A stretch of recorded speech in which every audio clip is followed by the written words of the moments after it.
Mic check. Testing 1, 2, 3.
Morning, Don. How are you?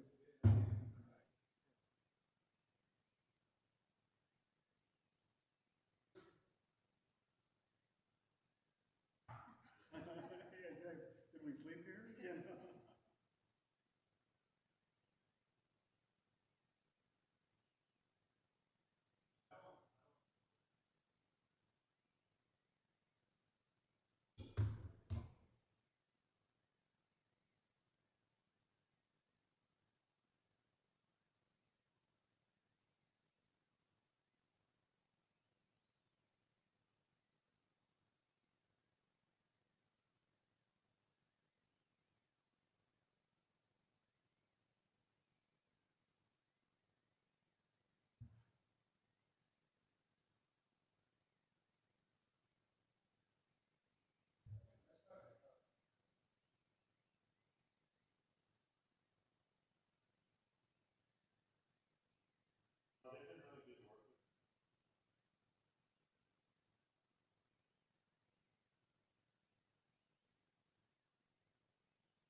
It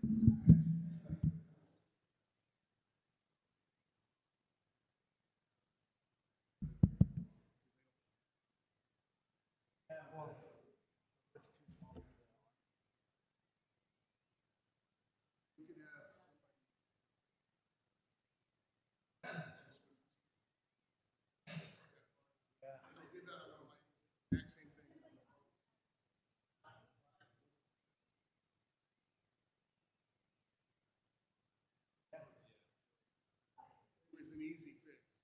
Side, top, wherever you felt like. Top seemed to work good. Yeah, I don't want to.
Mic check. Check 1 2. Test 1 2. Mic check. Have a little bit of feedback on that one. Is there still feedback now? Try one more time. Mic check 1 2. A little bit. Mine seems kind of hot also, but I'm not talking. Okay, I'll turn the master down a little bit. How's that? Check 1 2. What'd you bring me? Mic test. Are we hearing any feedback? Yeah, we're getting some backup mics just in case. Oh, nice. 'Cause, yeah. I'm gonna test these out here.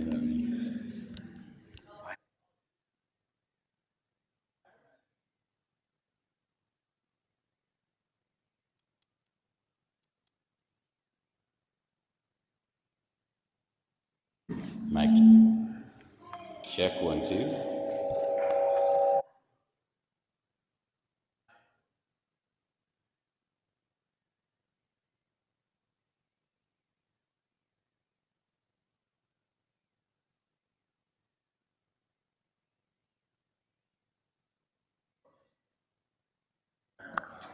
Mic check. Test 1 2. Any feedback? Can you hear okay? What do you think? A little low, huh? Yeah. Can you tune it up to like, I don't know, a third? Mic check, test, test 1 2, check, check 1 2. What do you think, Mr. Frescus? Check, check 1 2, 1 2 3. Well, that's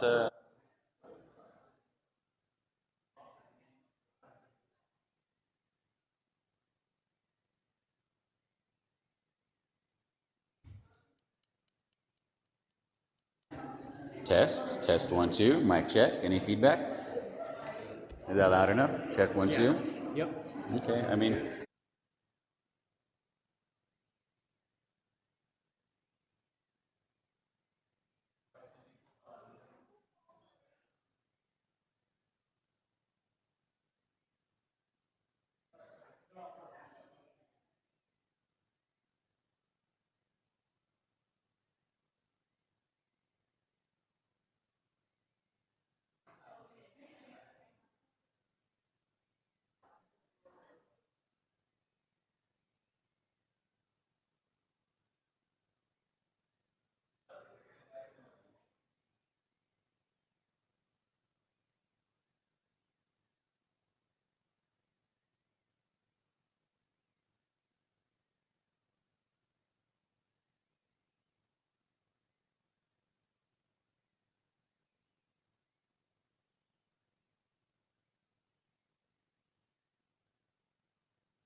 for another round?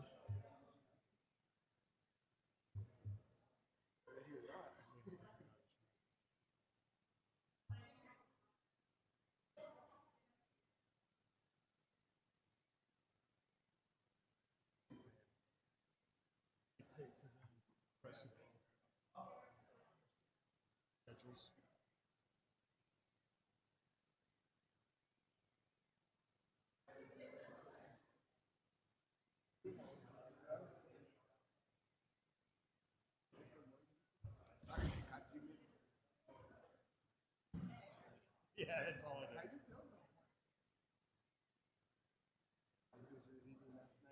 Working out this morning, got in at the same time, we were like, wow. You doing? Yeah. 15-minute break, 11:45.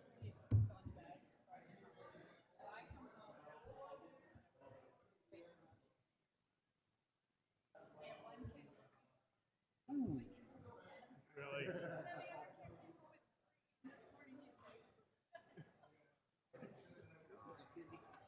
I didn't know Santa Fe was such a fun place for kids. Must have been a private party or some. Gotcha.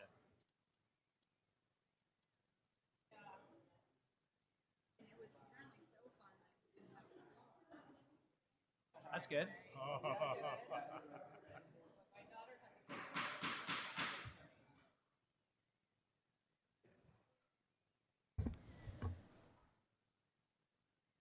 Good morning and welcome to day 2 of the BCC special meeting public hearing.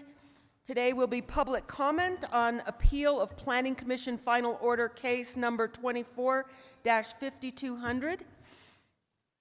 May we have a roll call, please? Commissioner Adam Johnson. Present. Commissioner Justin Green. Here. Commissioner Hank Hughes. Here. Commissioner Lisa Kakari Stone. Present. And Chair Camila Bustamante. Present. Thank you. Today's hearing will be public comment, as noticed yesterday evening at 11:10 p.m., I believe. Close? No, not quite. It was late. Just trust us. We noticed that we would be in recess of yesterday's meeting until tomorrow morning at 9 a.m. And we'll continue questioning of the applicant and staff. Does the commission have any sense whether or not there would be any questions of the parties withstanding to request their presence for tomorrow's meeting? Do we have a sense of whether or not we would want them present? Madam Chair, I would defer to the later in the day, if that's possible, just to know what kind of stuff we get from the community. Okay. Okay, thank you. Okay, we will start public comment. We have people registered. Thank you all for registering, either online or as you were walking in, but most people who are here at this hour registered online. And we will start with public comment. Now, what we're going to do every hour, we're going to swear everyone in for that particular hour, so that when you come to the podium, you will simply state your name and that you understand that you are under oath. Okay? Are there any questions about that at all? No. Okay? If everyone who is speaking today would please stand and raise your right hand and prepare to be sworn in by our county clerk. Please raise your right hand. Do you swear to tell the truth, the whole truth, and nothing but the truth? For the record, before you testify, please state your name, address, and that you are under oath for your testimony to be considered valid. Thank you.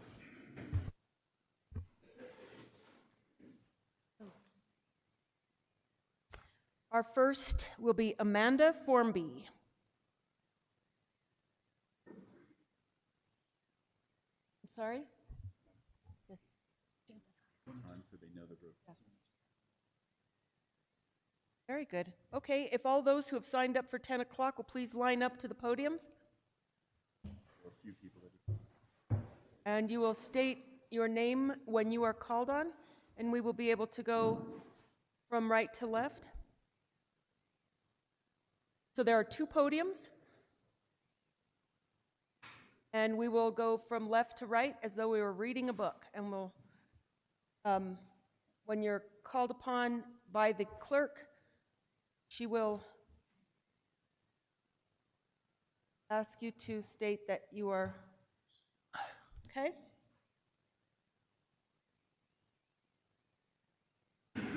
If you can please state your name, address, and that you are under oath, please. Whichever one wants to go first. Is this on?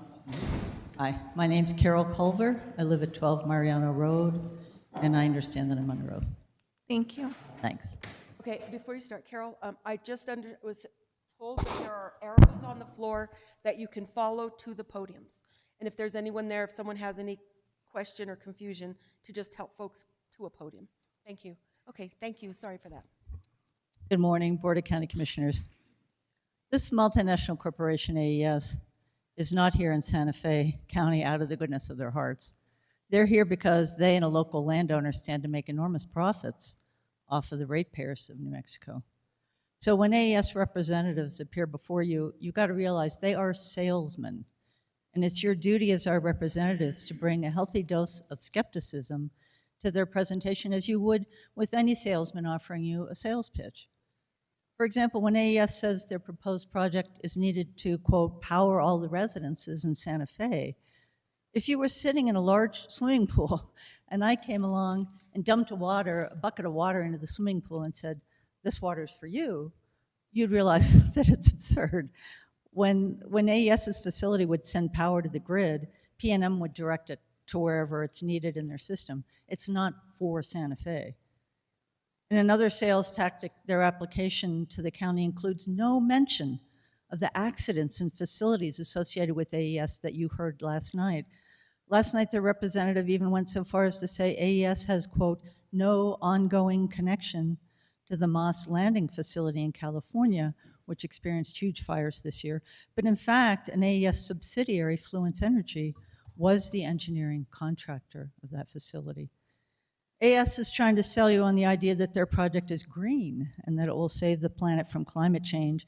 But an EPA administrator said in the aftermath of the fires in San Diego County, calling a technology green does not mean there are no environmental impacts. New Mexico is on track for transitioning to renewables. This proposed project is wrong for this location. It's your duty as our representatives to reject it. Thank you. Thank you.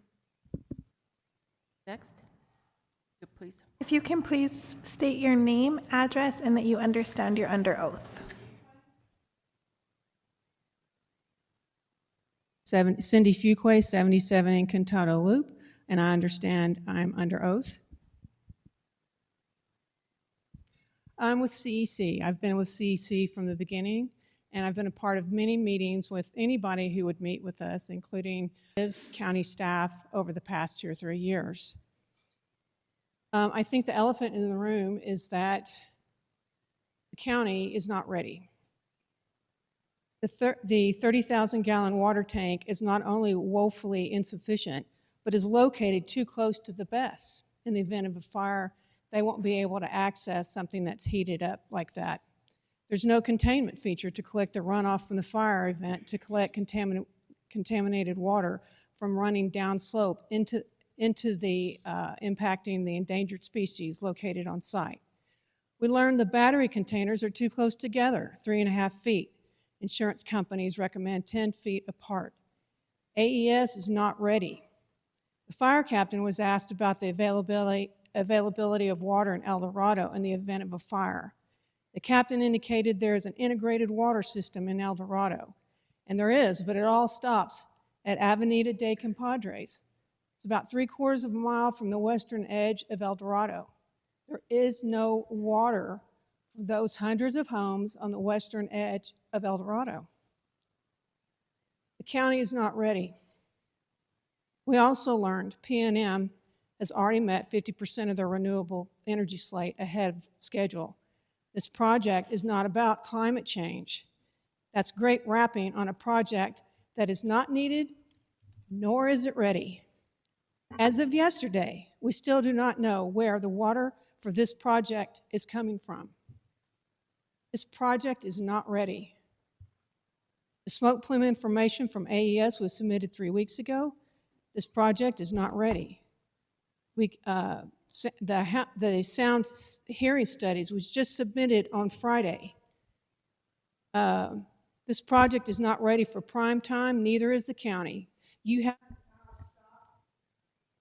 Thank you. Your time is up. Thank you.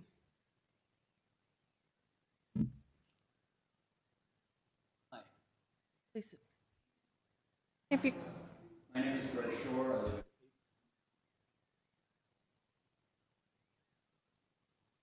I live it doesn't sound like your mic is on. Can you please press the button?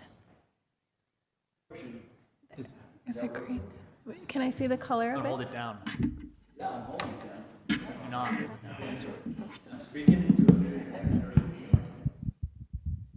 Hi.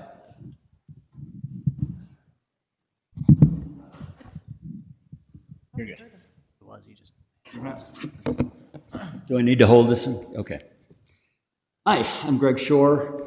My background is in electrical engineering and medicine. I spent most of my career as a physician for the Indian Health Excuse me, Service and I'm in sorry, academia. but can you please state your name, address, and that you understand you're under Start oath? over? Okay. Yes. My name is Greg Shore, 829 Gonzales Road, Santa Fe, New Mexico. I am duly sworn in. Sorry about that. Okay. Anyway, I'm here today. I don't live in El Dorado, but I am very interested in renewable energy projects, and I have some serious issues with this one that I'd like to share with you. They range from system design. The design itself that I saw at some of the earlier hearings is not a deeply integrated design. It's a bolt-on design. It's sort of the engineering equivalent of lipstick on a pig, and there's a lot of lipstick on this particular design. As far as testing is concerned, they say, and when I asked them about it, they said, trust us. As far as testing is concerned, the testing was done in a lab, but it's very difficult to find out the results of that testing. And there was no field testing. This stuff has got to live in shipping containers for 30 years, and I want to see testing that's relevant to that kind of situation. As far as continuous quality improvement is concerned, we're not getting the best generation of batteries even to start with. And how do we know as 30 years progresses, we will have the latest, greatest equipment available to us? And when I ask about that, they say, trust us. If a toxic cloud should appear, and they have significant experience with this, what models have they used to track and predict what's going to happen with these toxic clouds? And when I asked about that, trust us. Well, I believe in trusting, but I also believe in verifying. And so maybe you've all seen this, but this is a list of AES's violations since 2000. There's 54 entries on this list, and the fines assessed for this are $40,164,885. And so I would like to ask you if you're okay with this, and would you be okay getting campaign contributions from Thank you.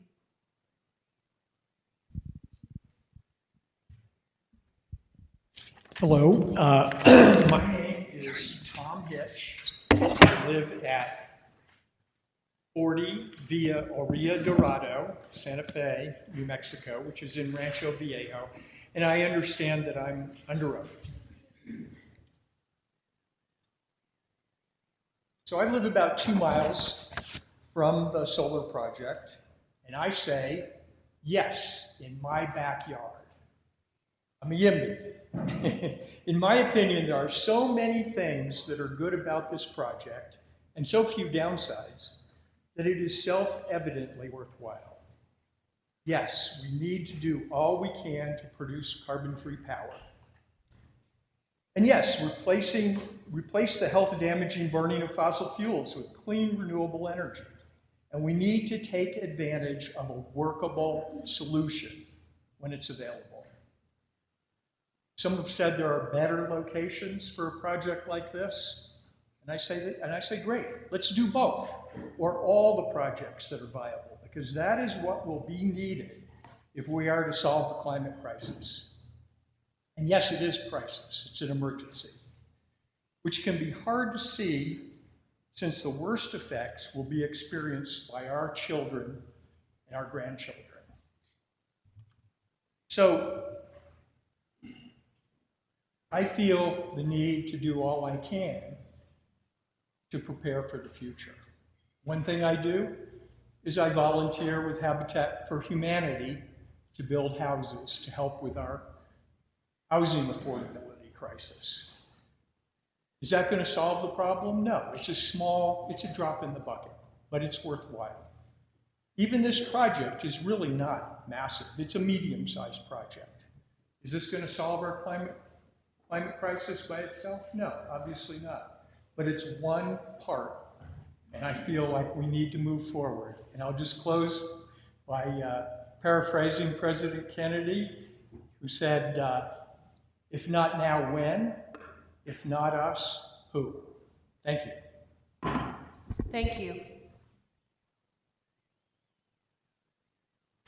Good morning. If you can please state your name, address, and you understand you're under oath. My name is Carol Beidelman, 35 Tatia, El Dorado at Santa Fe, and I understand I'm under oath. Thank you. As a wildlife biologist, ornithologist with a graduate degree in renewable natural resources and a 50-year federal and nonprofit conservation career, including review of renewable energy projects, I've been scrutinizing AES in this project for 3 years. The transition to renewable energy must be smart from the start in both the design and siting, strategic, not opportunistic, proactive, not reactive. The BCC should reject this CUP outright, as Officer Hebert did. The risks for your constituents are far greater than the benefits. This will require political courage, putting aside corporate reassurances, landowner enticements, heartstring arguments about future generations. My key objections are: 1, location. The single most important consideration for such utility-scale projects is siting. At the Planning Commission hearing, the newest member, Wendy, asked the most astute question: why was this location chosen?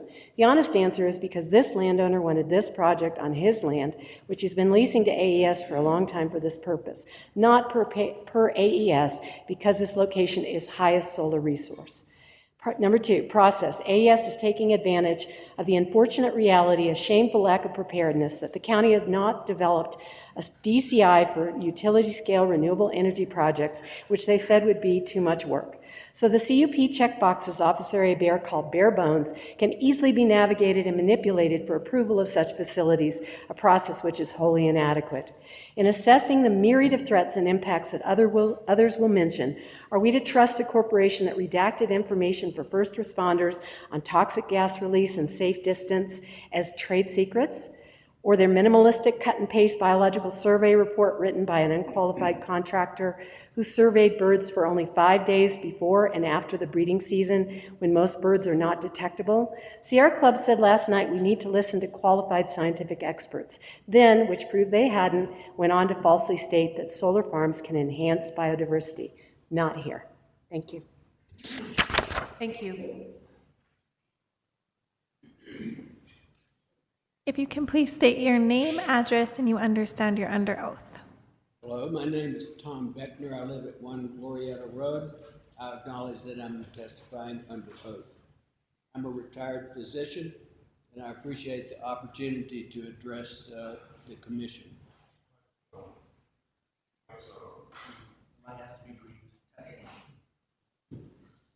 How about now? Thank you. Use this one.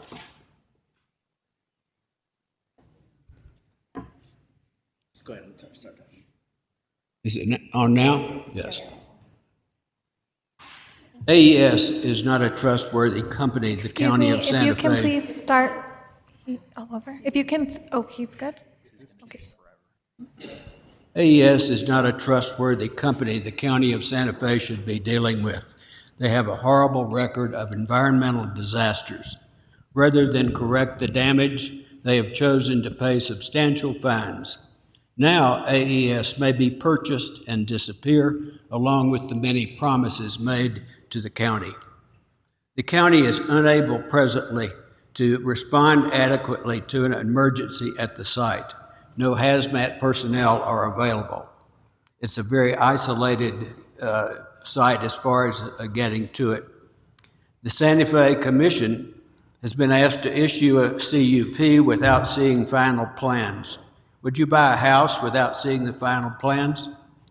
Best batteries are a work in progress.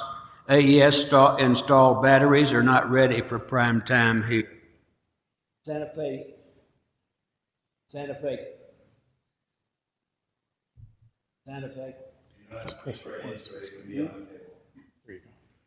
Fe County is not ready for this massive industrial BESS facility.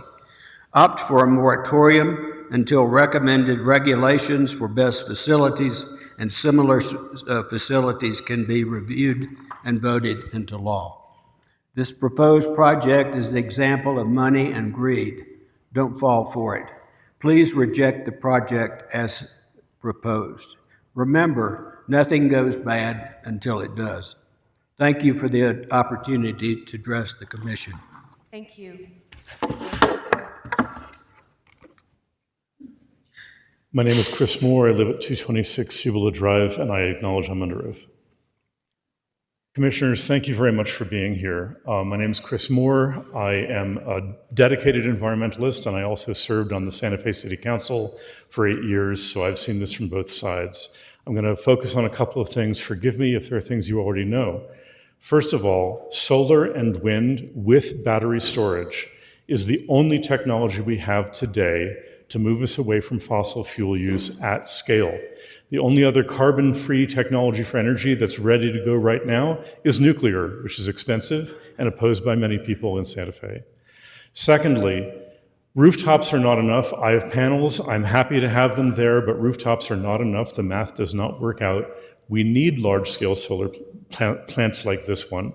I am also on the Microgrid Systems Laboratory Advisory Board. Microgrids have their place, but they also are not built to generate power at the amount that we need. Secondly, I believe these batteries are safe. If you watch the testing video, you'll see that each set of batteries, unlike Moss Landing, has its own fire suppression system. Unlike Moss Landing, those are contained and separated from each other. The underwriter laboratories, the same people who test all of our household appliances for safety and make sure they won't burst into flames, deliberately engineered a thermal runaway event and found that the fire suppression put it out before it spread. It certainly did not spread to other containers. I believe in my heart that there is less fire danger from this than from a gas station or from your neighbor's Tesla.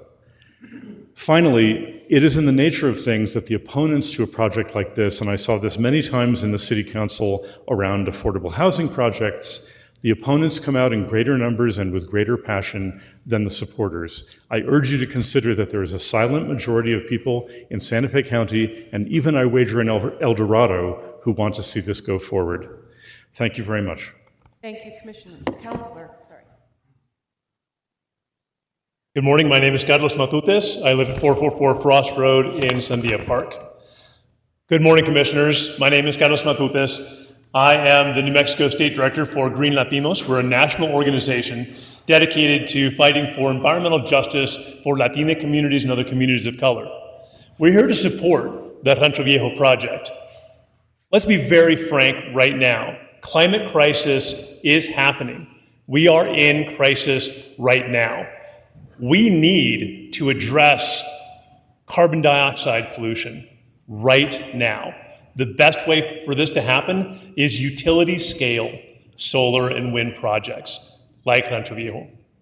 We need to do this right now because Latina communities, indigenous communities, historically excluded communities across New Mexico are the ones that are suffering the most from this climate crisis. Our options are for every single solar project that gets denied, there will be a fossil fuel project that will take its place. Make no mistake about that. That will happen. And who will benefit from that? Companies like Occidental that just dumped 30,000 barrels of oil in New Mexico. This is not kicking the can down the road. We need to act right now. Thank you very much. Good morning, I'm Dave Gregorio, 2 Monte Alto Court, and I understand that I'm under oath. I stand before you not as someone opposed to renewable energy at all, In fact, I strongly support the transition away from fossil fuel. But I'm here to express my unequivocal opposition to this project as currently proposed. The project does rely on outdated and hazardous lithium-ion battery technology, the same kind of technology that caused multiple toxic fires and explosions in Moss Landing. Despite the state-of-the-art designs and safety systems, Moss Landing failed not once but twice. The result? A massive emergency response, toxic gas exposure, and countless yet to be well understood health issues and general widespread community disruption. What's most alarming is the actual impact of Moss Landing stretched well beyond the originally modeled evacuation zone. Families, schools, businesses, all impacted miles outside the expected zone. If a similar event were to occur here, it is entirely plausible that most, if not all, of the city of Santa Fe would need to be evacuated. This is not possible. It is not addressed anywhere in the hazard mitigation analysis. The proposal, as stands today, fails to assess long-term health impacts, potential property devaluation, and the cumulative effect of hazardous off-gassing such as hydrogen fluoride, a toxic compound known to linger in the soil long after the flames are gone. We deserve better technology and a transparent, data-driven, especially community-involved reassessment before putting this county or our city at risk. There is simply no tolerance for risk, none. This community is nationally recognized for our commitment to our people and our wealth of natural resources. I urge you, do not proceed with this project. Demand a full, independent review that prioritizes health, safety, and long-term resilience of this community. Thank you. And as for the microphone that is on the table, you don't, the little square, you don't need to pick it up. You can speak and it will pick you up. Okay. My name's Ricky Gates. I live at 126 Sereno. I understand that I'm under oath. Our national forests around Santa Fe have been closed to the public multiple times within the past decade due to climate-related fire and fire risk. We as Santa Feans, New Mexicans, and Americans have a choice in being a leader for sustainable energy. Good leadership is about making hard decisions in a timely manner. As a member of Protect Our Winters and resident of Santa Fe, I know that a commitment to clean energy is essential to our success as a society, but especially as an arid mountain town who enjoys our access to local trails and peaks. The solution to climate change needs to happen on a global level, starting with humble local movements. The Rancho Viejo solar project will add 96 megawatts of clean energy back to the grid, offsetting 120,000 metric tons of carbon dioxide per year and power the equivalent of 23,000 homes annually. When the system is fully up and running, it will generate no noise, water, or air pollution and require no water or sanitation to run. Change is hard, especially when it comes to a small community such as ours. With new population growth emerging around Santa Fe, we can appropriately ask, if not, when will it end? But we can't ask this question without asking what our community will look like if we continue to kick the can down the road and do nothing at all. As a local who loves this community and as a father who wants to pass along a clean and healthy planet to his children, it's time to embrace visible solar panels and all. When we embrace clean energy, we continue to strengthen our already resilient and forward-thinking community. For our future and our families and our community, supporting the Rancho Viejo solar project and a clean energy future is the right way forward. Thank you very much. Thank you. Jim Wheeler, 95 Encantado Loop, and I understand I'm under oath. Good morning. My wife and I have owned our house in El Dorado for 14 years, and we are both adamantly opposed to this project. Yesterday's testimony proved that the county's zoning regulations did not anticipate an energy production facility of this type nor magnitude. As a result, our planning staff was left with few tools and no leverage to evaluate the AES proposal, and that in turn created the impression that the county was not taking these risks seriously. It is clear that left to their own devices, AES will do the absolutely bare minimum required. It is only through the due diligence and testimony of those opposing this project that the health, safety, and welfare of the residents surrounding the sites are being addressed. Yesterday, several commissioners offered thoughtful questions and ideas in an effort to improve safety, and for that we thank you. But I urge you not to put another Band-Aid in the form of a condition, the 24th, 25th, 26th condition, that is becoming a Frankenstein cup project. Please take the time to correct the lack of proper zoning regulation and deny this application, or at a bare minimum, send it back to the starting line and then hold it to the high standards that our citizens deserve. The county should be holding AES's feet to the fire, not holding their hand to the bank. We are counting on you. Thank you very much. Thank you. Nancy Wheeler, 95 Encantado Loop. And I know I'm under oath. Okay. Thank you, commissioners. I live in El Dorado, within 2 miles of the AES BEST project. I drive an EV and I have rooftop solar. I am all for renewable energy on a safe site. With winds typically at 15 to 35 miles per hour in El Dorado, all it would take is one spark to ignite some grasses or send one of many tumbleweeds burning and rolling towards thousands of people, homes, and schools. What if a fire ignites in the middle of a windy night and we are just minutes away and asleep? How will we know if fire or a toxic plume is heading towards us? From the testimony we heard yesterday, it was clear the fire department does not have water to cool surrounding containers. The county does not seem ready for this project. This was not very reassuring. With many elderly in El Dorado, there is already fear and confusion about fire evacuation. We live in a PNM designated high-risk fire area. There are only 3 major roads out of El Dorado. There are thousands of people. How will schools be evacuated if a fire occurs during school hours and no buses are on site? Danger, fire, panic. Please keep the citizens of Santa Fe County in mind as you make your decisions. You are elected to protect the county and the people. Wow, are we really prepared for this? The answer is no. Thank you. My name is William Ager. I live at 37 Encantado Road, El Dorado, Santa Fe, part of the silent majority. I understand that I am under oath.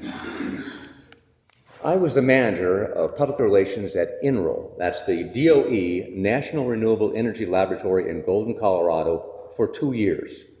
I wrote and interviewed for articles in USA Today, Solar Today, and many other publications about renewable energy, and I am a huge fan of renewable energy, including solar.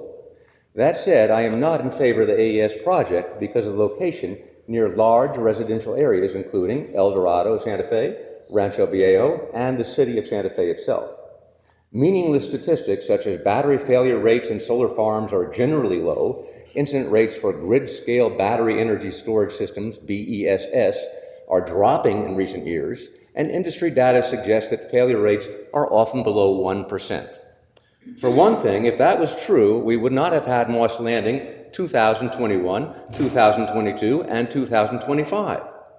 For a second thing, it may be an incredibly small percentage if you're baking 100 chocolate chip cookies and forget to add 1 chocolate chip. But any statistical chance above 0% for a fire in this residential area is way too high. I was living in Colorado, 17 miles from Louisville and Superior, when 1,084 homes were destroyed in less than 24 hours in the Marshall Fire. It was started by a small brush fire that was exploded by winds. I literally could not see the sky. The strongest wind ever recorded in Santa Fe, New Mexico was 89 miles per hour, 3 miles south of Golden. Now, while not in El Dorado, this location is nearby. In El Dorado, sustained winds can reach 29 miles per hour with gusts of up to 59 miles per hour.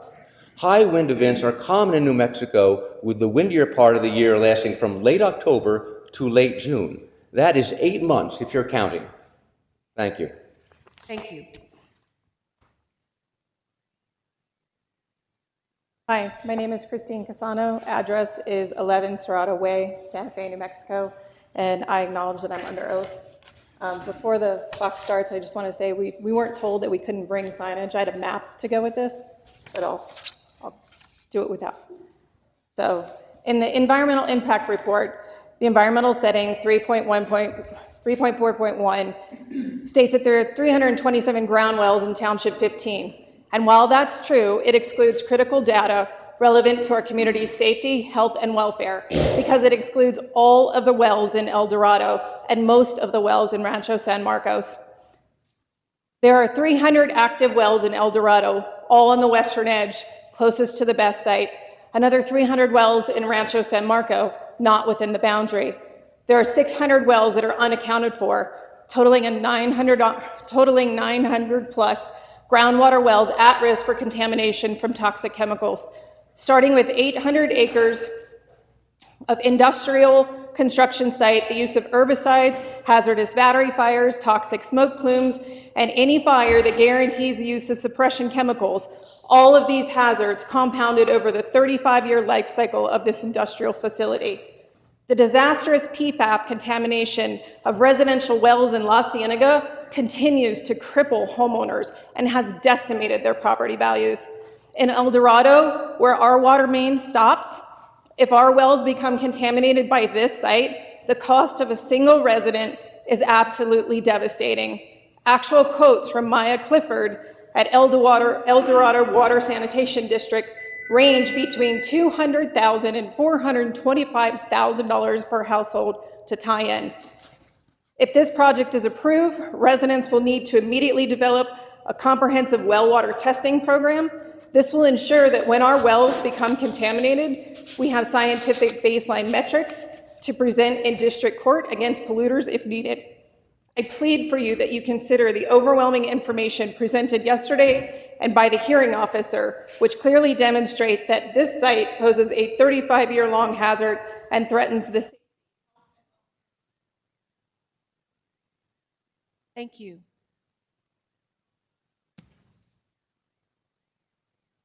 My name is Naomi Harrison. I live at 15 Ladero Road, Santa Fe, 87508, and I'm under oath. I'm confident that the market value of my home and ability to insure will vastly decrease if Rancho Viejo Solar is built. At the February 14th, 2023 BCC meeting, Craig Fulmer, inspector with the county fire department, It's closer to you. oh. Craig Fulmer, inspector with the county fire department, gave a talk to you all about the Insurance Services Office, ISO, and its fire score ratings. This is the transcript. In brief, you were informed that the ISO rates fire departments nationally, including ours. The ISO bases its ratings on fire department capabilities, including staffing levels, equipment, water infrastructure, and response capabilities, to name a few. ISO ratings are used by insurance companies to establish premiums and insurabilities. According to the presentation, ISO assessments are becoming much more frequent and stringent, that the insurance industry is rapidly changing due to disasters caused by climate change. Santa Fe County departments will be reassessed in 2026. Rancho Viejo Solar and its associated risks will not escape ISO inspections and the resultant ratings upon which insurance companies rely. Locally, premium increases and cancellations are already occurring. Rancho Viejo Solar will make insuring our homes more difficult and expensive, if not impossible. Thank you. Thank you. My name is Patricia Sharada. I live at 137 Principe de Paz.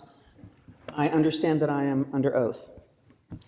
This facility would be embedded in the middle of 3 neighborhoods within a 5-mile radius of 10,000 homes, 25,000 residents, 2 elementary schools, the community college, and the IAIA. This area is subject to dry conditions, high winds, and fire risk, and would be very difficult to evacuate with only a few roads or only one road in and out of neighborhoods like mine. This area, it's just the wrong location. I believe in renewable energy. I have rooftop solar. This area is zoned residential by our county plan at 96 megawatts. This is a utility scale project and should be in a commercially zoned area and subject to a different permit process, not a CUP. Lithium-ion batteries and AES fire suppression chemicals contain PFAS forever chemicals. The batteries are prone to overheating, fires, which have to burn out, toxic smoke, and explosions. AES has a poor safety record with 3 documented battery fires. Alternative locations not in congested areas and near distribution lines exist, according to the BLM Western Solar Plan, for example, and alternative, less flammable technologies like salt-ion batteries exist. Why not consider these? Residents assume all the risk with little to no benefit, as the power can be used anywhere, not just here. We're likely to face increased insurance costs or canceled insurance because of fire risk, decreased property values, threats to our health, homes, and property. Residents near the Moss Landing fire report these problems. Does the county have an emergency plan and enough responders who are trained and equipped for battery fires? Please hear your constituents' significant concerns and represent us, not AES, and deny this permit. Thank you. Thank you. Hi, I'm Jeff Forsman. I live at 3 Jacinto Court in El Dorado, and I realize I'm under oath, right? Okay, so I recently retired about a year ago after a 50-year-plus career in the computer, hardware, and software industry. One of the things we tried to do in approaching any kind of design or business decision or anything was apply the KISS principle. And I don't know if anybody's not familiar with it, but it's keep it simple, stupid, right? And I think that had that been applied to the evaluation of this proposal vis-a-vis the requirements and provisions in the SDLC, you wouldn't be hearing any of this controversy today, right? This is clearly a large utility scale installation, right? And if you look at the SDLC, it says gas and electric energy generation facilities are prohibited in rural fringe areas. They're allowed in rural, and there are many applications in rural, right? But this should have been the rule from the beginning. It should have been denied because of that. Instead, what happened is a application for a CUP for a commercial solar energy facility was submitted.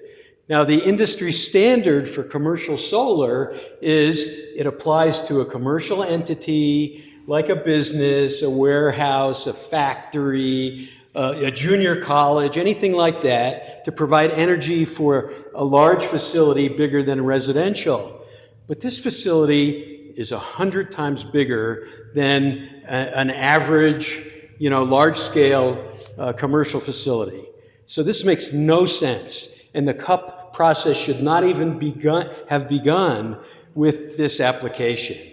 So I want to say very quickly, I think that AES did a lot to try to mitigate the possible consequences, but the biggest thing rural area. Thank you.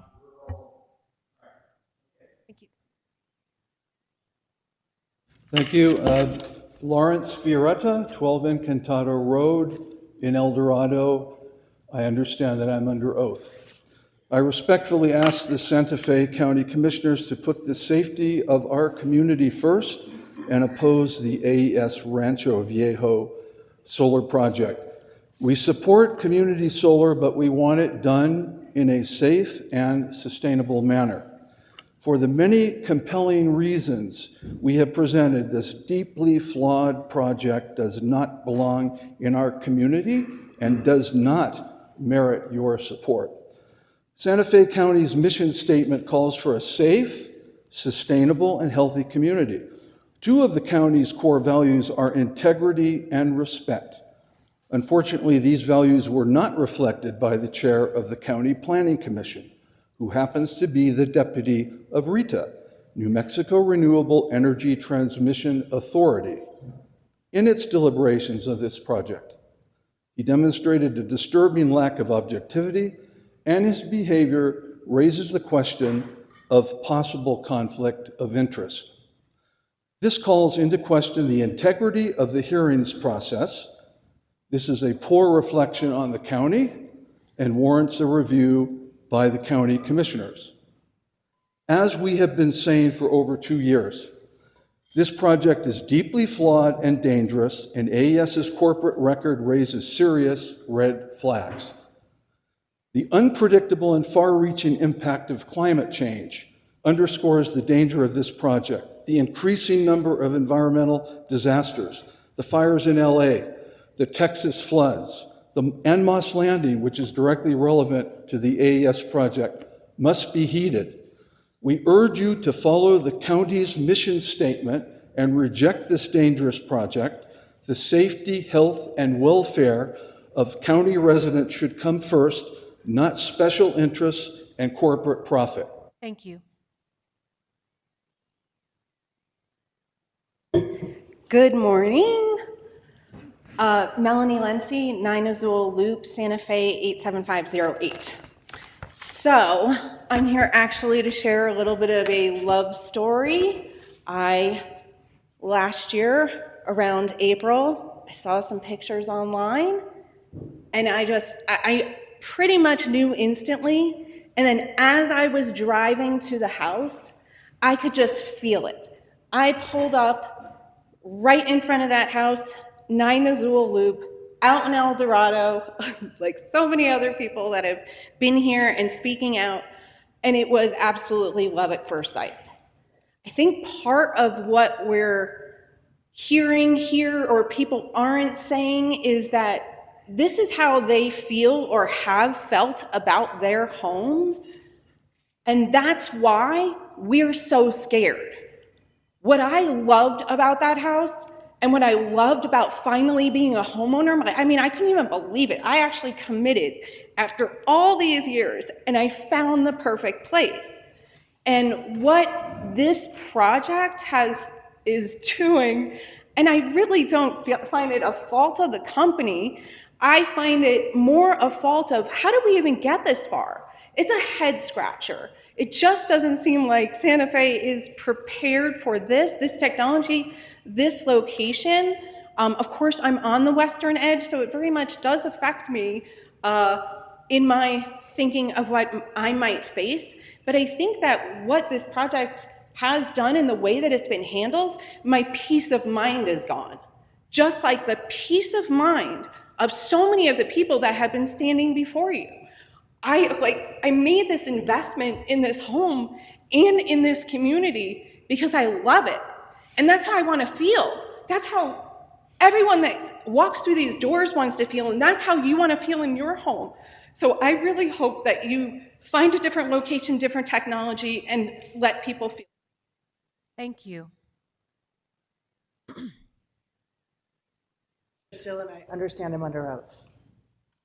Good morning, commissioners.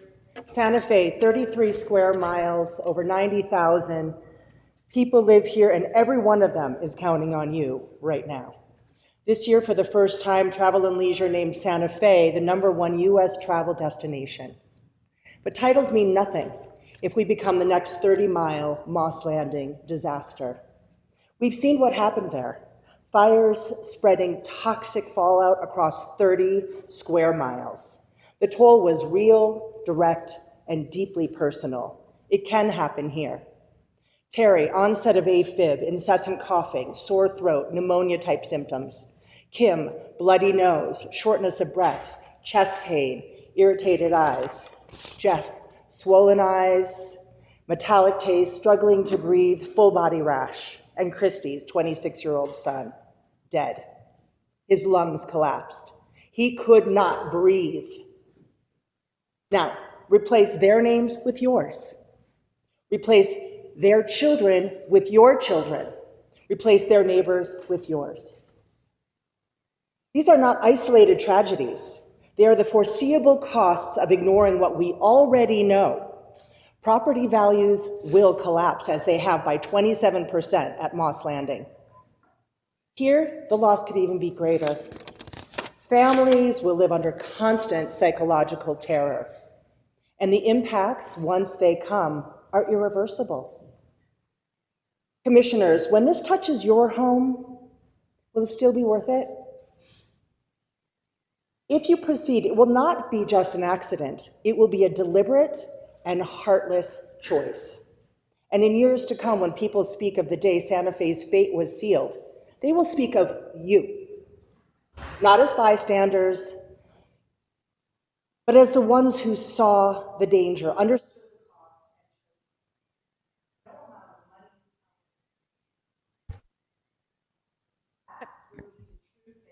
Thank you. Thank you. Next. I am David X. Gordon, 6369 Jaguar Drive, 87507, and yes, I understand I'm under oath. Greetings, people of Santa Fe, public servants. I am David X. Gordon, an independent candidate for governor in 2026. As a horseman, I ride through and love these pristine, historic desert arroyos, and I fear the irreplaceable loss of our world-famous 100-mile vistas to a threatening eyesore. This sprawling facility should be in no one's backyard and delivers zero benefit to Santa Fe County. It is a non-islandable design, and it will not power our homes during a grid outage. Siting the project here rather than 30, 40, 50 miles south, east perhaps, on the same line, on pre-designated state lines, serves no rational purpose, benefiting only AES and vested interests. This bizarre industrial revenue bond burdens us with $200 million in debt and some $360 million in interest payments to bondholders over 30 years. This $500 million debt is to be repaid by AES, a firm with 54 environmental and safety violations and $40 million in fines for 3 runaway fires since 2019. The IRB, by design, eliminates taxes on equipment, starving our schools and services with $20 to $40 million lost in county tax revenue. Meanwhile, more than 10,000 homeowners face a projected 10% drop or more in real estate value. That is up to $1 billion hit on these people, as buyers reject massive, flammable, mile-wide black plastic eyesore. We are Santa Fe County and deserve better than a tax-free, no-benefit, debt-induced potential firestorm that enriches few. Thank you very much. Thank you. My name is Christine Hughes Glendenning, and my official address is 7 Avenida Vista Grande and Santa Fe. My physical address is actually in Lamy, but I feel compelled to speak today. And I do understand that I'm under oath. I am a primary care physician and have practiced ER medicine. I live in Lamy. I've worked around the world during my foreign service career and have assisted in mass casualty events, including the Benghazi attack, 2 revolutions in Egypt, the attack on the U.S. consulate in Saudi Arabia, the Ebola crisis in Africa. I've assisted with a number of emergency medical response teams. I understand how things can go wrong, and go wrong very quickly, leading to catastrophic outcomes despite best planning and drills. It is unfathomable to me that such a short-sighted project such as AES could even be considered. There have been 600 lithium battery-associated fires between 2017 and 2023. These chemical fires are no small matter, as they are almost impossible to control. And what are these toxic chemicals being released? Hydrogen fluoride, hydrogen chloride, hydrogen cyanide, carbon monoxide, sulfur dioxide, formaldehyde, ethylene, and acetylene. This does not even cover the heavy metals, such as nickel and cobalt, which are carcinogenic. These gases are corrosive, they cause acute and chronic lung damage and severe burns. I wonder how many people are prepared with gas masks in their homes. And why here in Rancho Viejo? There are vast stretches of empty land in New Mexico, even private land where the regulations are less challenging. And why now? The engineering for better battery technology has already been developed. Commissioners, let's be patient and prudent. Let's protect what we already have for the sake of our children and their children. Let's not allow our precious property.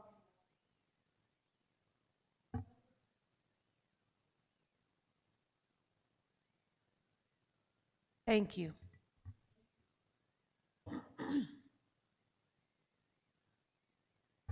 Chair Bustamante, we have 2 people that registered for the 10 o'clock hour online. Thank you.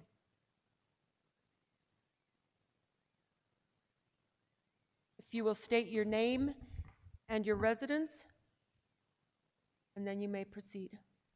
Our first speaker. They have not been sworn in. I'm sorry. Thank you, Commissioner Green. Our first speaker is Mary Ellen Walker. Mary Ellen Walker, you need to be sworn in, and then you will state your name and address. Please raise your right hand. Do you swear to tell the truth, the whole truth, and nothing but the truth?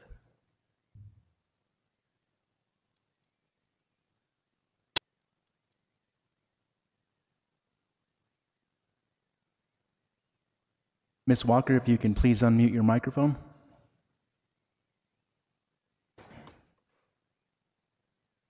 Do you swear to tell the truth, the whole truth, and nothing but the truth? For the record, I do. before you... I do. Okay.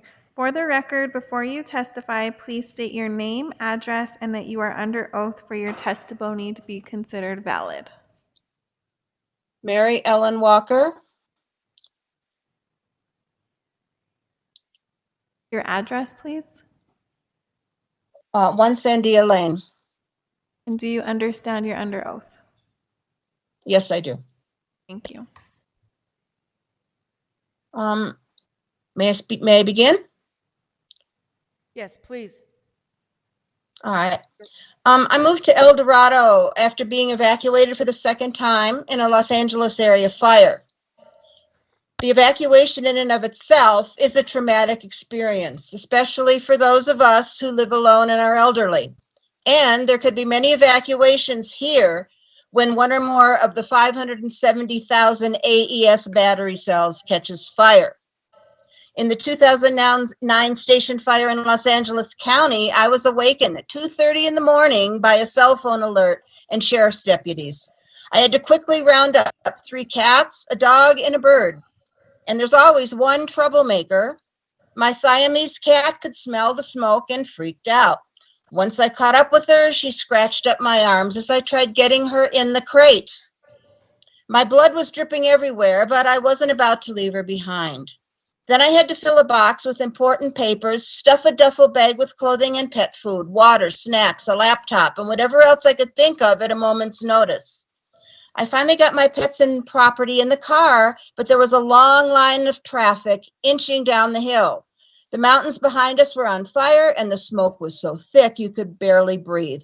I said goodbye to my home of 25 years, not knowing if it would be there when I returned. It took an hour to get a quarter of a mile to the freeway, all the while passing looky-loos who were snapping photos on their cell phones. I turned on a local radio station to get the latest information on what to do. Did I mention this was the second time I was evacuated? The Santa Fe County Sheriff's and Fire Department would have to travel 20 miles to get to us in El Dorado, leaving our volunteer firefighters to help evacuate residents over a wide area. We would be mostly on our own. How much information did we get in the I-25 police chase? a few. Your time is up. Thank you. Chair Bustamante, our next online attendee is Elizabeth Forey.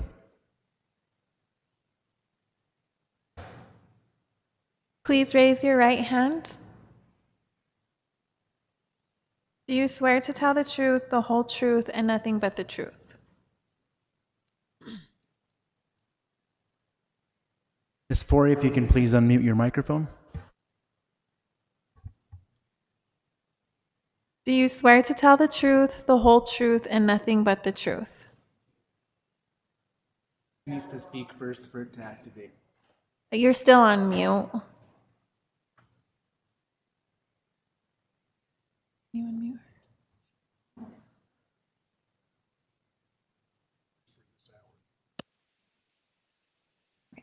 Do you swear to tell the truth, the whole truth, and nothing but the truth? I do. Can you hear me yet? Yes, I can hear you. Thank you. Oh, For the record, fantastic. For the record, before you testify, please state your name, address, and that you are under oath for your testimony to be valid. Elizabeth Foray, 140 Principe de Paz, District 4, and a downwinder. I understand I am under oath. Thank you. Okay. Yesterday, good morning. Yesterday in chamber, Nicholas Bartlett, the fire expert for AES permit, described the possible fire plume shape in fire explosion control. Was he talking about possible wild land fires or a chemical fire plume? If you AI Google fire plume of a lithium battery storage system, you will think Moss Landing, chemical firestorm as of January 16, 2025, lasted 5 days and during that time reignited. It evacuated 1,500 residents with immediate health issues. It contaminated the air, water, soil, a similar size project as AES Rancho Viejo.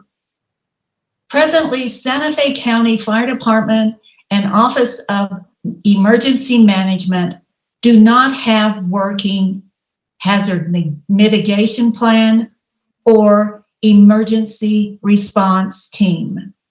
Thank you very much for the opportunity to address you. Thank you.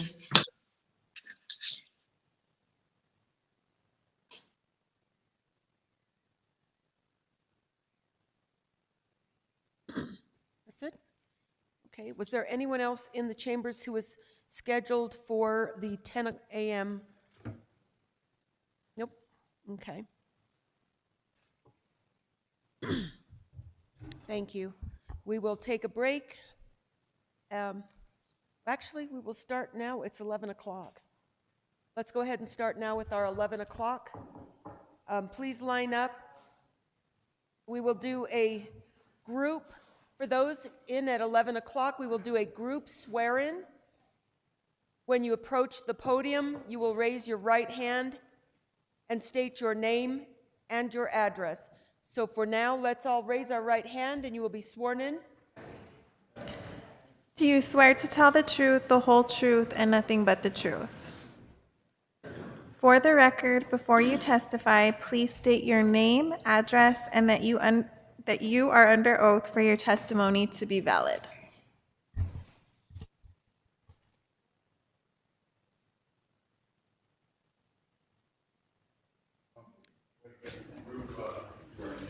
They just did.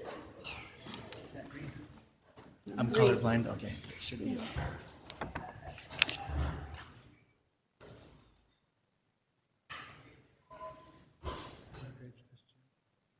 Again? Hello, my name is Dana Matlin. I live at 53 Camerata Road. I understand I'm under oath. I want to share two serious concerns with you that I believe have been overlooked. For one, a BESS facility like the one proposed has never been sited in grasslands with extensive brush, trees, tumbleweeds, and arroyos like we have here. Camilla Brahm showed us last night. You all saw how intense and persistent the winds can be in this area. The former head of the county's emergency response department, Martin Vigil, came out to my property and explained that a single tumbleweed blown through a BESS fire, if not embers from the burning batteries, could easily escape the facility and start a wind-driven wildfire. AES has repeatedly stated that no BESS fire has ever escaped a facility, but that doesn't guarantee that it will never happen here. What concerned Mr. Vigil even more was the major natural gas pipeline that runs along the western edge of El Dorado. AES has omitted it from their applications, even though we have informed them and the county multiple times about this gas line. Immediately adjacent to my property and just over a mile from a BESS site, that gas line comes above ground several times in what is called a regulator station, which can only be shut off manually. With even a moderate wind, a fire could reach that gas line in a matter of minutes. The results could be catastrophic for more than 2,000 homes in El Dorado and adjacent areas that get gas from that line. According to Mr. Vigil, by the time first responders arrive and assess, then notify the gas company, it may be well too late for my family and the thousands of other gas customers. Mr. Vigil told us he would take his concerns to the county. Unfortunately, he is no longer a county employee. Thank you. Thank you. Hi, my name is Kay Cooper Mead. I live at 2 Mariposa Road, Santa Fe, New Mexico, and I understand I'm under oath. After 3 years, here we are on the last day of the last hearing. But today is where it gets real. Real dangers of lithium-ion battery cells, where it only takes one of the 570,000 to start the thermal runaway. Real dangers, real contamination risks, when the deflagration panels open and release the toxic gases and heavy metals that are lighter than air and travel for miles covering Santa Fe. Real questions about why AES would choose the most dangerous NCA battery over the LFP battery that these projects have moved to. AES loves to say it never escapes the facility. Well, the toxic smoke does. Moss Landing proved what was in that smoke. And no matter the facility design, the smoke vents or the container explodes. There are no emergency evacuation plans or auditory signals to alert thousands of elderly people here to flee with limited escape routes. The same situation that killed hundreds in Paradise, California, Lahaina, Maui, and now Hill Country, Texas. When are we going to learn? This is a proven danger, so it's not eligible under the code or the SGMP. Why would we even consider placing an industrial power plant with hazardous ignition sources in the middle of a zoned residential area with a high fire risk? There are 9 million acres from the state of New Mexico to site these projects. We know there are much safer projects the county has already held meetings on with Linnea that will produce far more power than this project in a much safer area with safer LFP batteries and a water retention system to avoid contamination. Thank you. Thank you. There are far safer choices available right now in Santa Fe. Why? Please, thank you.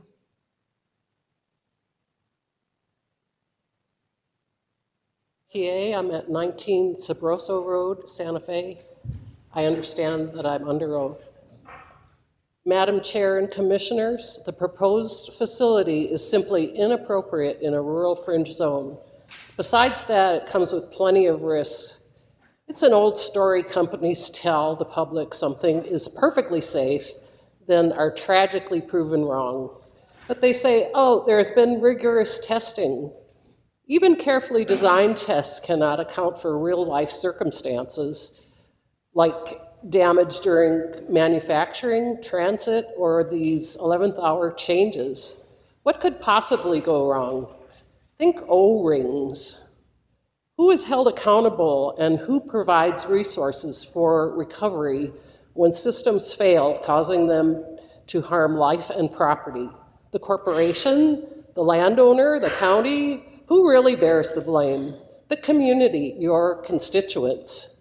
At the very least, this type of project should be located away from populations. It's not just about people who live near the site. But what happens when schools are affected or the prison needs to be evacuated? Are there really no safer locations? The goal of reducing fossil fuels is laudable and absolutely needed. But we must not rush to trade existing bad technology for something more dangerous and unproven. And as fast as battery technology is improving, the proposed system will be outdated before the construction is even completed. As county commissioners, your obligation is to protect our health, safety, and welfare. Please remember, this community will be living with the consequences of this project for decades. Thank you. Thank you. Seth Searles, 3 Azul Drive, Santa Fe, 87508, and I understand that I'm under oath. Thank you, commissioners, for the time. I really appreciate you listening to the voices of your constituents. I oppose a conditional use permit for this project. Let me amplify 3 takeaways from yesterday. I think they were really important. First, water. It's not clear to me that the precise contours of a water plan have been decided. Are they trucking in effluent for the construction phase, or is water from April to December to be piped via county fire hydrant? These details are important. I can only infer that they, like many other aspects of this plan, are being left for later, when the community no longer has a voice in the matter. I do not want to defer consequential decisions to the judgment of a corporation and to unelected officials. Second, failure risk.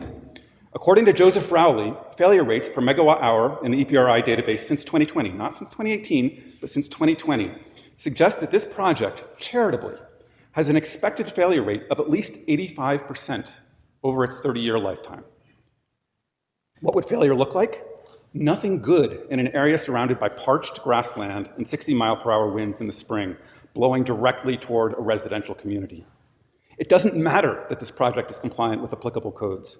The fact that it is statistically likelier to have multiple failures than to have 0 failures represents a potential hazard for fire, panic, and other danger, which, as you know, is a core criterion for CUP approval. Third, advocates have argued that the new design will prevent a moss landing. But as Ashley Schanauer noted yesterday, only 20% of BESS incidents recorded in the EPRI database with causes attributed were due to poor design. Now, I have been an economist for 2 decades. From my experience, "this time is different" are the 4 most terrifying words that I ever hear. Thank you. Thank you. Hello, my name is Marlene Barnes. I live at 45 Camino Costadino, and I am aware I'm under oath. Thank you. AES's proposed battery storage facility must not be located directly in the center of a large residential area.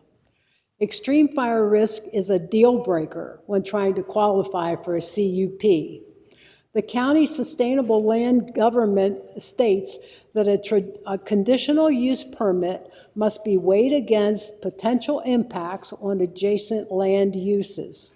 It must not be detrimental to the health, safety, and general welfare of the area, nor create a potential hazard for fire, panic, or other danger. Is this risk real?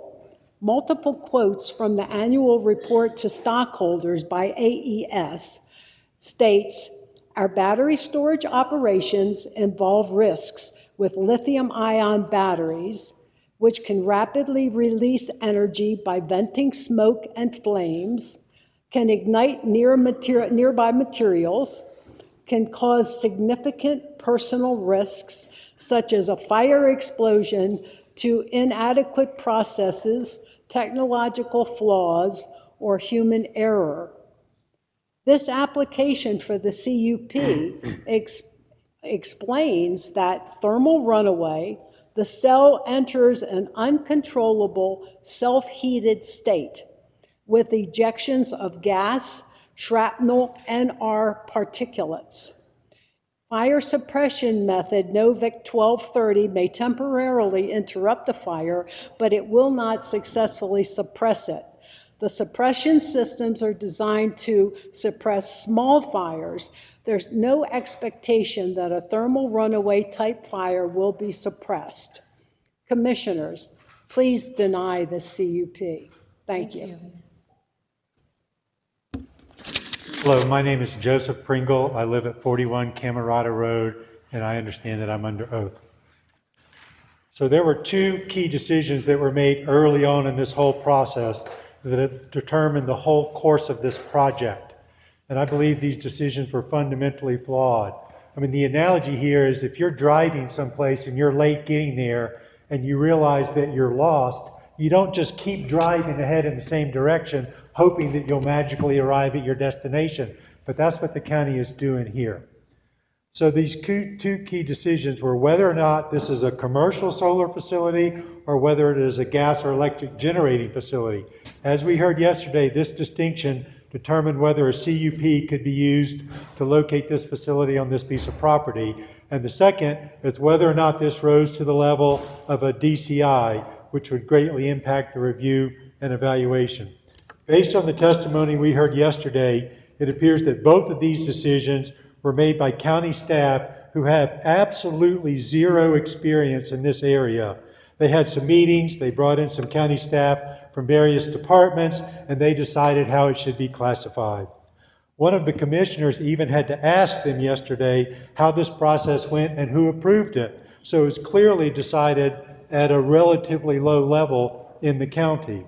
I'm not criticizing the staff, they're just not experts in this area, and they were doing what they thought was best. So decision one arises from a lack of definition in the code. The county attorney said yesterday that the regulation shouldn't try and define everything precisely, and that the commissioner should apply judgment to decide how something like this should fit into an undefined category.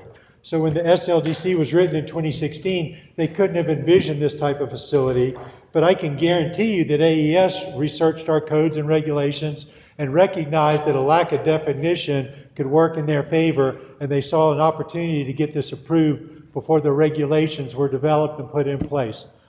Don't have time to get to the second point. Thank you for your attention. Thank you.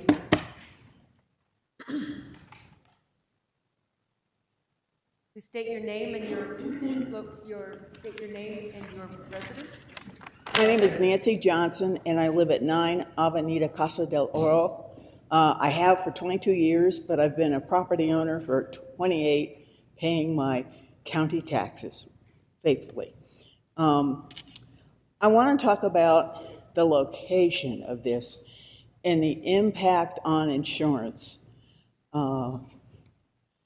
Many of us lived through the Hermit's Peak Calf Canyon fire, but saw our insurance rates go way up. Like mine went up $500 a year.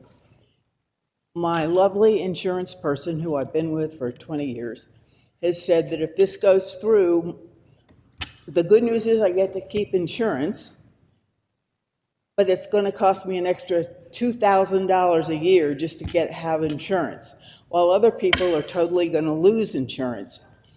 And when talking to people in the mortgage business here, they're saying, if you can't get insurance, you can't get a mortgage. So they're going to have to pay cash and self-insure themselves, which is why us, that we have to go through this when location is great for retailers, it's great for lodging people, it's not so good for a solar facility. And I fear that what's going to happen is we're going to lose a lot of people and our property values are going to go way down, even though yesterday AES said, oh, don't worry about property values. They are going to go down immediately because of the lack of insurers who are still here but may leave the county. And then they're going to leave New Mexico. And that puts everybody in the state at risk. So I thank you for listening. Thank you. My name is Dave Dutton. I live at 2 Puerto Road in El Dorado. What's that? Oh, yes, I'm sorry. I understand that you are under oath. Yeah, there's a bottom line. Sorry. Okay. I've lived in El Dorado for 26 years. Since 2015, my small roof-mounted solar array has conduced thousands of clean kilowatt hours back into the grid. For that, PNM pays me an exorbitant 2.5 cents for every kilowatt hour I produce. I'd like to focus today on risk management. I'm not a risk management expert, except to say that as a federal park ranger for 31 years, I experienced firsthand the dark side of risk management decisions, drownings, shootings, horrific boating accidents, etc. The risk management concerns with the proposed AES facility, however, are institutional and complex. The recent Best Fire at Moss Landing, the fourth in 5 years, is proof enough. Manu Koenig, a district supervisor in Central California, put it this way. It's a quote, "It seems less like a risk that maybe a fire will happen and more like an inevitability of fire at these facilities will happen. The increasing prevalence of thermal runaway fires at BESS facilities at home and abroad has caused municipalities to rethink BESS facilities. So, is it prudent to insert a fire-prone facility that AES is proposing directly into the heart of the communities which surround it, possibly affecting an estimated 25,000 people? Are the folks at Ground Zero to absorb all the risk, fire, toxic smoke, etc., and receive nothing in return? It only takes just one rogue lithium-ion cell to go south and cause a potential catastrophic loss. AES is proposing storing over 500,000 of these cells. So what are the odds? I'll leave you with another quote. Risk comes from not knowing what you're doing. That's Warren Buffett. Choose wisely, commissioners. Your constituents' lives may be at risk. Thank you. Thank you. Hi, my name is Dana Johnson. My address is 16 Mariano Road, Santa Fe, and I understand that I'm under oath. Members of the commission, although we would love solar energy, we should not have 500,000 lithium batteries sitting between 4 large neighborhoods, 2 schools, 2 colleges, and a prison. Even these new batteries with their improved technology have not been sufficiently tested and proven to be able to resist thermal runaway for 20 to 30 years. They've been in use for only 3 years in only 1 location. Many of their performance tests were actually failed, according to careful research we heard yesterday. This proposal is premature. Neither the technology nor the many emergency response plans are ready. There are so many discrepancies and questions, missing information, redactions, land use, toxicology studies, evacuations, and essential scientific claims that need to be validated, and a whole list of violations. The county lacks experts in many different areas, resulting in citizens having to step up to give their own expertise. One human error, and we will be in the same fiery predicament as the Calf Canyon fire, when months of high winds carried embers for miles, not feet. The winds carried embers for miles, not feet. Way more than just the 30 feet of road and concrete in the current plan. Burning much of New Mexico in a 3-month-long fire. Because contrary to what we've been told, open flame in the New Mexico weather is escaping containment. You've been told that the fires have not escaped containment. Open flame is escaping containment, especially when it burns for days at a time and reignites when you least expect it. Commissioners, safety is your job. Please do not be responsible for tragedy in Santa Fe. Thank you. Hi, my name is Dr. Mika Gordon, and I live at 22 Juego Road, Santa Fe, 25 plus years. Diogenes, most of you might have heard, is a Greek philosopher.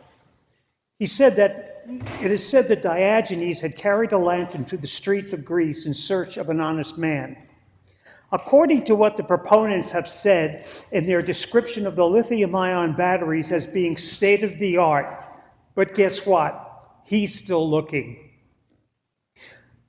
The AES fiasco, lives are on the line here. People's homes, which they worked extremely hard to obtain, will deteriorate in value. The beauty and gift of moving to this magnificent area for most was a dream come true. So we are literally fighting for everything we hold dear. The peace and tranquility I have personally found here has given me a sacred place to call home for over 25 years. When the probability of a major disruption of our serenity being seriously destroyed and inevitably cause all those dreams to evaporate, specifically due to the handful of people whose intentions are profits before human dignity and peace of mind, is unconscionable. This conundrum pales to everything else we fought for or against in this community. We are literally being betrayed by greedy profiteering, which undermines the struggles and sacrifices we have all made to get here, by ignoring the potential for a catastrophic disaster due to a conglomeration of purposely greedy consequences. It's not if, but when. And by then, most of you will regret the apathy that you contributed to. I've always been a consummate optimist, but considering the totality of what can go terribly wrong is too overwhelming. If you think education's expensive, try ignorance. I've found it exceedingly easy to offend hypocrites and thus shake them from their stoic perches. It just takes a little bit of truth to power. Thank you. I'm sorry, can you speak up? Louise Hummingbird, 2714 Galisteo Court, Santa Fe. So Meta gets to come in and use our natural, clean, geothermal energy, and you want to stick us with something that's dangerous and toxic, has a history of fires. It's not an environmentally friendly solution. Mining is involved in the production of these batteries. You're using oil to manufacture them. If we're going to use oil to manufacture something, why don't we manufacture something that's better for us and not going to bring more hazards into our environment? When tech is moving ahead at such a fast rate these days, surely we can wait a little until a better option comes along. Or we're going to be paying for an outdated battery storage facility when we could have had something better. I think it's better to be safe than sorry. Thank you. Thank you. Good morning. My name is Paul Lohr. I live at 55 Encantado Loop in El Dorado, and I understand I'm under oath. I have lived in El Dorado for 24 years. I bought my house there, raised a family. I am literally on the edge of Rancho Viejo, about as close as you can get to this proposed facility, directly downwind. Right now, I have had several conversations in person with Mr. Joshua Myers, who is kind enough to come on KSFR radio station at Santa Fe Community College and talk about the issues here. I also first met him on a chairlift at Ski Santa Fe, and we had that conversation as well. And my arguments, my objections, being a person that is directly in line of fire if something does happen, are pretty much been dismissed over and over and over again. In fact, the last time he was on the show on Saturday, he accused me of being hypocritical when I suggested that we should move this facility down somewhere between Klein's Corners and Lamy, where there's open ranch land. And he said, well, you wouldn't have a problem putting it in somebody else's backyard. I said, well, I do actually have a problem putting it. I don't think this belongs in anybody's backyard, much less a mile away from mine. And by the way, it would take me at least a half hour or more to get out. I'm 6.25 miles from US 285, and there's one way out. And so at any rate, it's something that even if everything went perfect, we would still have that threat. My property value would go down, my insurance would go up inevitably. By the way, we had a Sierra Club member tell me on the radio show on Saturday as well that they don't cancel insurance or they don't go up until after an event. Well, I'm sorry, it'd be too late. Thank you for your time. Thank you. Next. Hello, my name is Andrew Crumpy. I live in Rancho Viejo, 38 Villa Orilla Dorado, and I understand that I'm under oath. I'm a retired, oh, by the way, commissioners, thank you for letting me speak today. I know you've got a lot on your plate. I'm a retired ocean and mechanical engineer with experience in renewable energy generation, as well as offshore oil and gas production. One tool that engineers use is something called Risk Assessment and Mitigation Planning, or RAMP. The RAMP process looks at risk likelihoods and outcomes. One of the risks I will address is fire in the BESS. First, likelihoods. A 6-year audit by Clean Energy Associates completed in 2024 found that 15% of the BESS units inspected had defective components in the thermal management systems. In addition, that same CEA audit found quality issues in 28% of the fire suppression systems. These issues included problems like incorrect wiring of smoke detectors and defective circuit board materials. Given the well-documented sensitivity of the BESS to malfunctions due to defects, I feel the likelihood of fire in the project's lifetime is not insignificant. Second, outcomes. Explosions of batteries, cells, modules, and racks with fire spreading to the surrounding wilderness-urban interface of the WUI. Leakage of electrolyte into surface and groundwaters. Dispersion of PFAs from the fire suppression systems into the environment. Generation and release of combustible and toxic gases. Given that level of likelihood and possible severe outcomes, I would say that this is not worth the risks, especially since there are many alternatives such as resiting, safer batteries, supercapacitors, hybrid systems.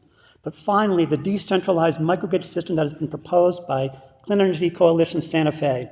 I've worked with microgrids incorporating wind, solar, hydrodynamic, and diesel cogeneration systems, and their utility, resilience, environmental impact, and cost seem much better suited for incorporation into Santa Fe's energy systems, and I would urge the commissioners to seriously consider this approach as an alternative. Thank you very much. Thank you. Penelope Lee, 9 Mimosa Road, Santa Fe, 87508, and I realize I'm under oath. Commissioners, I know that you all care for the children in our community, so there's something that you should know in an emergency that requires an evacuation like Escondido and Moss Landing. School children cannot be evacuated and transported to another location until buses are brought back to the schools. I talked to the principal of El Dorado this past week and verified this. He says there are filters in the rooms should they have to shelter in place, and the buses would get a police escort. All these logistics take time, calling out the order, getting bus drivers to the buses, transporting the buses to the children. Time is critical here. With roads blocked from traffic, even with a police escort, the buses won't get through, even if everything is jammed up. Too many things have a possibility of going wrong in planning for an evacuation with vehicles that are not on site. There are no drills for an evacuation that move children from one location to another, and it would never replicate the mess of a massive evacuation of 5,000 or more residents taking place at the same time. Add to that evacuating parents, that are surrounding the school trying to get their kids. The schools may have plans in place, but not one I believe works for this scenario. A plan that doesn't work can be worse than none because it gives some parents a false sense of security. Also, the size of an adult's heart, lungs is larger than that of an infant's or child's. An adult can have lungs 20 times the size of a newborn's. Their smoke and toxins will have more of a detrimental effect and long-term impact on them. I would not want this on my head. Thank you.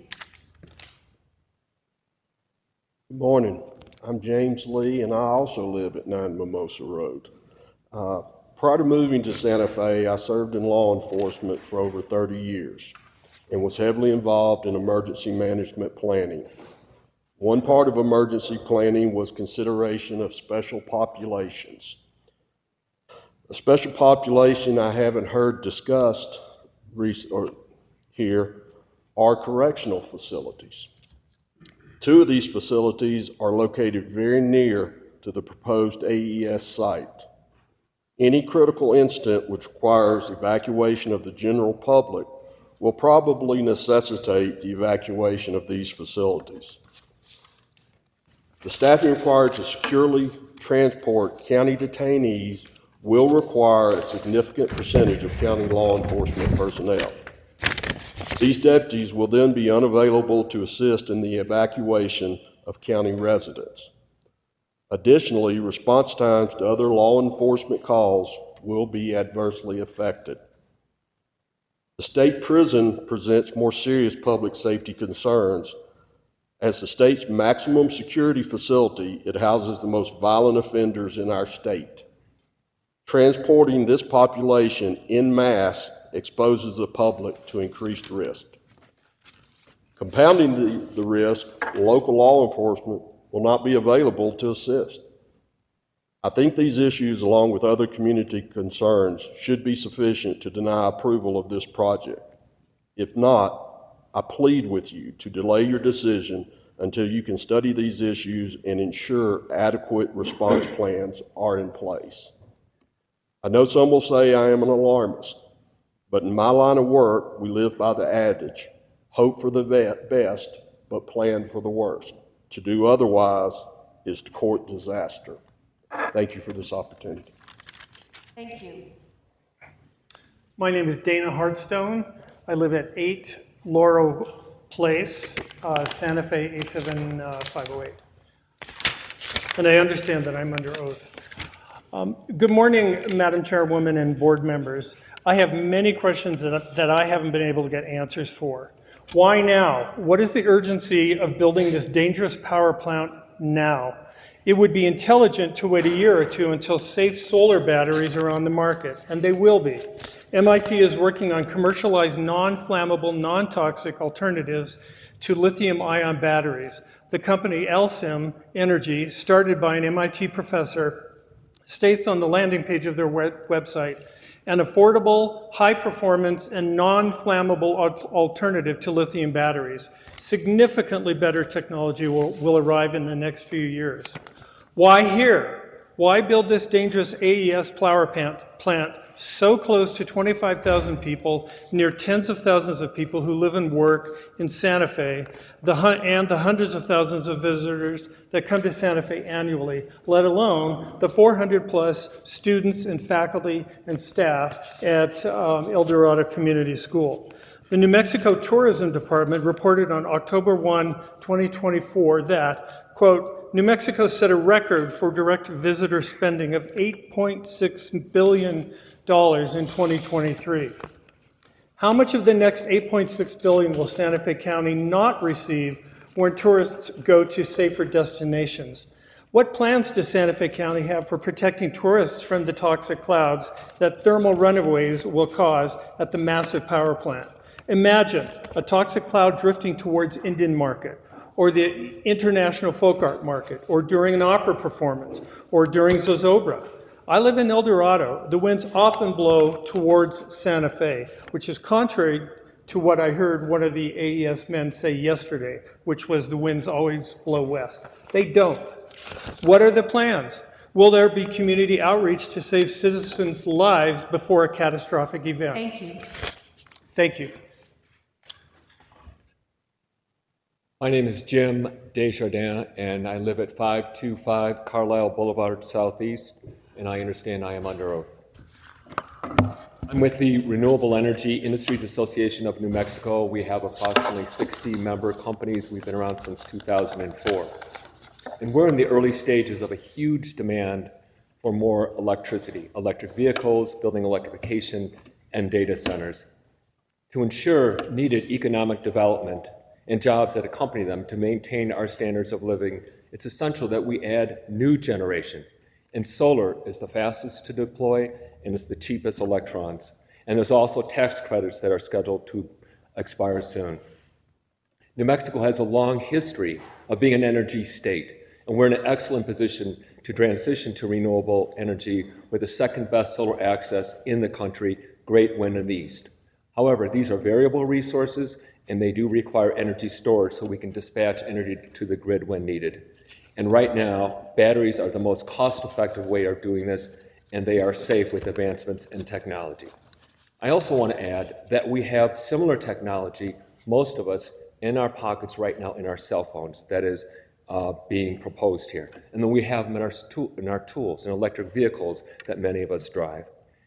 Additionally, right next to where this facility is proposed, there's a much more dangerous facility. It's called a gas station that has substances like gas and diesel that are toxic and flammable.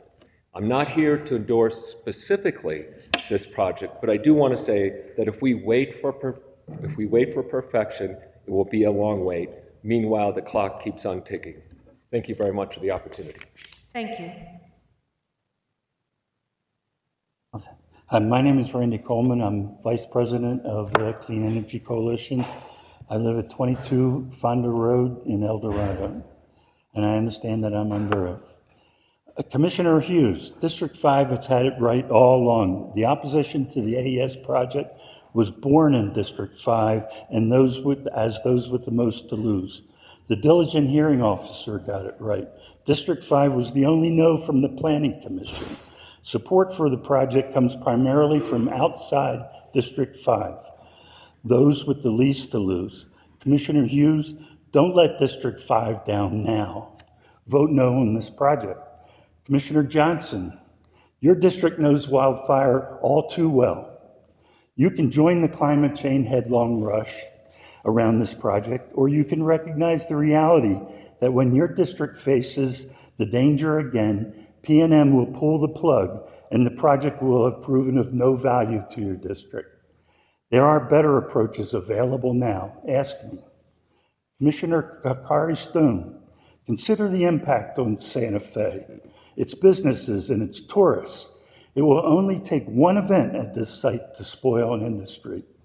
That is the lifeblood of this area, especially when there's a far superior solar and battery storage facility only a few months behind this one, and it moves the risk further from the danger. Chairperson Bustamante, your district is up next, very soon on another solar farm and battery storage. Your district has the most to lose and the most to gain as the transition to renewable energy. District 3 will play a pivotal role in the growth of Santa Fe and the county to 2050 and beyond. Don't let outside corporations get ahead of solid review and good planning. Commissioner Green, as you try to climb the political ladder in New Mexico, the actions taking place today in Santa Fe County will set a precedent. Thank you. Thank you very much. Chair Okay, Bustamante. we have 4 online. Chair Bustamante, we have a few people online. Our first speaker is George Broyles. Mr. Broyles, if you will please open your camera and raise your right hand to be sworn in.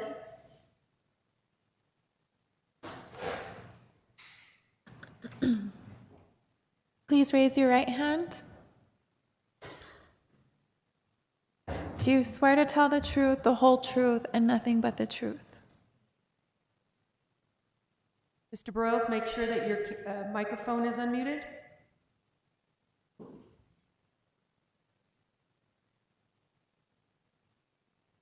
you swear to tell the truth, the whole truth, and nothing but the truth?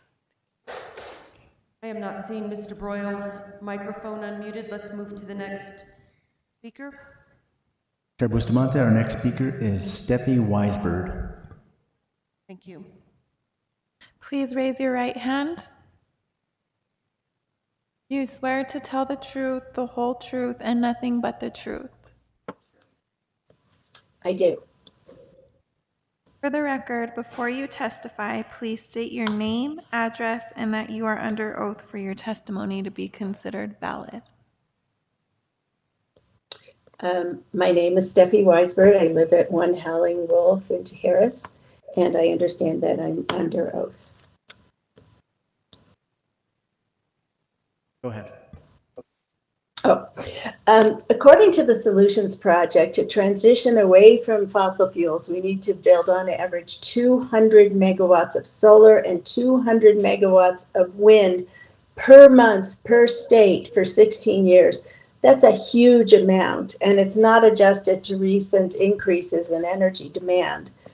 I worry that now with the Trump administration's antagonism to renewables, that we have a very short window to build utility-scale solar that will deliver the cheapest electricity in history to New Mexicans. Delays raise costs, and electricity prices are already climbing. PNM just raised theirs, and they're going to do it again next year. Trump has killed solar R&D at Sandia and other places. He's targeted scientists, he's truncated tax credits, and he's banned renewable projects on federal lands and offshore. This will cripple our industry, workforce, and renewable innovations. Plus, the growing demand from data farms, limited new supply, much of which the administration wants to fill with fossil fuels, is adding up to more expensive electricity that will ripple through our economy and hurt a lot of people. I help people understand the electrification process, and last week I spoke to a man who is living on $1,100 a month. He skips heating his house in winter to save $200. Thank goodness right now his swamp cooler is keeping up for now, but as temperatures and rates rise, I fear for him and a growing number of New Mexicans like him who will not be able to afford to keep themselves healthy and safe. Thank you. Chair Bustamante, our next speaker is Julie Remeyer. Please raise your right hand. Do you swear to tell the truth, the whole truth, and nothing but the truth?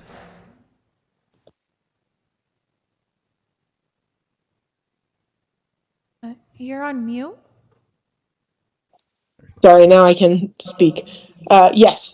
For the record, before you testify, please state your name, address, and that you are under oath for your testimony to be considered valid. Okay. My name is Julie Remeyer, and I live at 87 Rio and Medio Road in Santa Fe, and I understand that I'm under oath.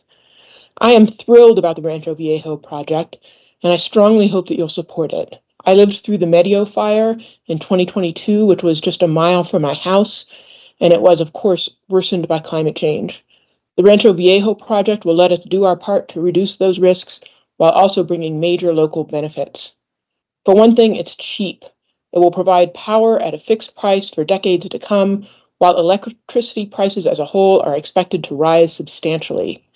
It will increase our tax base by millions, providing money for schools and firefighters and roads. It will help protect us from blackouts, especially during major problems with the grid, which are expected to rise. It will provide renewable power for families who can't install rooftop solar. It will be a point of pride, making Santa Fe a leader in the clean energy transition. So while it's easy for some to concoct frightening scenarios, the reality is that the risk is low, so low, in fact, that the wildfire that is feared has literally never happened in the history of battery storage.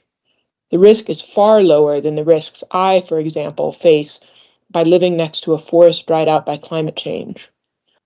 Furthermore, if Santa Fe rejects this project, it won't just deprive us of green energy. It will stoke misinformation-fueled resistance to renewable projects everywhere.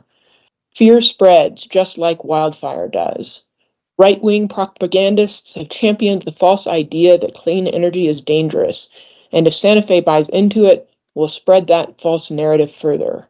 Is Santa Fe really going to be a community the Trump administration can thank for slowing down the clean energy transition? Let's turn toward the clean energy future we want and need. Please say yes to the Rancho Viejo project. Thank you.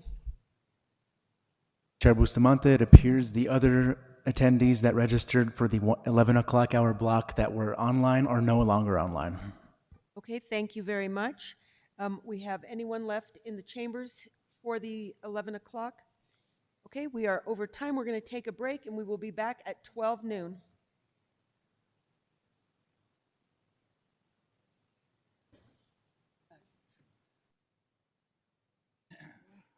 I'll put my grapes out.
morphine.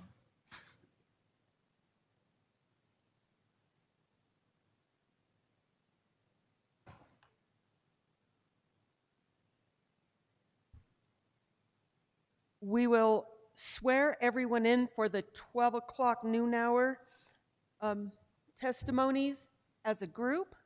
So for everyone who's testifying now at noon, please stand up and raise your right hand. Do you swear to tell the truth, the whole truth, and nothing but the truth?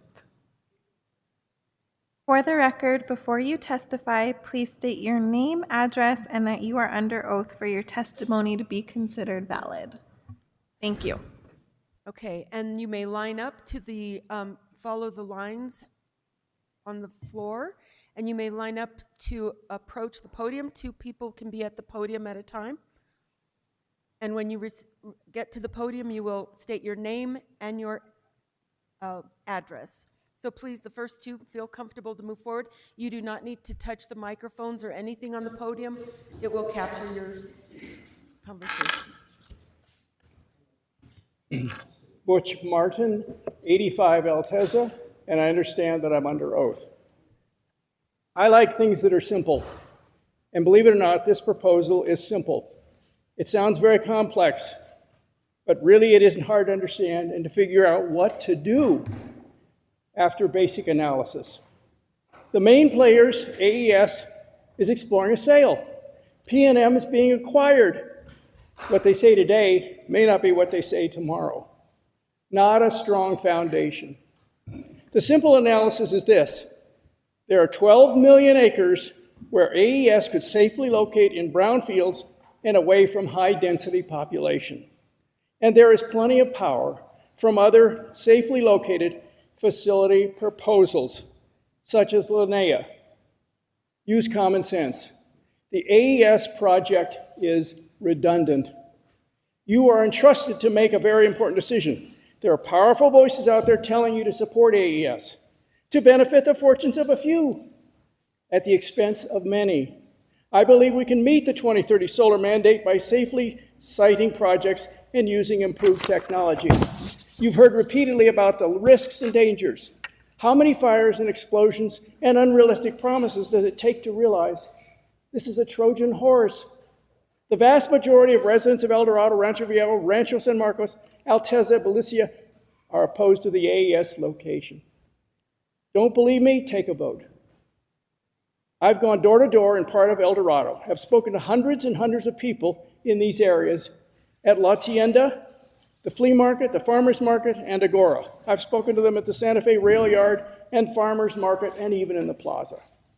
This is not political, no parties involved, nor is it NIMBY, because it's a matter of safety. If you vote for this, commissioners, you're willing to play a form of Russian roulette with the health and general well-being of the people of Santa Fe County. Thank you. Thank you. My name is Katie Singer. My address is 310 Lomita Street, and I understand that I'm under oath. When there's soy in the tubing around the electrical wires in a solar facility, mice can chew it. The exposed wires can spark. If there's dry vegetation nearby, a fire can start. If the sun is out, you cannot turn off the power. You can't turn off the panels. 2, when hail cracks panels, chemicals including PFAS can leach into groundwater. 3, at the end of their usable life, panels and batteries are hazardous waste. The bond here is not sufficient for AES to pay for disposal. That leaves the county responsible to pay for 700 acres of hazardous waste disposal. There are so many risks involved. AES has provided designs for only 30% of this project. Approving of it would be arbitrary and capricious. Thank you. Thank you. Hello, I'm Michael Daly, 3 in Ebro Way, and I am an electrical engineer with formal training in reliability prediction methodologies for power electrical equipment. I'm astonished how little technical information, none of it independently verified as I understand, the county seems to feel sufficient in making a decision with such potentially disastrous consequences. This is not about solar power. This is about dangerously inappropriate storage of flammable toxics. Non-flammable BES batteries are available now and are getting cheaper fast. Lithium-ion batteries are really only much cheaper if you would assign a low value to both reliability and safety, as AES obviously does. This generation of batteries will soon be obsolete and recognized as a dangerous techno-failure like leaded gasoline, which was also state-of-the-art until it wasn't. Does no one care when the fire is likely to start? Highly accelerated life testing, HALT, is the industry best practice for predicting time to failure. This is where my training lies. Due diligence requires the county to demand HALT-based mean time to failure test results and their standard deviations, including the significant multidimensional effects of altitude, and have these independently analyzed. Only from this can the chances of a fire in any particular time frame be meaningfully calculated. Your decision should be based on this risk. Anything less would be gross negligence. Has AES failed to use industry best practices? Or have they done the tests, didn't like the results, and are keeping them secret as they did with the UL tests that they also failed? Which of these is acceptable to you? And if the physical safety of your constituents is not your priority, what is? Thank you. Thank you. Excuse me, sir? Sir? Sorry, sir. Could you state your name again, please? Oh, Michael Daly, D-A-L-E-Y. Thank you. Thank you. I'm Joel Feinstein. I live at 5 Oswald Drive, and I understand that I am under oath. I'm a retired pediatrician. We live on the northwest edge of El Dorado. We sit on our deck, watch the sunset, listen to silence, feel the breeze, facing directly towards the proposed industrial power plant site.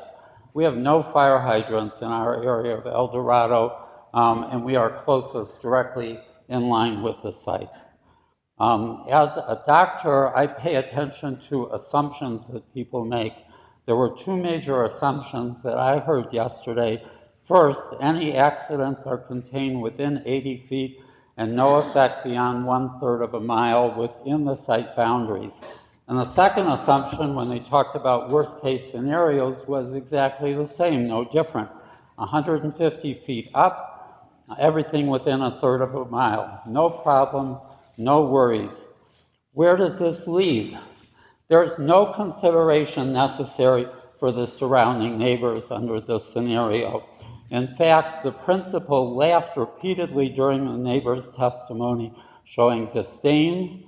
It was very distracting and should have been admonished. This plant should be sited where there are no neighbors to have concerns about, in an industrial area with industrial resources and particularly with water resources that are not established. Regulations say, do not approve if tendency to cause detriment to health, safety, and general welfare. The principal never mentioned children in schools in the presentations.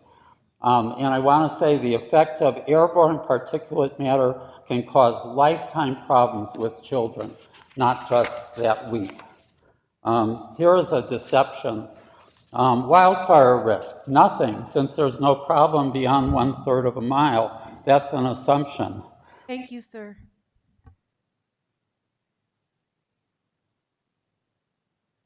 My home of 38 years is on 18 Monte Alto Road.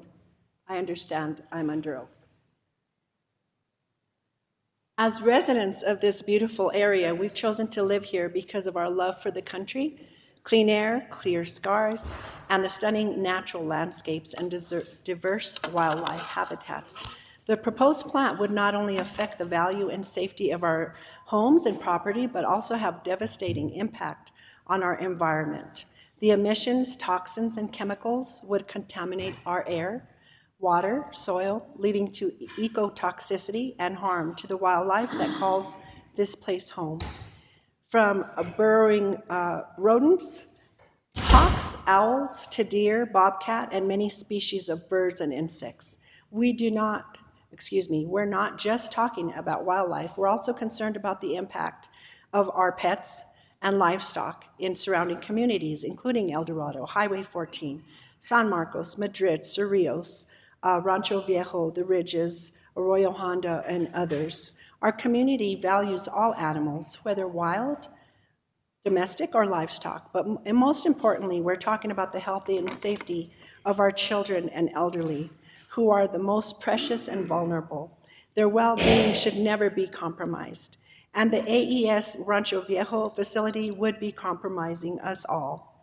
AES, if you insist on moving forward with this project, please consider building it in a remote area where it won't potentially cause harm to our community and others, even if there's ranches and homes, ideally where there's no homes within a 50-plus mile radius, without considering our quality of life and the risk to our health.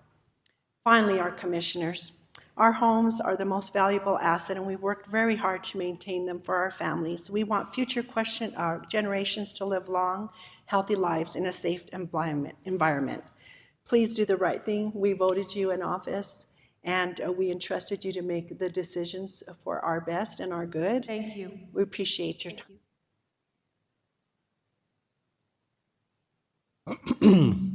Honorable Commissioners, my name is Martin Valdez.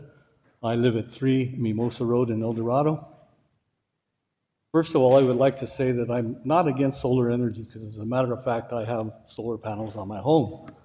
I am also not against this project per se, but I am against the project and the proposed location adjacent to many neighborhoods and schools. I'm kind of surprised that we're even here today to be debating this issue, and it is my understanding that the proposed use is not even an outright permitted use according to the Santa Fe County Land Use Code. There are thousands of acres within Santa Fe County where this project could be located without jeopardizing the health, safety, well-being, as well as our property values of the hundreds of people who elected you to represent our best interests. I am appealing to you today to vote your consciences and vote no, and respect our best interests and not the interests of those whose only interest is to make a buck and then leave the community, regardless of the impact left behind on your neighbors, your constituents that elected you. Thank you. Thank you.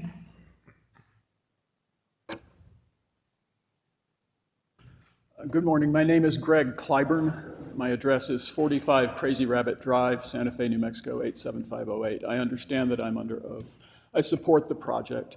My comments today are directed to some of the concerns that have been expressed about fire, and especially about the county fire department's competence and capability. I'm a fire service professional who retired from the City of Santa Fe Fire Department in 2020 as an assistant fire chief after more than 25 years as a volunteer and career firefighter in our community. For 6 of those years, I served as the department's chief training officer. I'm also a graduate of the National Fire Academy's Executive Fire Officer Program.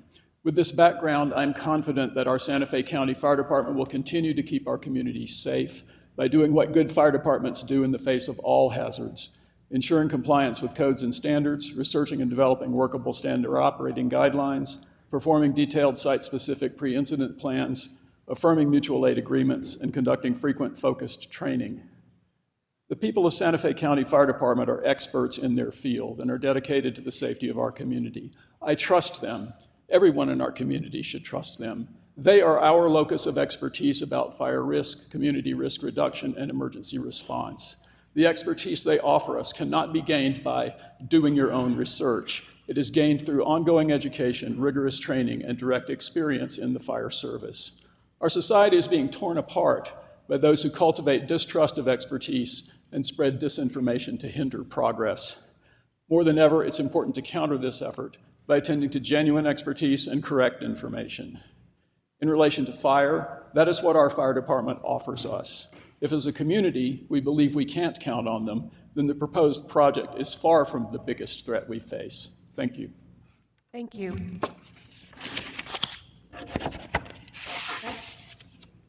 My name is Andrew Rodney. I live at 4 Gavilan Place, 87508, and I understand that I am under oath. April marked my 31st year living in El Dorado. I own 2 properties there and a well. For 13 years, I've generated more clean energy from my solar panels than I consume, and I support this project. The opposition states that they have 2,100 members. The 2020 census reports our county population is over 154,000. So 2,000 residents oppose a plan that will produce clean energy for 24,000 homes and generate millions of dollars in tax revenue. 2,000 residents oppose a plan arguing that the project poses a serious risk due to the BESS. You've heard technical testimony yesterday, as I did.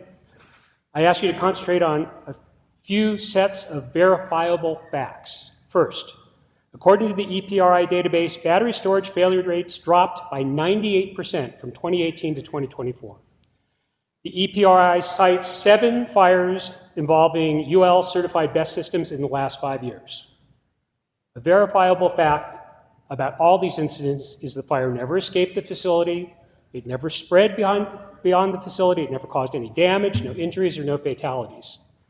From 2017 to 2022, battery storage capacity in the US increased more than 18-fold, a 15-fold increase since 2020 alone. The fundamental facts are that there are more BESSes and there are fewer fires. The CEC has no concern about gas stations. One sits just outside El Dorado and it's approved for that location. NFPA reports 4,000 gas station fires a year in the US, some resulting in fatalities, fire spread, and toxic fumes. The county has approved dozens of gas stations because residents need them. Residents need clean energy. As Mr. Spock wisely said, the needs of the many outweigh the needs of the few. The fears of the minority should not outweigh the needs of Santa Fe County. Please focus on the project advantages that will impact everyone in our community, and thank you for your time. Thank you.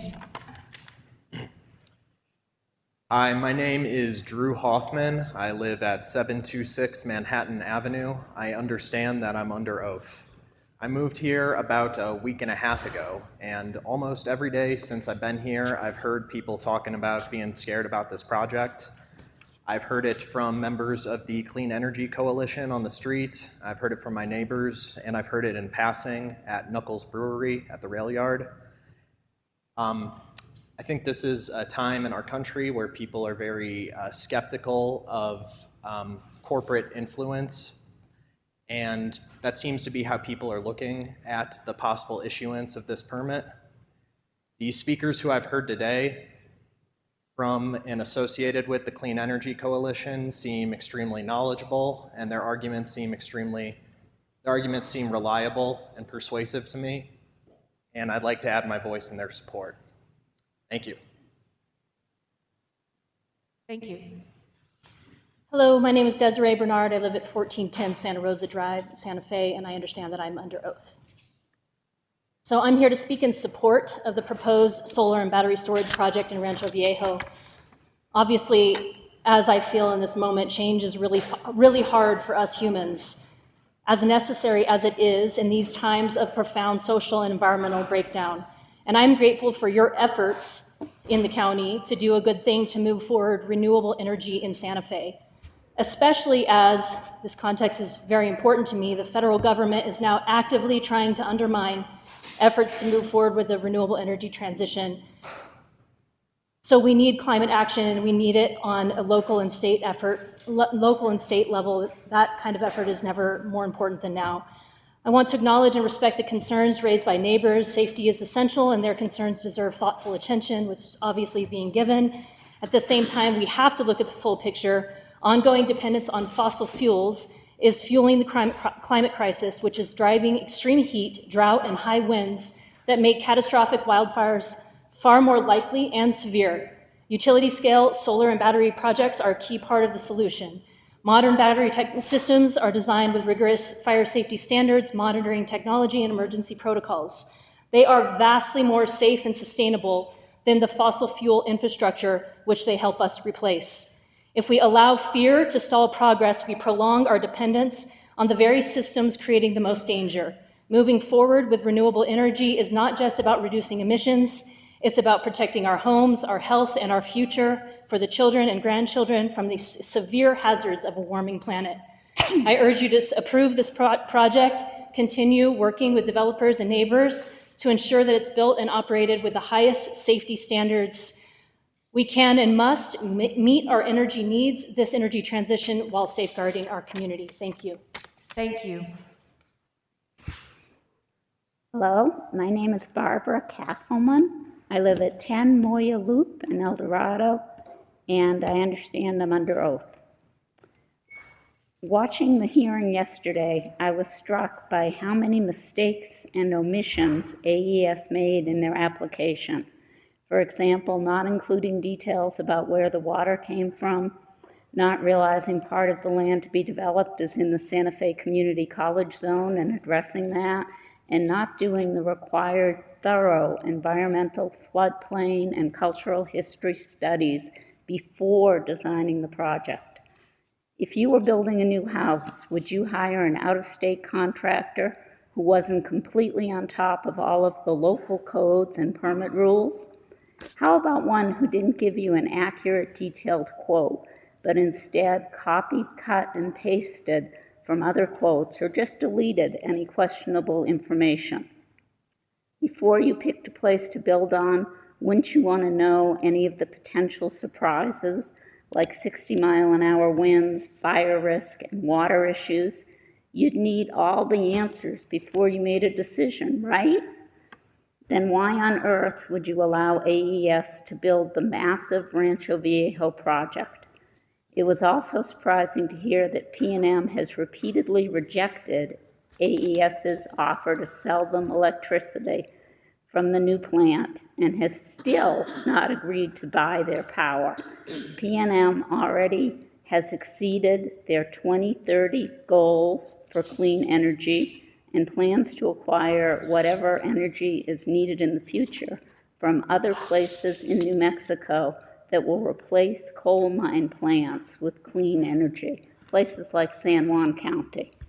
Please don't put our lives in the hands of a company that prioritizes profit over safety. As our commissioners, I ask that you please put people above profit and not approve this project. Thank you.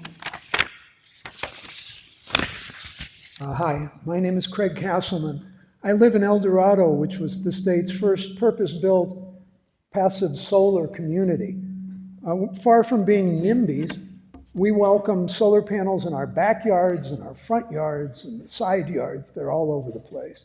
What we object to are more than 500,000 lithium-ion batteries located in the middle of scrubland, not far from our community. Every year in the United States, there are 5,000 lithium-ion battery fires, 2 of them a week on airplanes. Most of the time it's a car or a motorbike that burns up, but twice this year so far, they've been large BESS installations. China, the country that makes those lithium batteries and exports them to our country, is turning to sodium-ion batteries for domestic use. The 3 largest battery companies in China, which happen to be the 3 largest in the world, are making sodium-ion batteries because sodium is cheap. We have oceans full of it. And unlike lithium, they don't endanger the environment when they dig it up. We have huge deposits in Leonetti County.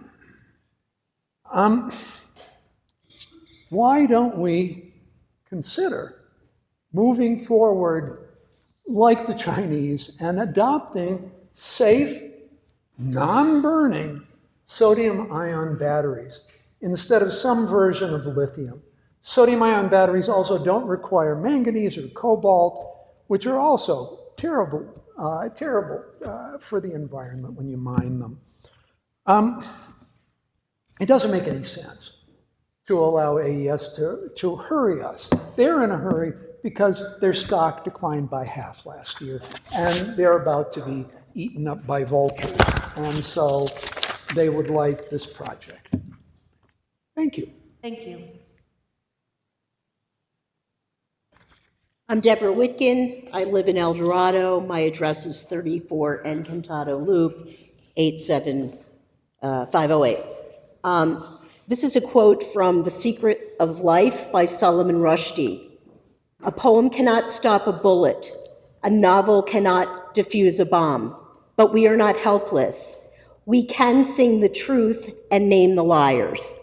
Therefore, Deborah Whitkin, I'm a clinical nurse specialist. I've provided care to the sickest people in our country for 25 years in the context of level 1 trauma centers. I am today a consultant assisting top-tier attorneys in our country to assist litigation due to the damages, like the damages and death, that will occur, causing irreparable harm to survivors, men, women, children, babies, dogs, elders, cats, birds, reptiles, and may occur while they're sleeping. I own a home in El Dorado. This town is not, by any means imaginable, capable to provide the level of medical care that will be required when the catastrophic event will occur. A single 18650 lithium battery may exert 1,500 psi of explosive force in a thermal runaway, according to the National Library of Medicine. This hospital in Santa Fe is incapable of providing care to any and not the number of individuals that will occur catastrophic injury. Do you know what a lung of an injured thermal child looks like? Do you train individuals to have the capacity to immediately appear with an Airbus to transport the hundreds of people after stabilization to a level 1 trauma center? You don't. Are you going to pay for their survivors? Are you going to help bury them? Who is going to tend to these injured? Shame on you. How dare you? How dare you do this in the name of whatever it is? I have a neighbor who's pregnant. She cannot sleep. Thank you.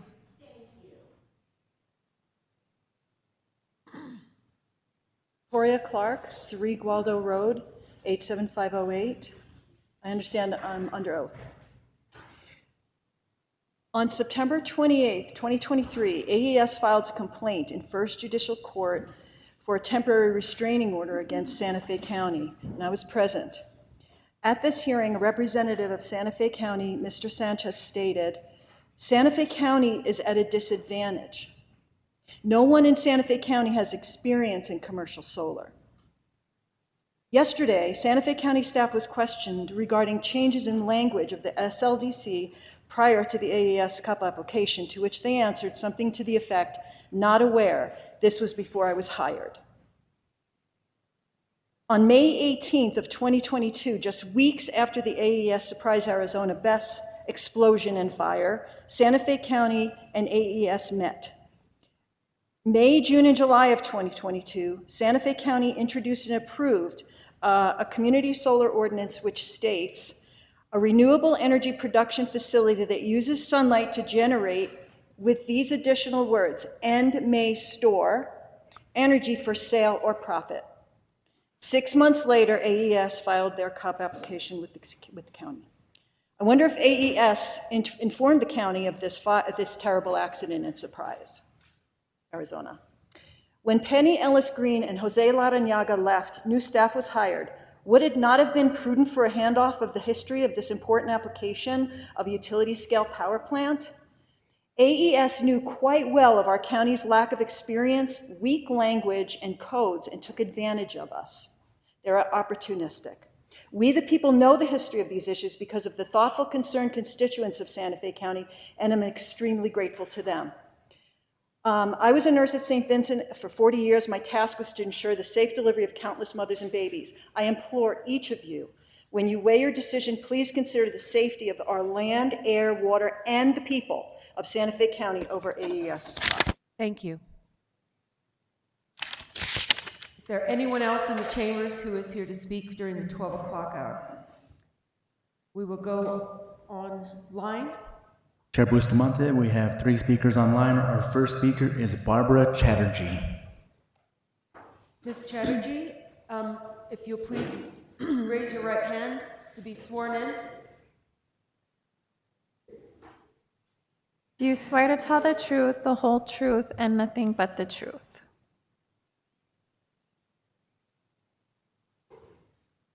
If you can please unmute. Ms. Chatterjee, we need you to unmute your microphone, please.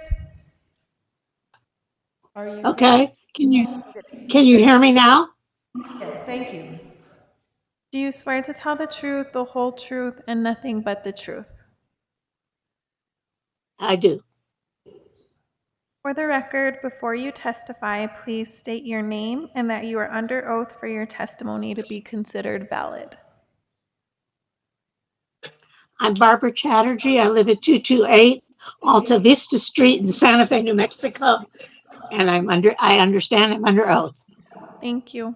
I wish to add comments to some comments that I already filed with the commission prior to these hearings, and I want to raise about 4 or 5 points that I've developed since the testimony yesterday. Excuse me.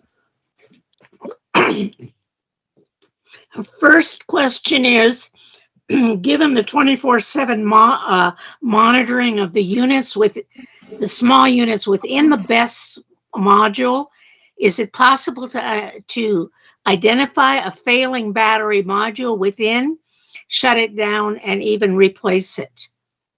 My second question pertains to the location of BESS units. Given both also that the owner of the property has indicated that more land is being put into conservation, what are the possibilities of distributing the BESS units into smaller clusters? Some redesign of the site might really be appropriate. With respect to reliable water, it seems like the site really does need a major water line. And there was some testimony yesterday indicating that such a line is being built. And I believe that this county fire chief actually indicated an interest in having such a line drawn to the site. I think that is another redesign that merits consideration. My next point is one that has been made by many. This project will not be built out for a few years, and I would request that the county would find ways to incorporate, maintain flexibility and nimbleness for new technology that might be an improvement over what is being designed, so what is being offered now, so that we have the Chair opportunity Bustamante, to the timer has expired. Sorry, your time is Thank up. you. Next. Chair Bustamante, our next speaker is Mary Lou Jackson. Thank you. Ms. Jackson, please raise your hand and be sworn in. Do you swear to tell the truth, the whole truth, and nothing but the truth? Yes, I do. For the record, before you Yes. testify, for the record, before you testify, please state your name and that you're under oath for your testimony to be considered valid. I'm Mary Lou Jackson. I live at 36 Alcalde Road in El Dorado, and I understand I'm under oath. I'm a retired nurse, and I care deeply about everyone's health and safety. I moved to Santa Fe with my husband and small children in 1990, bought a lot in El Dorado, dug a well, built a house, and raised our children there. It is home. We have always felt safe, but now we feel threatened. If a worst case scenario were to happen, and we know that nothing is foolproof and the unimaginable can happen, toxic gases and toxic smoke would blow toward children, women, and men living nearby. I know 5 individuals with breathing issues and serious health conditions on my street alone. If AES were to have one fire, sending toxic smoke into any Santa Fe County neighborhood, and people must shelter in place with windows closed and ventilation turned off, They'd still be breathing smoke. Houses are not smoke proof. It would be a tragedy. Can you imagine sheltering in place on a 90-degree summer day? If it were to happen, would you want your children and family to be living near a BESS? Evacuation is another story. It'd be a disaster. A very low risk of fire, we are told. It is still a risk. I tested my well water for PFAS. I found that there are none. I want to keep it that way. Please don't allow AES to potentially put toxic smoke in the air I breathe and contaminants in my water and soil.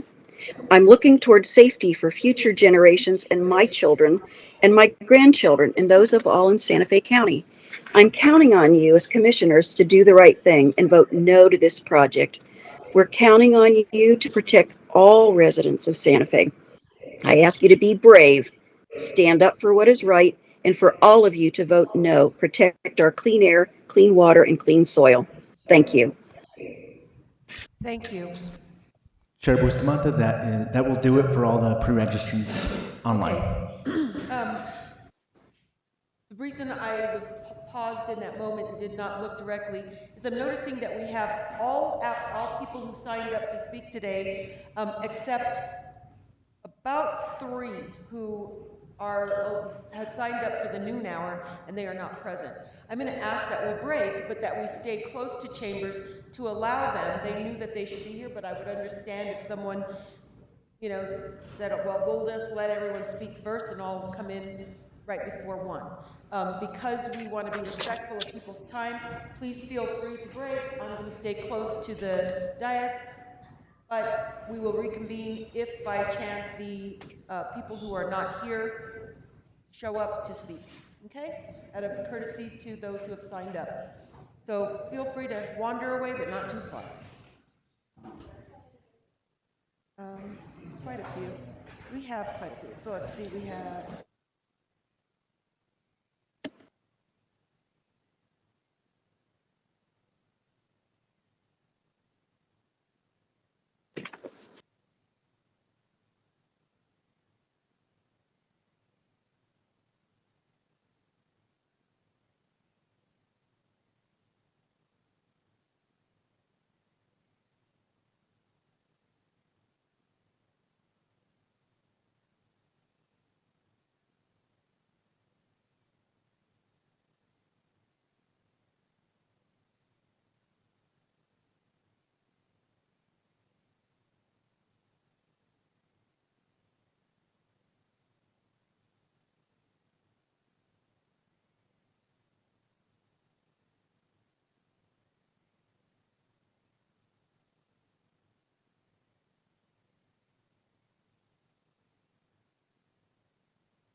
Yep. Right? And only for a half hour. All right, thank you. We will reconvene our hearings of public comment. And we have 19 total for the 1 o'clock hour. For everyone who is here to testify for the 1 o'clock hour, please stand and raise your hand. You will all be sworn in at the same time. When you reach the podium, you will be giving your name and your address. Go ahead. Do you swear to tell the truth, the whole truth, and nothing but the truth? For the record, before you testify, please state your name and that you're under oath for your testimony to be considered valid. Thank you. Okay, you may stand in line, and we can have 2 people at the podium at a time. And there are arrows on the walkway to assure egress for those who are in the chambers. And 2 people may approach the podium. There are speakers on the podium that you don't need to touch or pick up or anything. They will pick you up. Okay? So when it's your turn, you will state your name and address to the clerk, and then the clock will start. Okay? Are there any questions? Okay. When we will go left to right, like as we read. So we will start with the gentleman on the left and then the person at the right as we continue. Okay, thank you. Tom Rebstock, 62 Camerata Loop, 87508. That it? Okay, let's talk about a fire in the best that gets out of control. AES says that the technology they're going to use is very new and improved, but according to the battery experts at the Fire Protection Research Foundation, an independent nonprofit group, in 2025 said battery technology has changed so quickly that the safety community is far behind in figuring out how to mitigate their confounding array of complex threats. Not just behind, but far behind. Regarding thermal runaway fires, the same institute says these gases can cause unpredictable explosions that shoot flaming debris like buckshot out of a barrel of a gun. The fires burn with extraordinary heat that can melt through metal storage containers. Melt through the container. How's the container going to work if it's been melted? We can add to these concerns that the fire suppression equipment doesn't always work. Fire Trace International, one of the leading manufacturers of this fire suppression equipment, says regarding best safety that there are many electrical components that can catch on fire and quickly spread to adjacent battery racks, rendering the extensive safety mechanisms designed to prevent thermal runaway ineffective. This is the people that make this stuff. So we've got a fire now. It's got flaming debris coming out the top. It's got a toxic plume. It's got a melted container and a suppression system that doesn't work. If that happens here on a dry and windy day, which we get frequently, flaming debris can easily get blown beyond the gravel perimeter and start a grass fire, which could spread to an adjacent neighborhood like mine in less than 3 minutes, maybe less. Drought and high winds are a deadly combination, as we were reminded in Maui 2 years ago. Thank you. Nina Rebstock, 62 Camerata Loop, 87508. I'd like to address the notion that no BESS fire has ever escaped its containment perimeter. This is an incredibly naive statement, considering BESS have only been around 15 years or so. No one has ever tried to operate a BESS in such a dry, windy climate as ours, and just because something hasn't happened yet doesn't mean it won't. Consider the case of NASA, which had never lost a manned space mission until that fateful morning in 1986, when the Challenger exploded 73 seconds after liftoff, killing all 7 aboard. Or consider the good people of Asheville, North Carolina, who were just told last year not to worry. No hurricane had ever caused major flooding to a community 600 miles inland. Sadly, Hurricane Helene caused the death of over 200 people who believed there was no danger. Is it going to take a catastrophe like that for us to realize that this technology is not safe enough to be located next to 3 neighborhoods? AES is trying to give Santa Fe a Trojan horse decorated with catchy stickers saying, renewable energy, fight climate change, but it's a trick. And if we let this horse through our gates, out from its belly will crawl fire, explosions, toxic fumes, groundwater contamination, reduced property values, and the potential to burn our neighborhoods to the ground. Baker Risk sums it up this way. It is clear that the risks associated with BESS are here to stay, and with the ever-increasing number of installations, there will be more incidents. There is no solution or design that is inherently safe.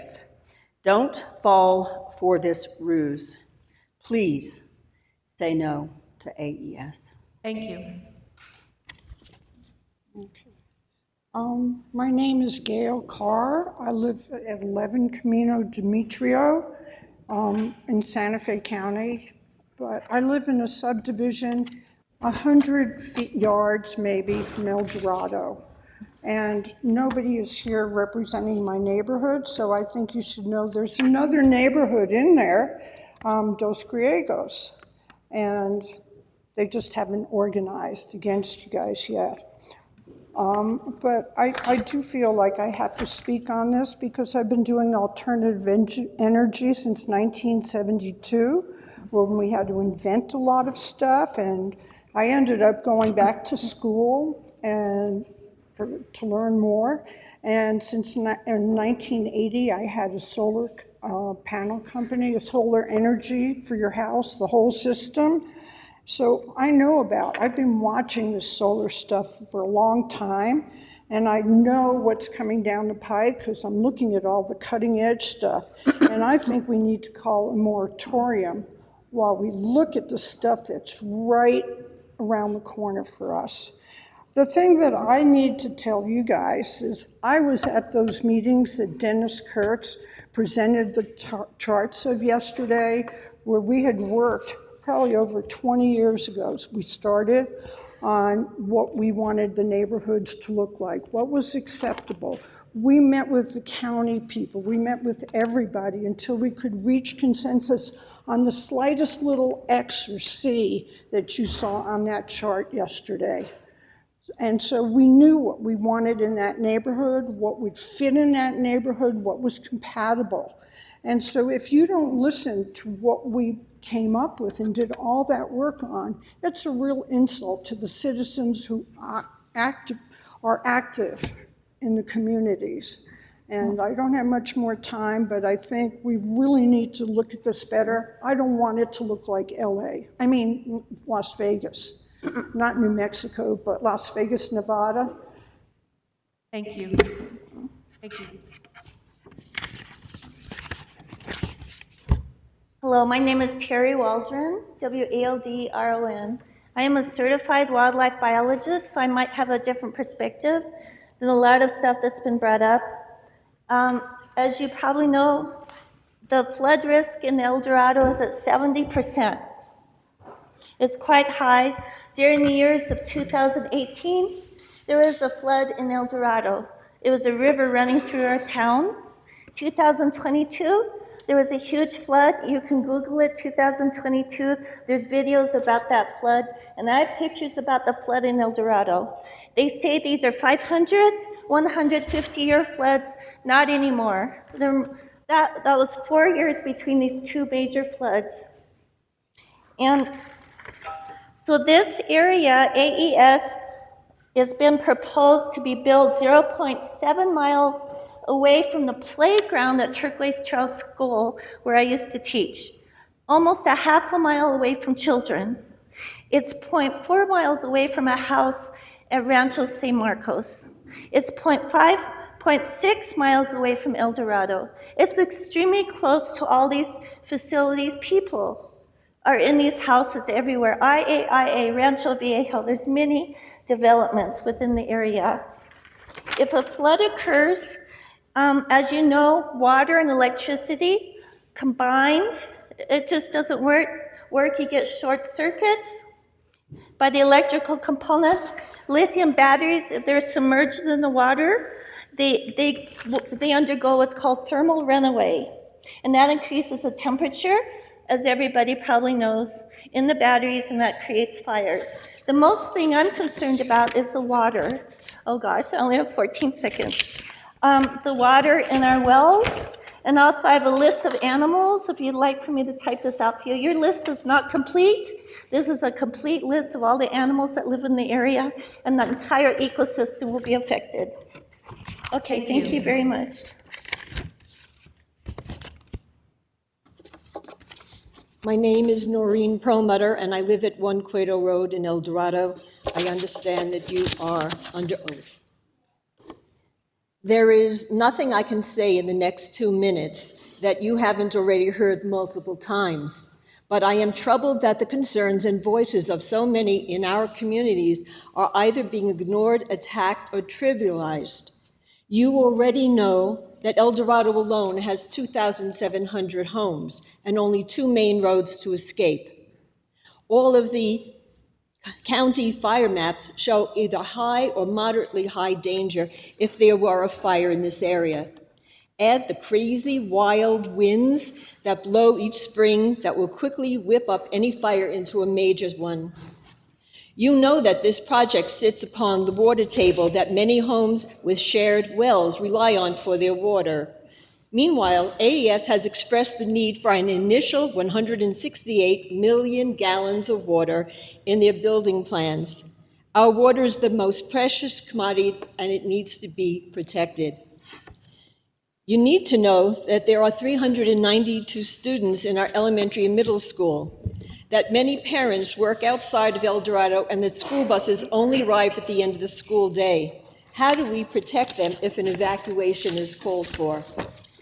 Lastly, lithium batteries, despite all precautions, have the potential to go on fire and have. Since their initial plans, AES has increased the number of BESS containers from 39 to 69 containers. But battery technology is rapidly changing, and there are much safer forms in storage being developed that will not burn and will render the lithium batteries obsolete. It is not worth the risk to build a solar and BESS project that will cover 800 acres so close to these densely populated areas. Why gamble when we are already aware of the risks and a safer alternative is waiting in the wings? Thank you for your patience. Thank you. My name is Julie Parcells, and I live at 134 Mejor Lotto, Santa Fe, 87508, and I understand that I am under oath. Firstly, I'd like to say that I'm pro-solar, that my home is 100% solar run, and that I drive an EV, and that I have a whole house water system in my house for pure water. But I'm here to speak against the AES BESS proposal to build a utility-scale facility in close proximity to 3 neighborhoods comprised of approximately 25,000 residents. We are rural fringe zone. Do you regard our safety and health as a priority in making your decision? AES has a horrible environmental track record of violations and fines. There's also newer and safer technology available that is already in use. It makes no sense to approve the proposed plan. Thermal runaway is a real possibility, as we saw what happened in Moss Landing, California last year, when toxic gases spread 29 miles and contaminated everything. Our home values and insurance are already being affected by this proposal. My husband and I visited and fell in love with Santa Fe in 1992, so much so that we bought a lot in El Dorado, even though we knew that because of the special nature of our jobs, we would not be able to move here for 27 years. Moving here in 2019 was a dream come true, but now it's looking like a nightmare, as we've been following this debate for 2 years now. I am a 37-year and 3-time cancer survivor. We moved here for a peaceful life in a natural and clean environment. Our dream seems to be slipping away as we will not live under this threat. Please, our health, safety, and welfare are now in your hands. There are more rural areas available for this kind of project. Please vote no, and please don't make me have to move from my beloved Santa Fe. Thank you. My name's Kathy Priola, 19 Alcalde Road, and I understand I'm under oath.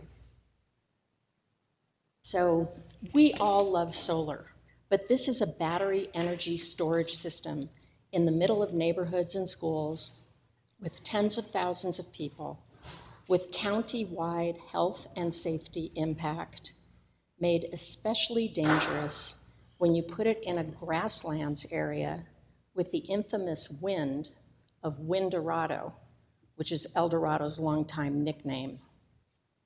It's a formula that increases likelihood for a grasslands fire and thermal runaway, and El Dorado is downwind from the proposed BESS location. And issues will occur. AES has a lengthy environmental violation history. There's a link that documents it. I hope you have that. It's pretty frightening. I know someone who strongly objects to this project just because it's AES. You know, I've written several versions of what I'd like to say here, but what it comes down to is this. Too often, I feel like I live in some sort of a sacrifice zone, an area that's somehow throwaway to large corporate interests or landowner interests that appear to have the county in their pocket. The rewards do not in any way outweigh the risks for this location of catastrophic failure and irrecoverable loss. It makes no sense. Thousands of voters are now counting on you to protect us. It's so obvious. Please, this deal must be rejected. Thank you. My name is Stacy Foyles, 2522 Camino Cabestro, and I understand that I am under oath. I grew up in the 1950s in California. What an innovation everyone thought it was when they started spraying the orchards and surrounding areas to prevent infestations of fruit flies and mosquitoes. We had more crops and less disease. But we didn't have enough information to make the decision not to spray. That came years later. My current lung cancer may be the result of that innovative technology that was not thoroughly explored before putting it to use in neighborhoods around my home. The same is true for so many innovations that in the end cause more problems than they solve. We have to learn from history and make sure that the solar arrays and their accompanying battery stations are not a hazard to our communities. At present, we know that solar batteries can cause spontaneous combustion. They are not safe. You can't put lithium batteries in a plane's cargo because of temperature changes. But you want to use them close to neighborhoods full of human beings. I think we need to explore alternatives prior to creating yet another problem. We human beings are often creating new problems in attempts to solve our past problematic solutions. Let's make sure that everything we do is safe before we put it to mass use near vulnerable landscapes and neighborhoods. For once, let's think before we act. This is an important decision, not one that should be rushed. Thank you.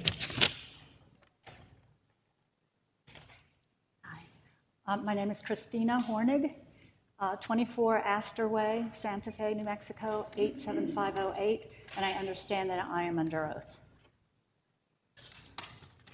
Good afternoon, Madam Chair and honorable commissioners. We've been discussing the detail of AES's application for a conditional use permit, including operational commitments related to safety.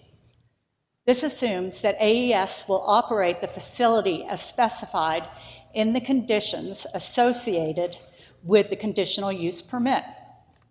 Unfortunately, if this CUP is approved, we cannot assume that AES will operate the facility as specified in the CUP conditions.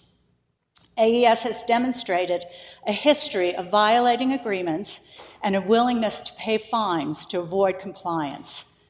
They cannot be trusted. Some examples of this behavior include 57 violations and $40 million in fines since the year 2000.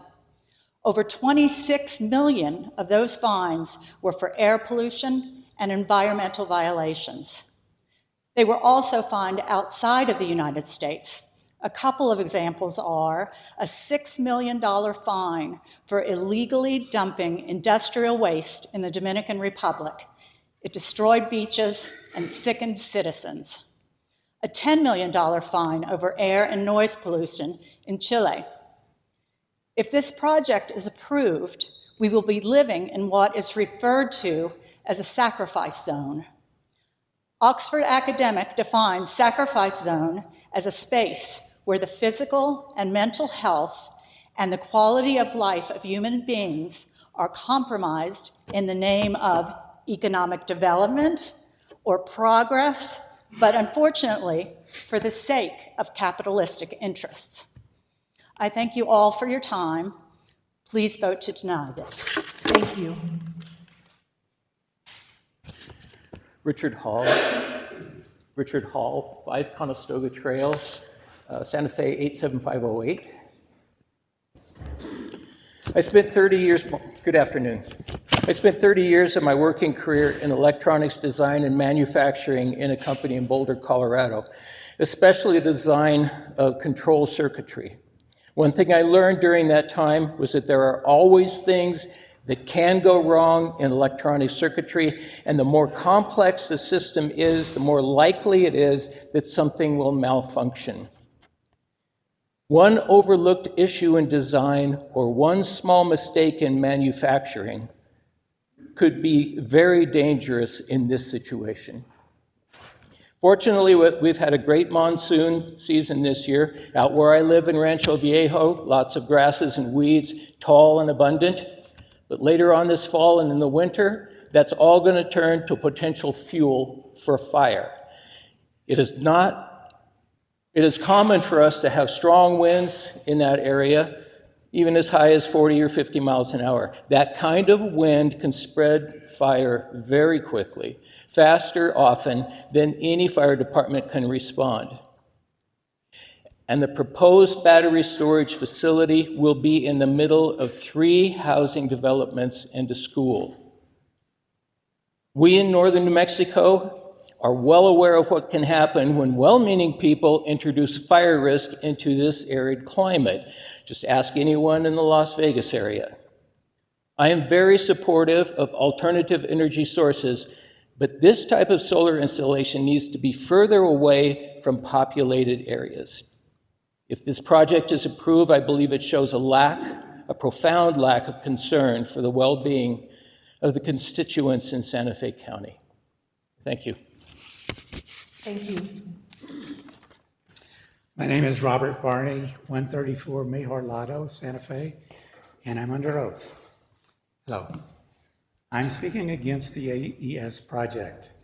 I have tried to distill my comments down to 5 major points, which I believe are facts. Points 1 and 2 relate to the risk, the fire risk.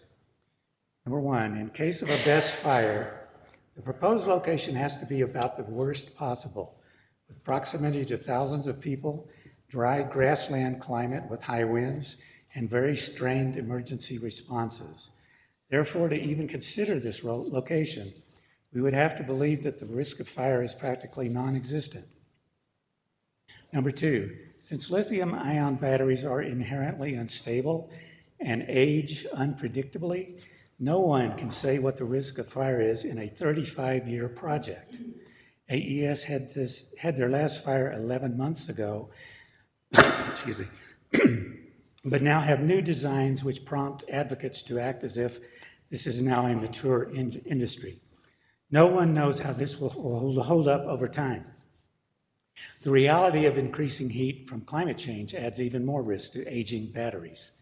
Number 3, AES has a depressing record of environmental and safety violations, apparently cutting corners to enhance profits as a way of doing business. Where are the county and state regulations and oversight to enforce acceptable operations?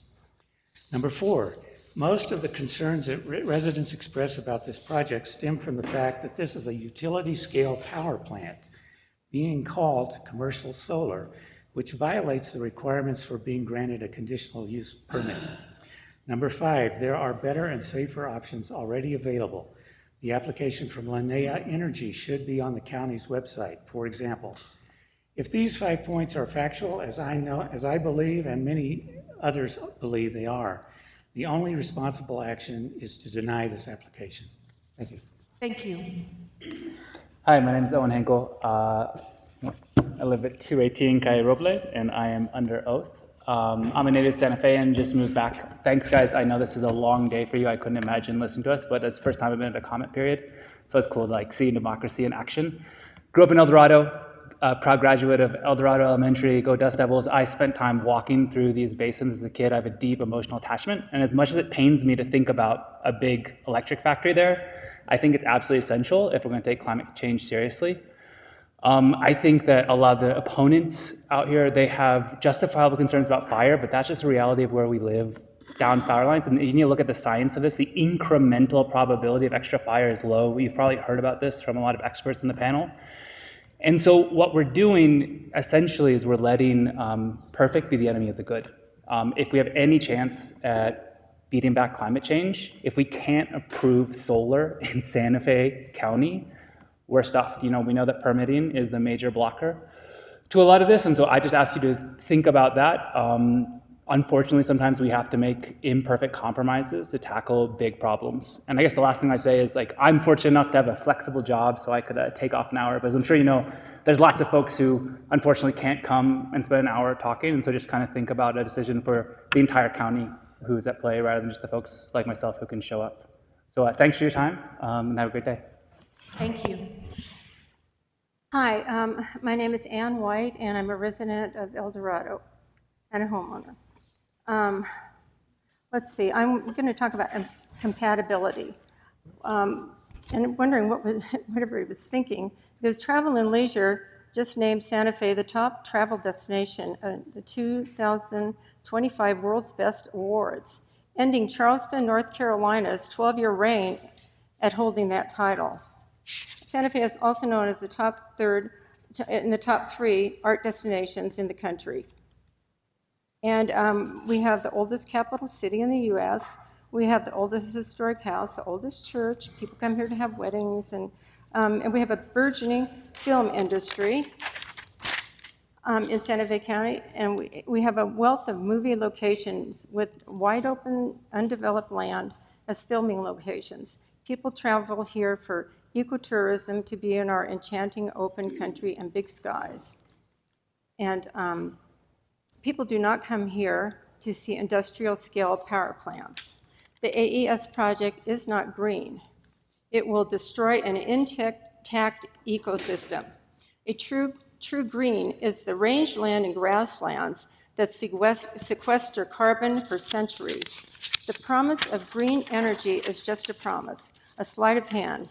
By approving a huge, dangerous industrial-scale power plant, calling it green, it has been approved. The manufacturing of all the parts of this project, the mining, the resources used, the manufacturing, it destroys wildlife and habitats, and they use child labor and slave labor. Recycled, it's not recyclable once not needed. Your job is to protect your constituency. And you shouldn't be just selling off land to the highest bidder. Thank you. This is an industrial power plant. Thank you. My name is Betty Jean Shinas. I live at 32 Domingo Road in El Dorado. And I do understand that I'm under oath. I've been a social worker most of my life, so I have provided services for the community with my whole heart and soul. And I think all of you do the same, or you wouldn't be in the positions that you're in today. I didn't sleep last night, and the reason I didn't sleep is I kept worrying about this. I kept thinking, what is happening to our beautiful Santa Fe? And I live in El Dorado. I've lived there for 30 years. I was raised in Santa Fe 6th generation.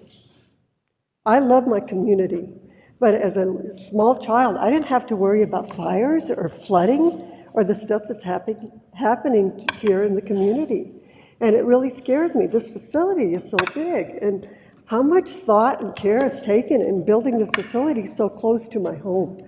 And I am doing this not for myself, but I'm doing it for each and every one of you who is sitting behind these tables. It's important that we're careful with our community. I'm going to tell you a little personal story. I lost my father when I was in my early 30s. My children lost their grandfather. He lived in he worked at Los Alamos, and every day as a child I worried about Los Alamos because it was up in the hill, and I worried that someday we could have an explosion. That was my childhood. Well, guess what? You remember the fire in Los Alamos? Oh my God, I was a social worker. I would just prayed, oh my God, I hope it doesn't spread. We have fires, we have flooding, we have everything that can affect our community. And the only thing I wrote today, and thank you for having me here, is that this project could poison the air we all breathe, and not just El Dorado, our community as a whole. And thank you for your time, and thank you for the hard work that you all do. Thank you. Thank you. Do I push them?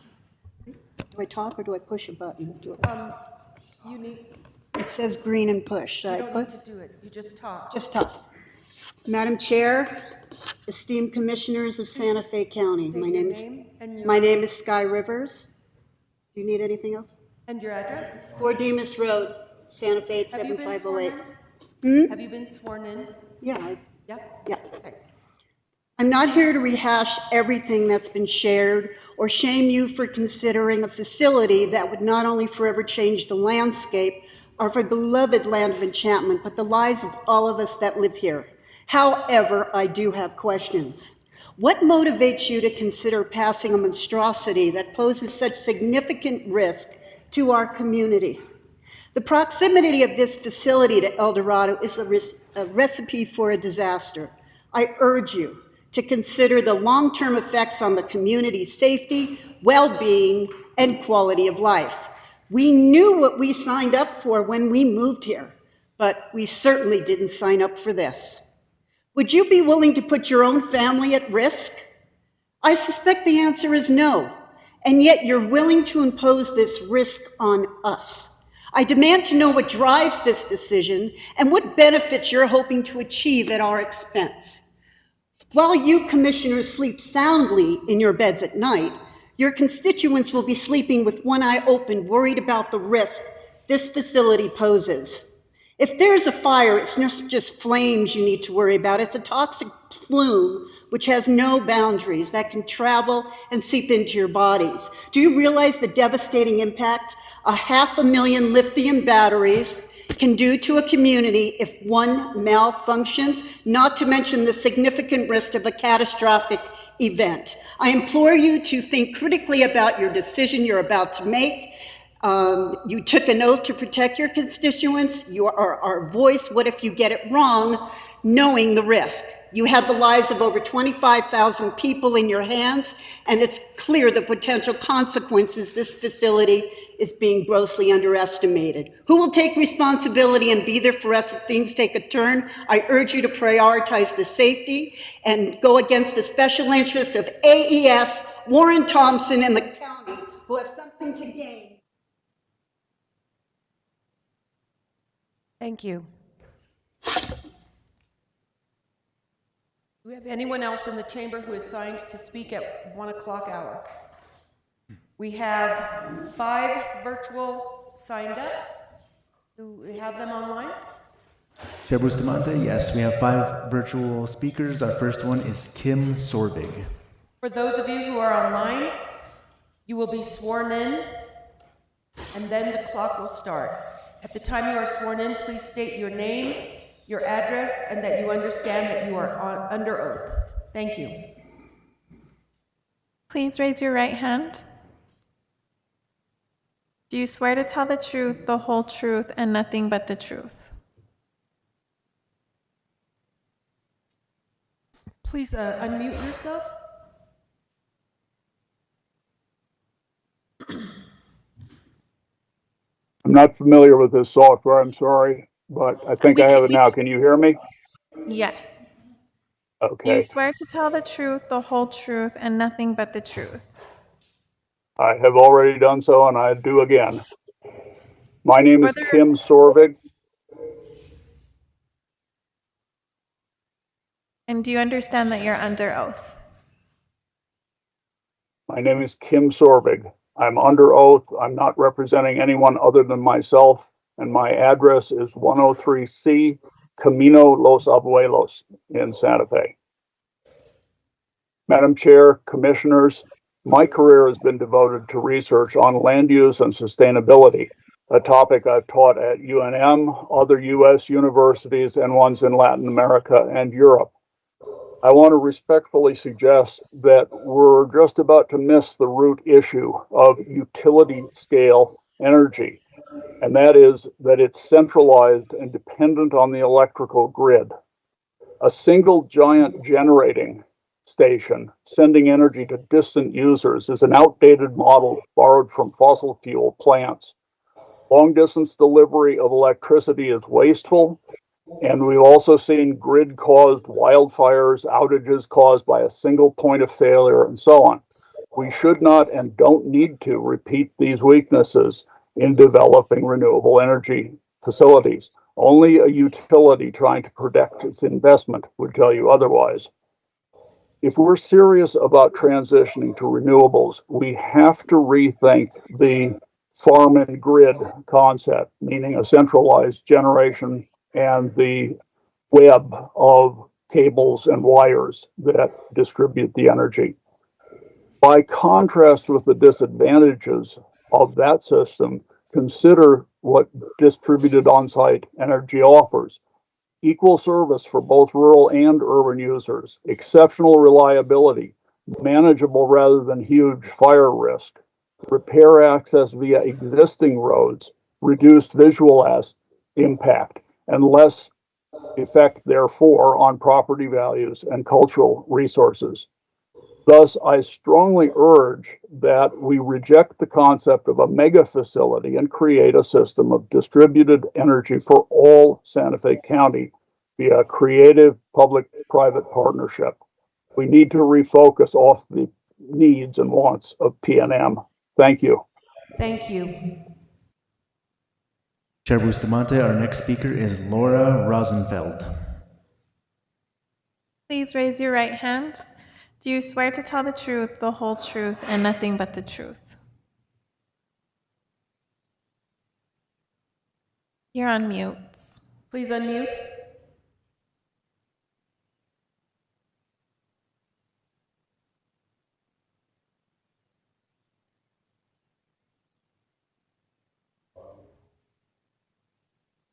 If you look at the bottom of your screen, you should see a microphone and a camera. You'll click on the microphone that has a line through it, and that will, you don't see it. Move your mouse down or up to see where it pops up. If your mouse goes up and down, it should reveal itself if you go into the bordering area. Yours is at the top? You can't see it. The microphone is at the top menu on the right side. Okay, yep, at the top, sorry.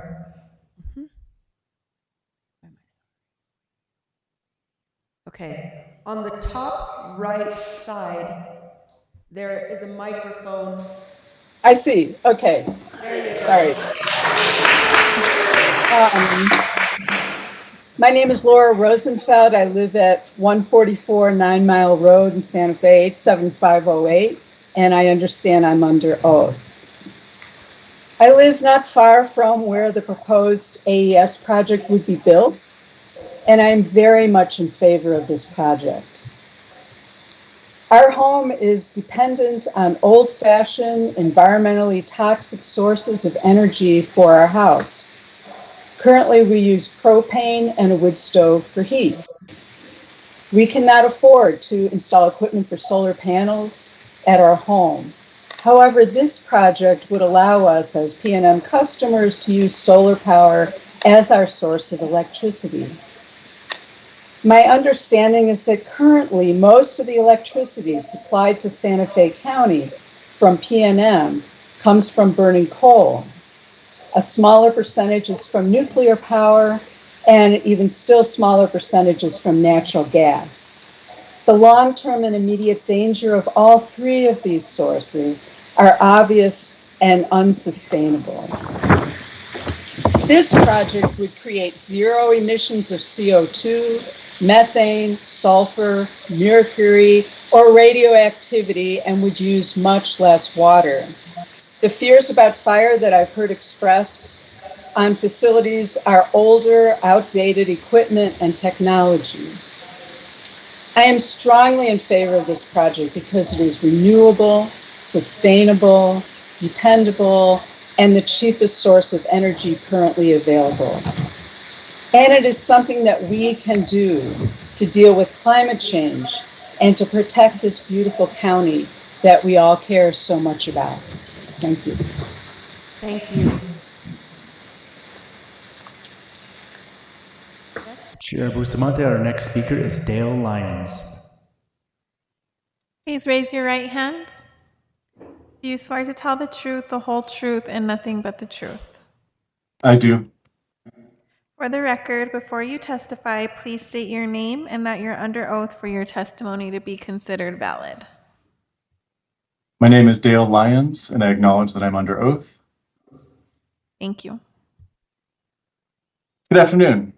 I live at 1209 Calle Luna, 87501 in Santa Fe, New Mexico. I was born and raised in Santa Fe. One of the features of calling a place home for over 50 years is being able to witness lots of change. None of the changes are more striking than how different Santa Fe's climate is now compared to what I observed in the 70s and 80s. I understand that climate change is real because I've witnessed firsthand how milder our winters are, how much faster our snowpack melts, how much earlier spring runoff occurs, and how much longer our hot, dry spells are. Observing these trends and understanding what it means for our collective future makes it clear to me that climate change is an existential crisis that we cannot ignore. Mitigating the impacts of climate change requires immediate action and to transition as quickly as possible from fossil fuels to clean energy sources like wind and solar. I strongly support AES's Rancho Viejo project because it's a small but critical step in the right direction to address climate. Oh, apparently, if you can pause the, let's see if he comes back.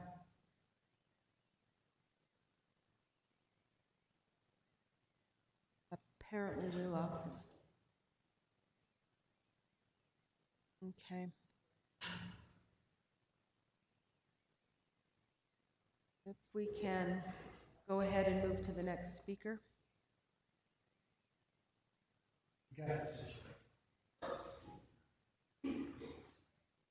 Our next speaker is Maxine Paul. Please raise your right hands. Do you swear to tell the truth, the whole truth, and nothing but the truth? Yes.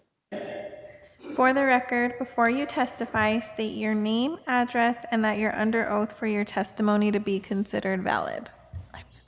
Yes, I'm Maxine Paul, 2103 Los Luceros in Albuquerque and 1606 Upper Canyon in Santa Fe, and I understand that I'm under oath. Go ahead. Go ahead. Great. Thank you, Madam Chair, Commissioners. My name is Maxine Paul. I'm here in my capacity as a county taxpayer. to enthusiastically support the Rancho Viejo solar and storage project. 3 reasons. First, we need the benefits this project brings. 200 and more jobs, $10 million in tax revenue, plus that fire resilience. With local clean energy, we could keep power on while PNM shuts off transmission lines that go through forests on red flag days to actually decrease wildfire risk. Second, just this hour, I'm hearing a lot of fear and hypotheticals, but what I've seen in the docket about due diligence for this project is solid and extensive. The Planning Commission supported this project with a 6-to-1 vote. They found the application compliant with design, safety, fire standards, and that it will not be detrimental to health, the general welfare, or create the potential for danger or interfere with other needs. They included conditions and requirements to satisfy concerns like visual impact, additional defensible space, extra water. Both the fire consultant and Santa Fe County Fire Department validated the issuance of a permit. So this project is thoroughly vetted. Third, these technologies are demonstrably safe, and more so, and far safer than the alternative traditional forms of energy. Battery cell failure rates are extremely low, and the designs incorporate features that avoid the propagation of any cell failure. A statistic I saw even a decade ago, we were talking about a 1 in 10 million to 1 in 40 million risk. For reference, a person has a 10 times higher chance of getting struck by lightning. So please support this thoroughly vetted project. Bring Santa Fe a local and prosperous source of energy and jobs. Thank you so much. Thank you. Chair Bustamante, our next speaker is Daniel Pritchard. Thank you. Please raise your right hand. Do you swear to tell the truth, the whole truth, and nothing but the truth? I do. For the record, before you testify, please state your name and that you are under oath for your testimony to be considered valid. My name is Daniel Pritchard, and I understand that I am under oath. Thank you. Good afternoon. I speak in favor of the project based on successful experiences here in Taos County. I live in Taos, New Mexico. I am on the executive board of Renewable Taos, a nonprofit organization promoting energy efficiency, distributed solar generation, and battery storage. Our organization serves as a watchdog for our rural electric cooperative, Kit Carson Electric. We convinced Kit Carson to install solar arrays beginning about 15 years ago, and the investment was made for economic reasons. Today, Kit Carson serves 30,000 customers, including 2 pueblos, and is 100% daytime solar. In the last few years, Kit Carson has added battery storage to our local grid for many reasons, and it has proven to be safe and reliable. It provides sustained power during clouds and other outages. It provides clean, on-demand power when the sun is setting and the load is peaking. It provides microgrid backup power to communities and villages that may have to be taken offline due to forest fires or high wind events. Today, there are about 20 solar arrays across the Kit Carson service area, providing over 40 megawatts of power. 3 new solar arrays are being built for another 14 megawatts. For battery storage, there are 32 megawatt hours today with 75 megawatts in progress for a total of over 100 megawatt hours of safe, reliable battery storage. Electricity cost to co-op members is down from 10 years ago, locked in place for the next 25 years because of fixed price power purchase agreements. There's not been a single incident causing concern for reduced property values, wildfire initiation, toxic releases, or any other hazards. We have high winds and dry conditions in Taos too. The sky is not falling. This is working for Kit Carson members. It will work for Santa Fe as well. Thank you. Thank you. Chair Bustamante, we do have one more online, Alex Stavrides. Please raise your right hand. Do you swear to tell the truth, the whole truth, and nothing but the truth? Yes, I do. For the record, before you testify, please state your name and that you are under oath for your testimony to be considered valid. My name is Alex Stavridis. I understand that I'm under oath. Thank you. My address is 11600 Academy Road, Albuquerque, New Mexico. And I'm speaking today in support of the Rancho Viejo project. As I indicated, I'm a resident of Albuquerque. I'm also a frequent visitor to Santa Fe and a PNM customer. AES's presentation yesterday indicated that the power would mostly be sent to Santa Fe and Albuquerque. And as an Albuquerque resident, would be very happy to be increasing the percentage of renewable energy in my personal energy consumption. I'm also a retired engineer, and I worked on solar photovoltaics throughout my career.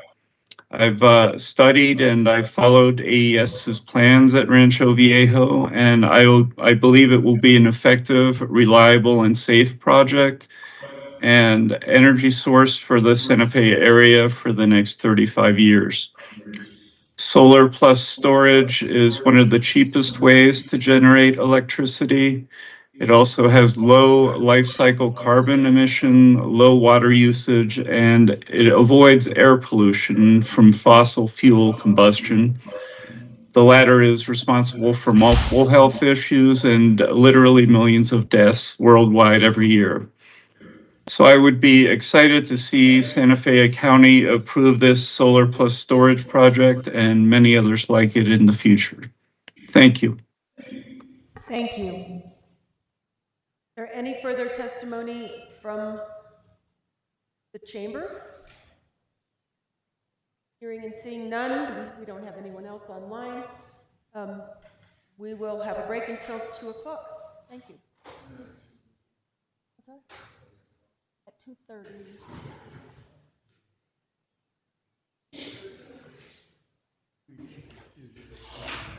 Let's see what we have at 2. We have 15 at 2, so it's not that much less. That's fine. Yeah.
Thank you, everyone who is here to testify in the 2 o'clock hour. If you'll please stand and raise your right hand to be sworn in as a group.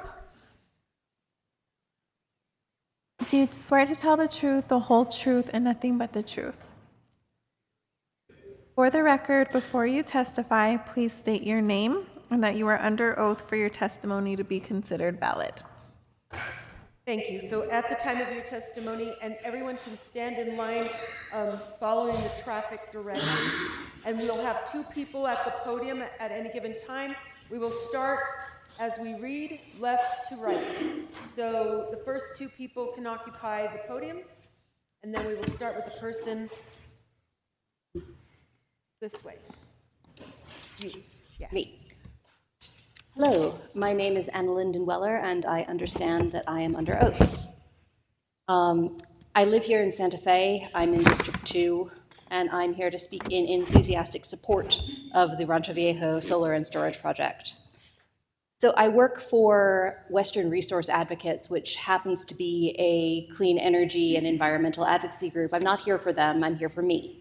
But my work involves being an expert witness at the Public Regulation Commission on clean energy. And I've also testified before the legislature on decarbonization, affordable electric rates, and other similar topics. So the reasons I support this project specifically is because it is solar plus storage. Solar plus storage right now is the most efficient, cost-effective way to get clean energy built quickly and integrated into our electric grid.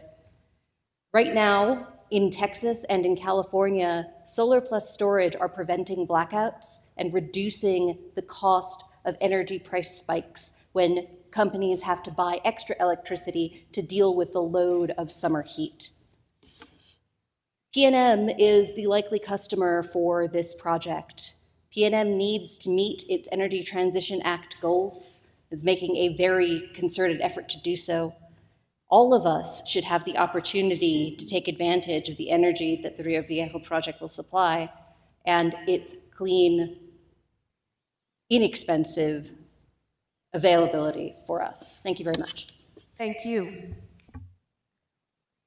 State your name and your address. Brian Gross, 8 Barrow Place, Santa Fe. I'm an El Dorado resident. I am 100% in favor of renewable energy, including solar power, but it needs to be safe. It was shocking that the CPC approved the project so quickly with complete disregard of the legitimate questions of safety or the judgment of the hearing officer. The county staff seemed to be advocating for the project, and the CPC chair was clearly biased. We expect that the county will protect its residents no matter what. As has been demonstrated time and again, lithium-ion batteries are known to burn in thermal runaway, and the odds are that with more than 500,000 lithium-ion batteries, fires are inevitable. As to fire abatement, neither AES nor the county are prepared to handle fires of this type. There are already safer alternatives like safer batteries. What contamination will this project leave when AES closes it down? Location of a project like this needs to be away from populations. There are over 400 children and staff at El Dorado Community School. There are safer, less populated areas in the state that would make far more sense.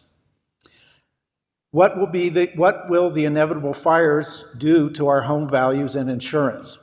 The big list of AES fires, safety violations, and massive fines does not engender confidence. They are looking to sell. Who knows who we might end up in partnership with?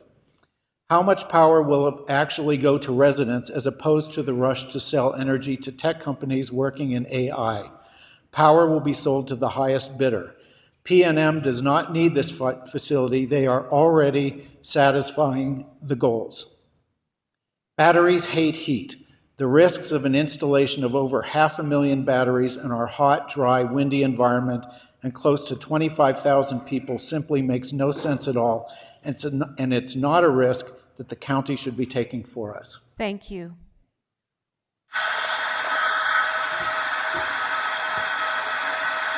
I'm sorry, what is this name?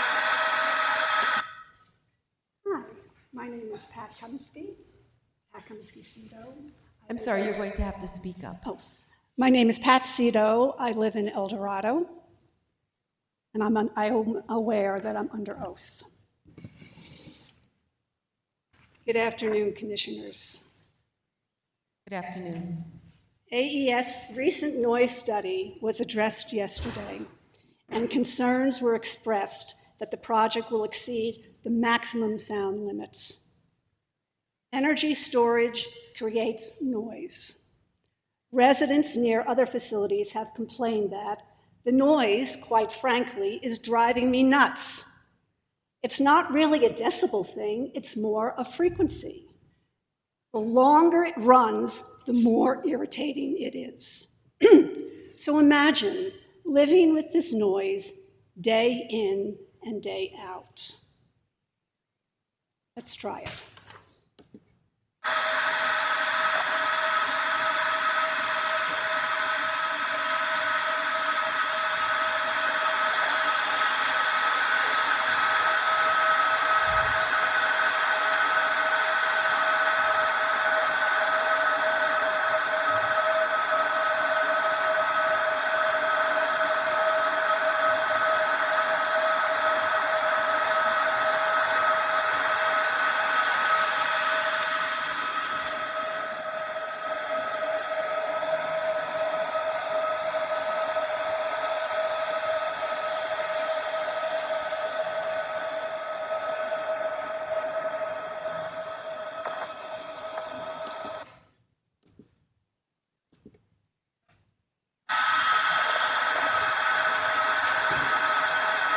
I can't imagine living with this high-pitched buzzing every day.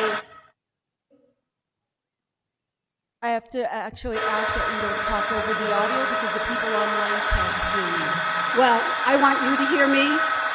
So then you have to turn your audio off because we're projecting this.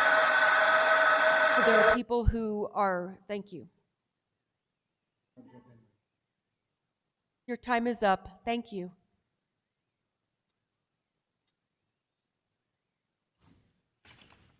I understand I'm under oath. My name is Craig Cheatham. I live at 8 Calle Agua Clara in Rancho Viejo. I'm here to speak against this project. I've been an advocate of solar and wind for over 45 years. I think it's critical to have a facility, have this kind of technology to help mitigate against climate change. I even think that we may need some mix of nuclear in order to transition and save the planet. But I object to this plant. I don't want an industrial facility, not in my backyard. Yes, a NIMBY, but there are better places to site this. My major complaint is not the solar itself, it's the storage system. This is a rapidly evolving technology. To buy into this at this point and to lock us in, I think is a really bad plan.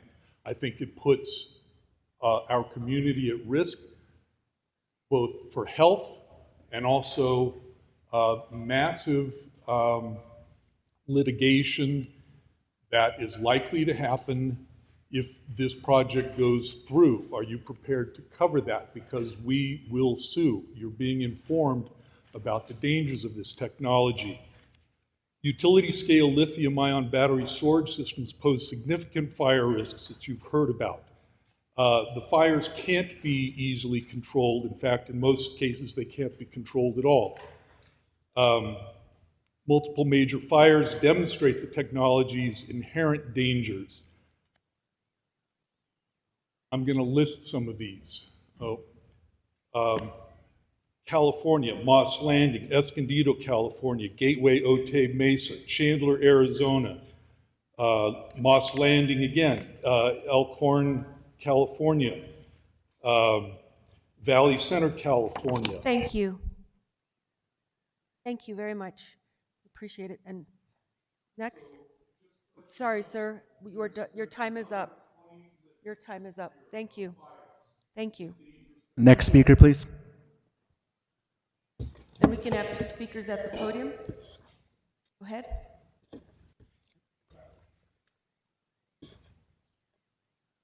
Please state your name and your residence, your address. My name is Paul Biederman. I'm at 829 Allendale Street in Santa Fe, and I understand that I'm under oath, and I will be under oath. Okay. Thank you. Thank you. In 1983, when Governor Tony Anaya took office, I was privileged to be named his Secretary of Energy and Minerals and served a term doing that. I only think one commissioner is old enough to remember this. Oh, did you? Amazing. That was a privilege I was quite happy to accept. But within a few months, I'd received an envelope from the Department of Energy of the United States. And the DOE was settling claims against oil companies for their overcharging of consumers for the price of gasoline. And that money was being distributed to the states. Well, I opened up this envelope, and to my surprise, the check was for $1,020,000. But even more surprising was how the payee was named, Paul L. Biederman. That was it, just my name. So I figured, well, maybe DOE is sending out tax refunds or, whatever. But as it turned out, it was money that I had a lot of flexibility in spending. So I used that time and that flexibility to start looking to make solar projects and renewable projects and geothermal projects available in New Mexico on a pilot basis, and got no interest. Nobody wanted to take the money. It was a grant. Nobody would take it. And so that was in 1983, and I spent a lot of time after that thinking, if I had done that more aggressively, if I'd worked with people in other states, would we be in the situation we're in now? Or would we have, cumulatively been able to demonstrate the need for renewable energy? And it didn't happen. We don't have another 40 years. And I'm asking you to make the right choice now and do the aggressive thing that I didn't do. Thank you. Thank you, sir. Good afternoon. My name is David Bomsey, B-O-M-S-E, 59 Sunrisa Trail. I understand that I'm under oath. I'm a longtime resident of Santa Fe. My wife and I raised our 2 daughters here, and I'm in favor of the project. I hear many of the project opponents expressing concerns about the safety of storage batteries. Yet, in these neighborhoods, El Dorado, San Marcos, Rancho Viejo, many people are driving electric vehicles. Those vehicles have lithium-ion batteries. Those vehicles get parked in driveways and in garages. They do not have, the batteries there do not have the containment, they don't have the sensors, and they don't have the fire suppression that's proposed for the utility scale project. The same issue is true with people who do rooftop solar with battery backup. Those batteries are inside garages typically. CEC, which is an organization opposed to the project, has on their website a drawing showing their advocacy of microgrid systems. That drawing shows batteries outside next to a multi-story building and what looked like a couple of homes a block or so away, and a school bus route 3 blocks away. It doesn't make sense to me. And there are also issues associated with not going through with the project. There's going to be development. My best estimate with current zoning is that we're going to look at 40 million gallons of water per year needed at current zoning levels. If I currently conservatively assume 1.5 cars per house and guest house under zoning, that's 800 cars driving 4.5 million miles, and most importantly, dumping 1,700 tons of carbon dioxide into the air. Thank you. Thank you. Hi, good afternoon. My name is Emily Lavelle. I live in Santa Fe at 130 West Coronado Road, 87505, and I understand that I am under oath. My name is Emily. I am the Chief Investment Officer of the New Mexico Climate Investment Center, and I am a mom of 2. I'm here as a citizen of Santa Fe. I want to thank the Commission for considering these projects and for seeking to find ways that that we as a state, county, and a city can be leaders in clean energy development. There are 3 reasons why I support this project and why I would urge the Commission to support it. The first is energy costs. Our state has one of the highest energy burdens in the country. Many people spend more than 10% of their monthly income on utility bills. We need as many cheap, clean electrons on the grid as possible, as soon as possible. Utility scale solar plus storage is now cost competitive with gas in many instances. Preventing these electrons from getting onto our grid locks in energy poverty and burdens for our most vulnerable communities. Second reason is climate. My son was born here during the Calf Creek Canyon fire that continues to devastate the impacted communities in the surrounding area. We are not doing anywhere near close to what we need to be doing to ensure that our children live in a livable future on this planet. We all have our part to play in this, and I want to be proud to live in a state that actually works to deliver on that promise. The third reason is economic development. We are one of the poorest states in the country and one of the hardest states in which to do business.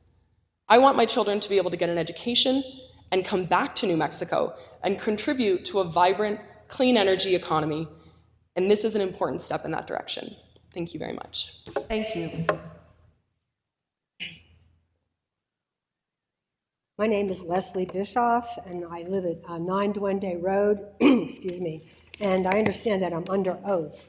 So today my comment concerns the permissible land uses for the AES facility. Clearly there's a difference between a solar farm and a BESS. I looked at the land use matrix of the SLDC and was unable to find any reference to anything like a BESS. So the instructions go on to say that if a use is not found, to look in for a materially similar use in the land-based classification standards of the American Planning Association. It further states a proposed use shall be treated in the same manner as the listed use to which it is materially similar. So the LBCS code titled Gas or Electric Power Generation Facility contains both solar and power generation.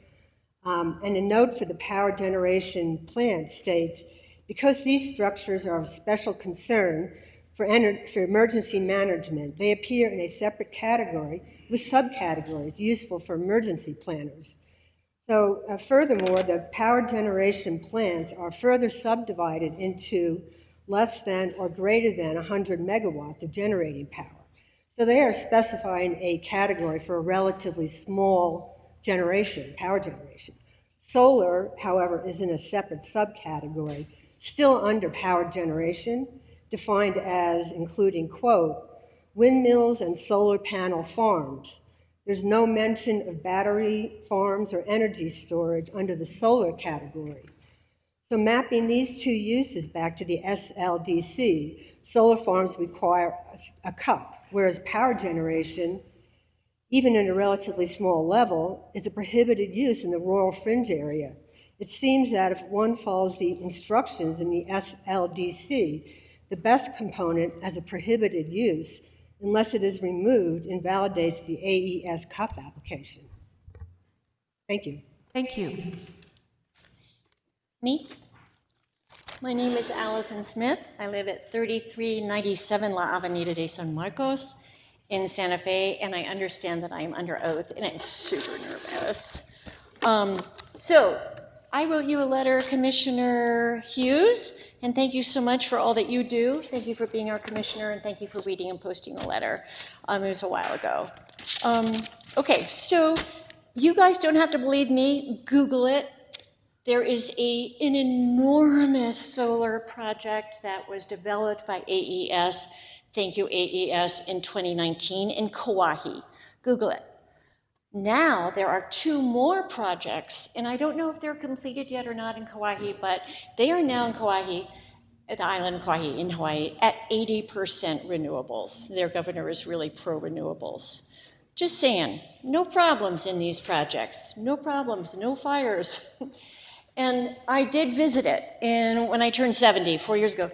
And so we drove around, we visited the project, and I looked at we saw all the battery storage. I heard no noise at all, no humming, there was no noise pollution at all.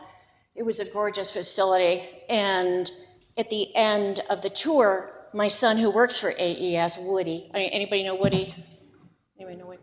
Well, Woody grew up here. I'll get back to the AES thing real quick. Woody grew up here, Santa Fe kid, went through preschool, elementary, middle school, graduated Santa Fe High.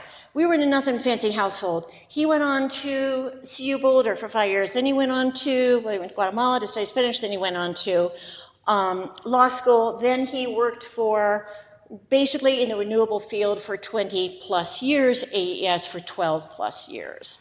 So he's a renewables nerd. He would never, ever put his professional or personal integrity behind a project that wasn't safe. I live here. I'm his mom. I know this kid. He is very, very grounded in science and reality. Anyway, my only concern. Thank you. Thank you very much. Appreciate it. Say hi to Woody. Good afternoon. My name is Peter Kerwick. My address is 49 Incontetta Loop in Santa Fe, located in El Dorado. I understand I'm under oath. I'm here today in opposition to the proposed project. The project is currently not allowed under zoning. In order to be allowed, the County Commission must grant AES a conditional use permit. I know that's the purpose of the hearing today. In order to approve this request, I also understand that the commissioners must find that the project does not pose a threat to public safety. One of the many criteria that you all consider when making this decision.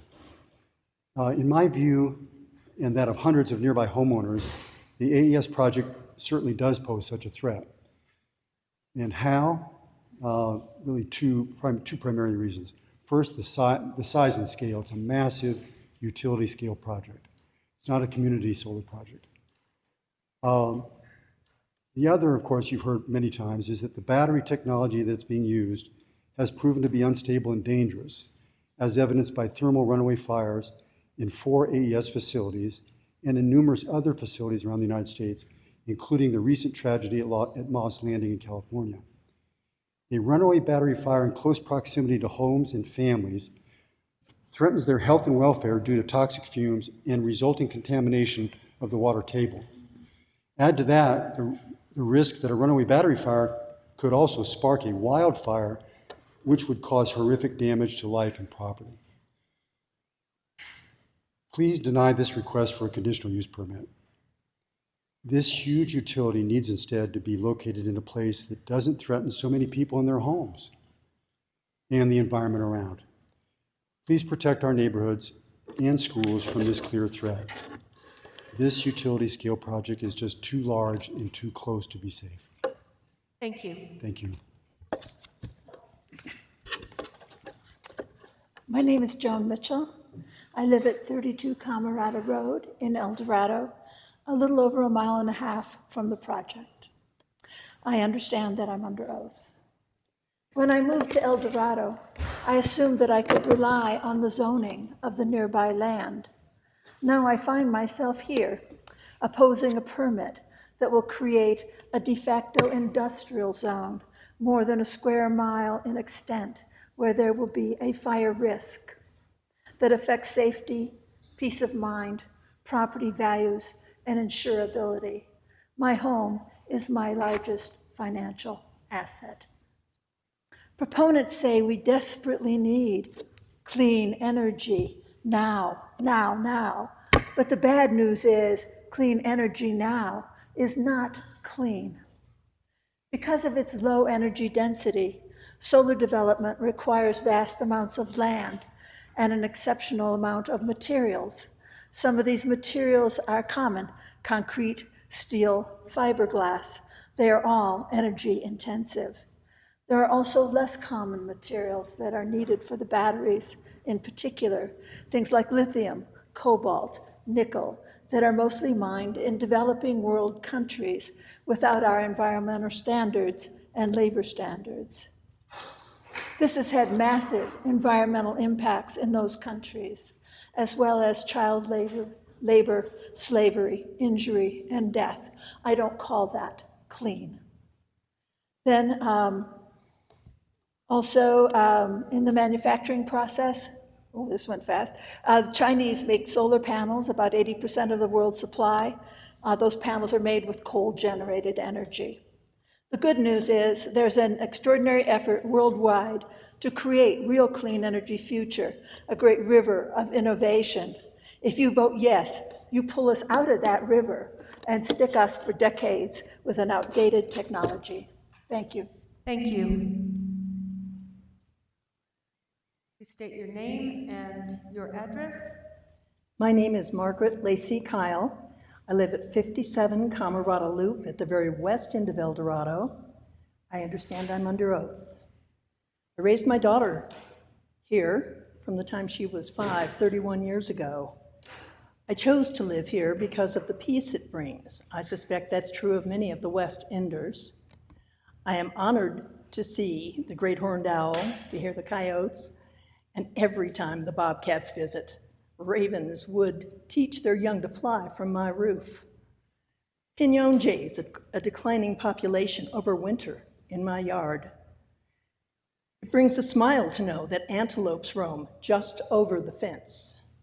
Will they still be here if AES sets up shop? I relish seeing the Milky Way most nights. Any extra light will diminish those stars. El Dorado is a designated dark sky community. My wide view is to the northwest. New power line towers would impede that view. The shape of the terrain oddly enhances sound. I hear neighbors in the drainage easement down below me. Occasionally, I catch words and even a whole sentence. If the AES goes forward, the refrigerator sound they spoke of will likely be a lot more than AES portrays. Will it be louder than the Taos hum? Airplanes fly by regularly. Apparently, if headed east from Albuquerque by air, commercial planes fly to Santa Fe and then take a right over my house. Helicopters are frequent, mostly military. The ancient stream we know is a drainage easement. Oh my goodness, I'm short now. Okay, I'll just say that I wonder if surely there aren't many other options in New Mexico that do not hazard established communities. Thank you. Thank you very much. Okay, we have 2 people signed up for online. Chair Bustamante, we have one person online, James Wernicke. Okay, Mr. Swernicki, if you can please raise your right hand to be sworn in. And do you swear to tell the truth, the whole truth, and nothing but the truth? I do. For the record, before you testify, please state your name and that you are under oath for your testimony to be considered valid. My name is James Wernicke and I live in Los Alamos. I understand I'm under oath. I'm here because projects like Rancho Viejo affect every community in New Mexico, not just Santa Fe. We all share the same electric grid, the same air, and the same climate future. When Santa Fe adds clean, reliable power, it strengthens grid stability for all of us, reduces the fossil fuels we collectively burn, and moves the entire state towards its renewable energy goals. I strongly support the Rancho Viejo solar project and urge Santa Fe County to approve it. Some opponents raise safety fears about battery storage, and while there have been rare incidents in this industry, let's be clear. Modern systems like this are engineered to the highest standards, NFPA 855, UL 9540A. It has automatic fire suppression and 24/7 monitoring. The risk is small, well-managed, and far less than the hazards we already live with from gas lines or fuel stations, or continuing to burn fossil fuels, worsening climate change, and straining an already vulnerable grid. Others claim it will destroy property values, consume too much water, or create noise. In fact, studies show properly designed solar farms have little to no long-term effect on nearby home prices. Operational water use is just 2 to 3 acre feet per year, which is less than many single landscaping projects. As for the noise, solar panels are silent. The inverters and battery systems produce a low hum, but well below typical residential noise. And AES is including setbacks and sound dampening designs to ensure it's not disruptive. As far as dark skies, solar farms do not require bright nighttime lighting. Any safety lighting is shielded, motion activated, and directed downward to prevent light pollution in line with New Mexico's Night Sky Protection Act. This project will generate enough clean energy to replace over 119,000 tons of CO2 emissions. If we reject every renewable project because it's too close or too loud, we will never break our dependence on fossil fuels.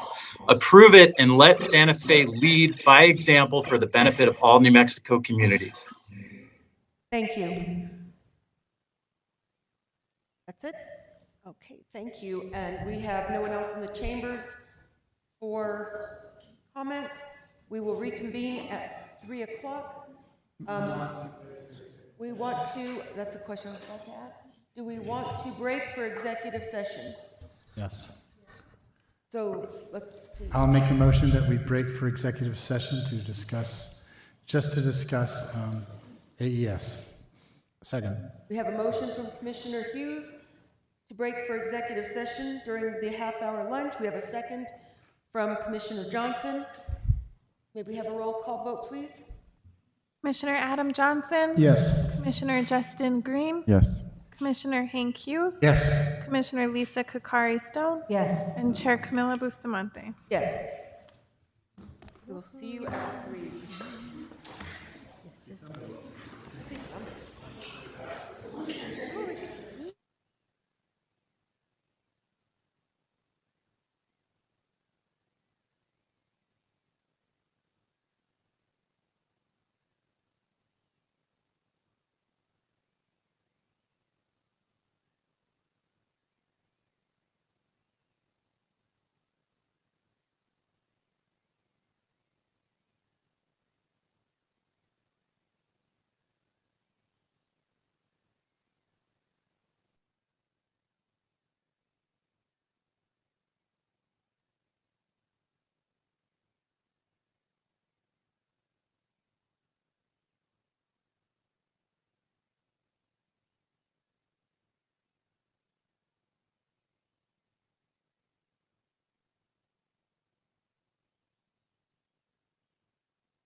The only one I can write is Hermes.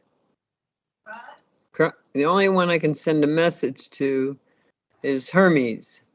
Covington is not on here, which is really ridiculous. Wonder if you sent it to Hermes, said please. No, I'm not going to do that because she's going to wonder why didn't I go to her. So you have to just call and leave a phone message? These are the things, though, she said I had. Oh, that was back in March. Oh, Good afternoon. If you could please mute your not mic, But that it's would be not greatly her. I appreciated. can only send a message to Hermes. Hermes is the only one in Excuse there. me, if you could please Covington mute is your not mic. on here. But I can see what they put in as my diagnosis. About you. Yeah, so they said I've had left hip pain, which we know. Mhm. Lumbar radiculopathy, which is this thing. Oh no, that's how this is that thing. today? That's this thing. It's fine. Oh.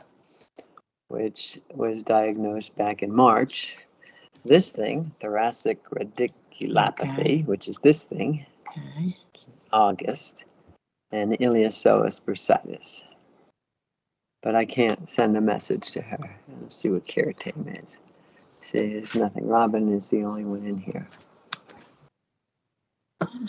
No, I can't send her a message. So I have to wait. This is useless. You See, I left clicked here, send a message. You left a phone message? I did. They wrote back. They called back. Oh. and Good they said, afternoon. This is a Just do reminder what that you you're are doing. being publicly broadcasted. If you could please mute your mic. Log out. They're useless. This system. Please mute your mic. You are being publicly They'll come back broadcasted. on Thank for you. another 10 minutes. Okay. No.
Hello, good afternoon. I'm Millie McFarland, a resident of El Dorado, and I live a mile away from the proposed battery storage site. I am opposed to the AES development and ask our county representatives to reject this plan, as this area includes 2 schools, which would be very difficult to evacuate in an emergency as there are no buses kept at the schools, as far as I know. Turquoise Trail Charter School is right on the doorstep to the proposed commercial battery site. El Dorado Community School is a mile or 2 away, very close. There are almost 700 students and staff at Turquoise Shell Charter and about 400 at El Dorado, I believe. Both schools are K through 8. We are talking little kids here with undeveloped lungs and immune systems, possibly being exposed to toxic gases and, God forbid, fire. Over 1,000 souls to relocate and protect. And yet, I have yet to see any evacuation plans for the schools and have come to believe there are none. The children's safety is not being addressed as far as I can see.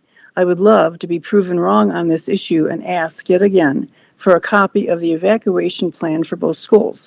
How will the students be removed to a safer site? If there is an evacuation plan in place for removal of the students to a safer site in case of gas release or fire or other emergency, I would like to see it. I am simply asking how you plan on keeping these little kids safe. We cannot sacrifice 1,100 souls on the altar of AES greed.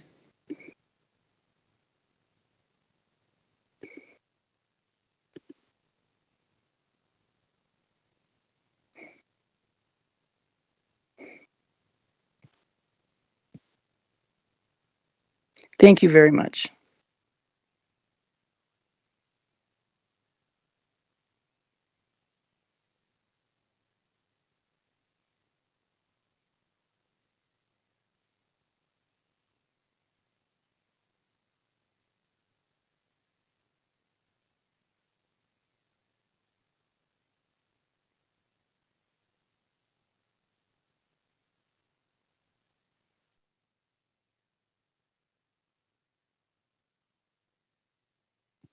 So how can I tell if I thought I did the Zoom. Can you give me feedback or not on whether or not I've been Zoomed? I'll say it again. Okay. Good afternoon. I'm Millie McFarland, a resident of El Dorado. I live about a mile away from the proposed site. I'm sorry. Why are we starting I- online right away? I'm Please leave your mics muted, virtual participants. sorry, Miss McFarland, because she was my teacher in junior high. We have people in the chambers who will testify first.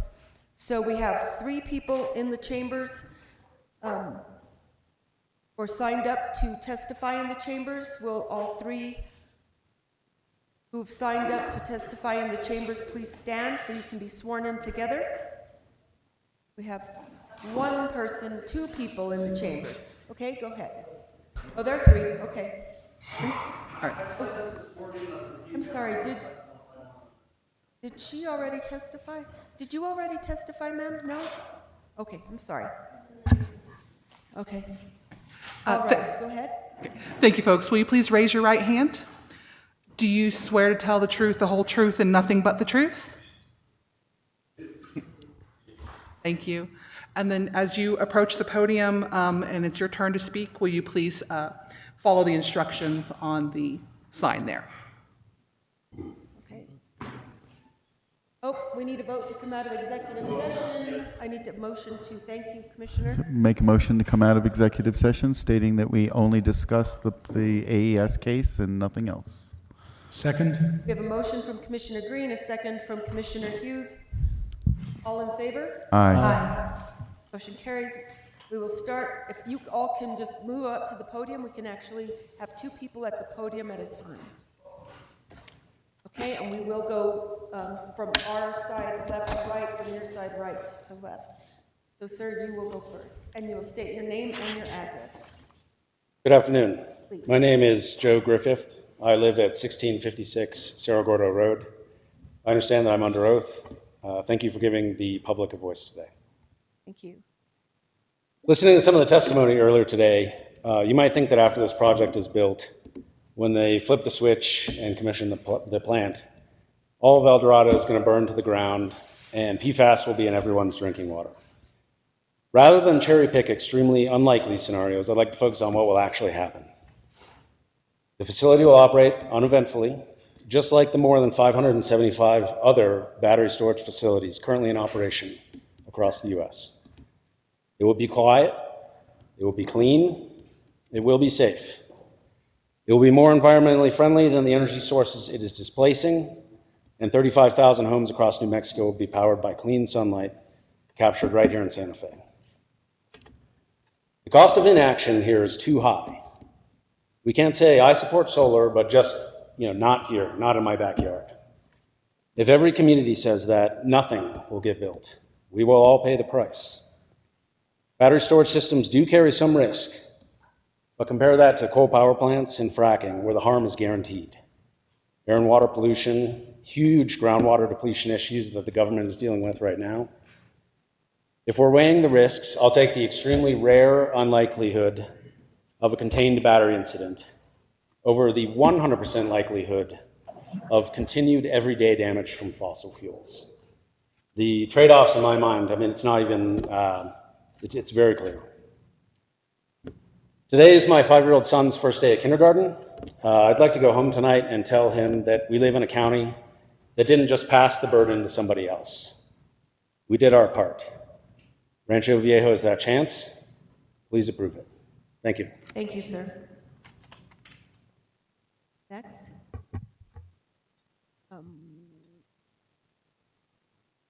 Go ahead and state your name and your address, please. Mary Dudley Thompson, 27 Chusco Road, Santa Fe, El Dorado. Thank you.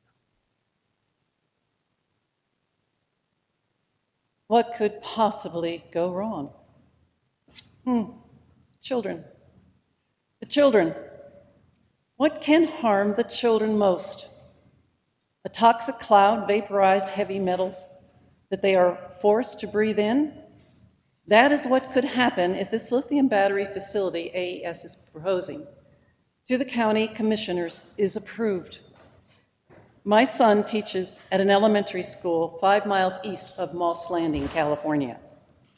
When that facility burned, a toxic cloud released threatened the school. He tried to get the school superintendent to close the school and send the children home.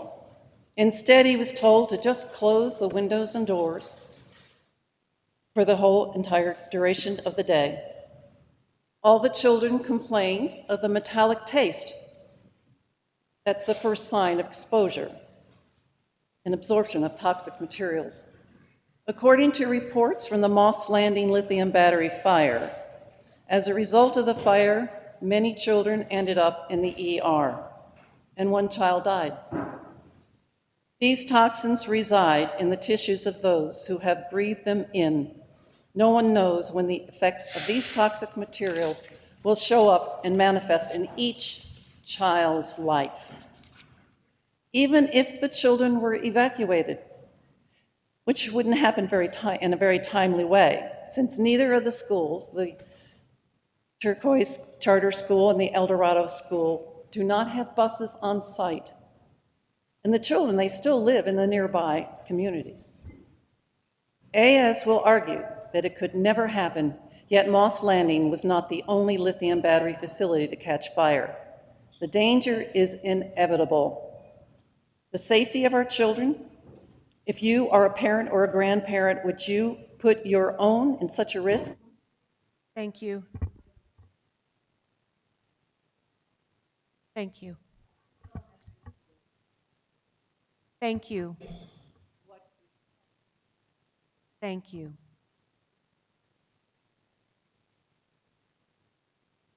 Go ahead and state your name. Okay, thank you. My name is Bernard McGrath. I go by Barney, and I live in northwest corner of El Dorado, Encantado Loop, 19 Encantado Loop.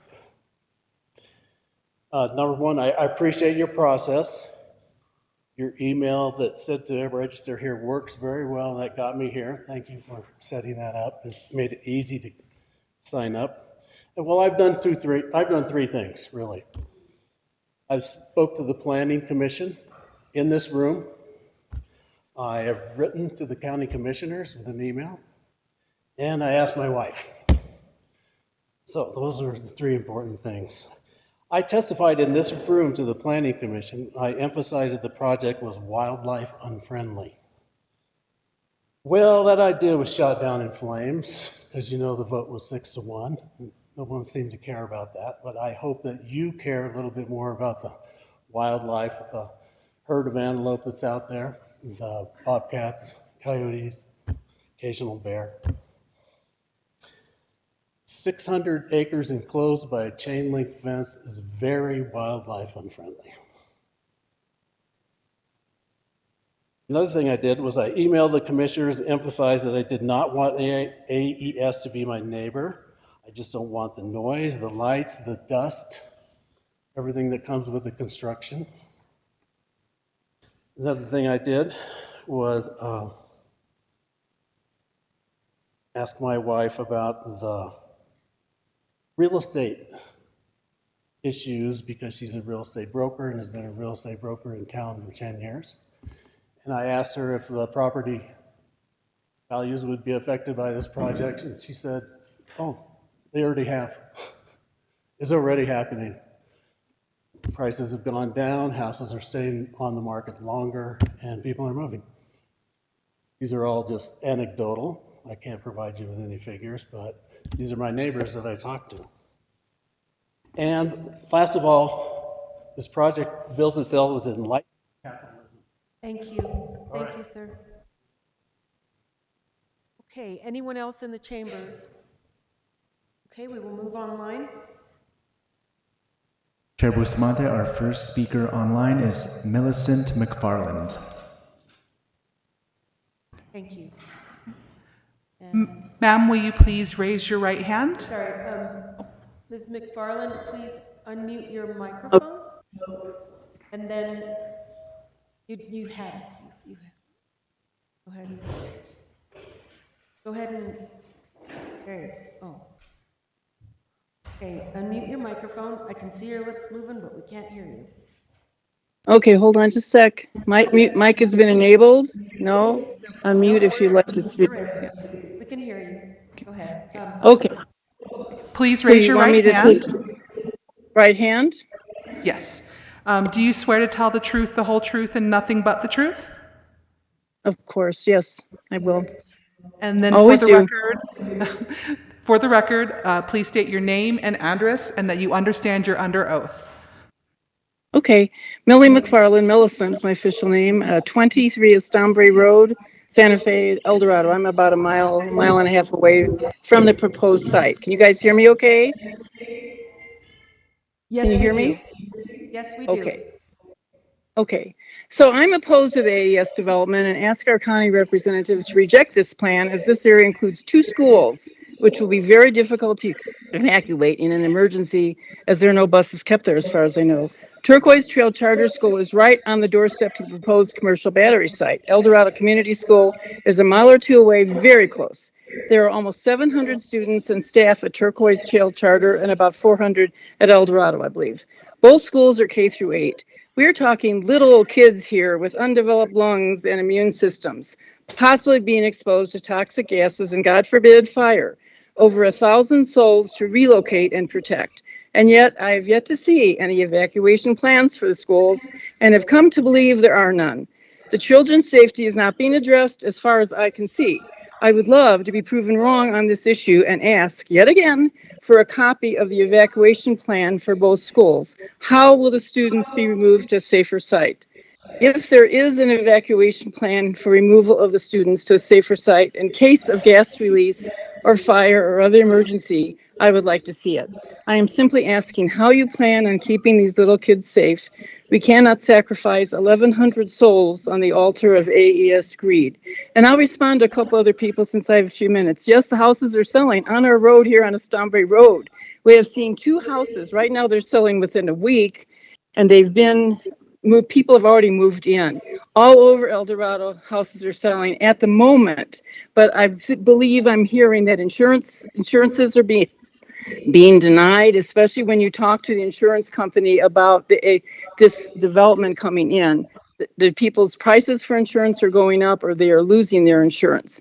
But the main thing I'm concerned about are the kids. You guys really need to get your act together. And I know that there are teachers in the group because I've worked with them. Thank you. We need to. Thank you. Thank Thank you. In the Sure. interest of full disclosure, that was my junior high teacher. Okay, go ahead. All right. Chair Bustamante, our next speaker is Elizabeth Broyles. Okay.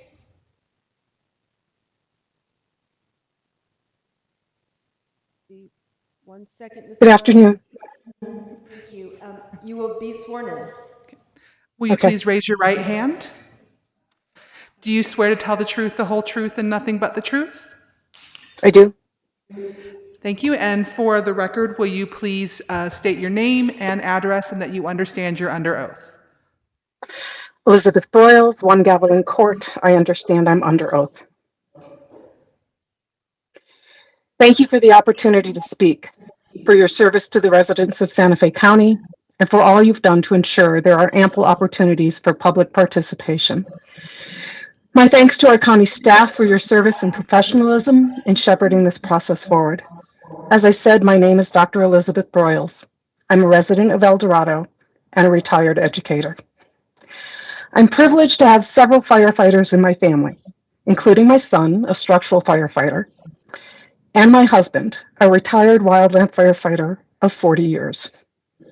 Over the course of his career, I've had a bird's eye view of his leadership in both firefighter health and safety, as well as developing several NFPA standards while working with members of the Underwriters Laboratory. As such, I have developed a high level of confidence in the safety standards that any new solar project must meet. I support this project, and I encourage you to do the same. From its many economic benefits to the opportunity it provides Santa Fe to be a leader in meeting New Mexico's renewable energy goals, the positive impacts of the Rancho Viejo solar project are numerous and have been articulated well by many. More broadly, this project allows us to take necessary steps toward addressing the impacts of climate change and reducing our reliance on fossil fuels, both of which disproportionately affect many of our most vulnerable New Mexicans. As we think about our future, our children's future, and the future of our planet, it's time for us to take action, to do our part, and say yes to renewable energy project right here, where it can have immediate positive impacts on our community. Thank you. Thank you. Chair Bustamante, our next speaker is Christian Casillas.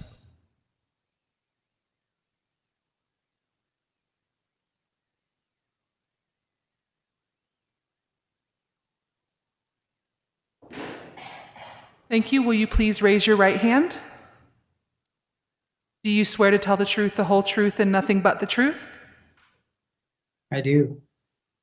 Thank you. And for the record, will you please state your name and address and that you understand that you are under oath?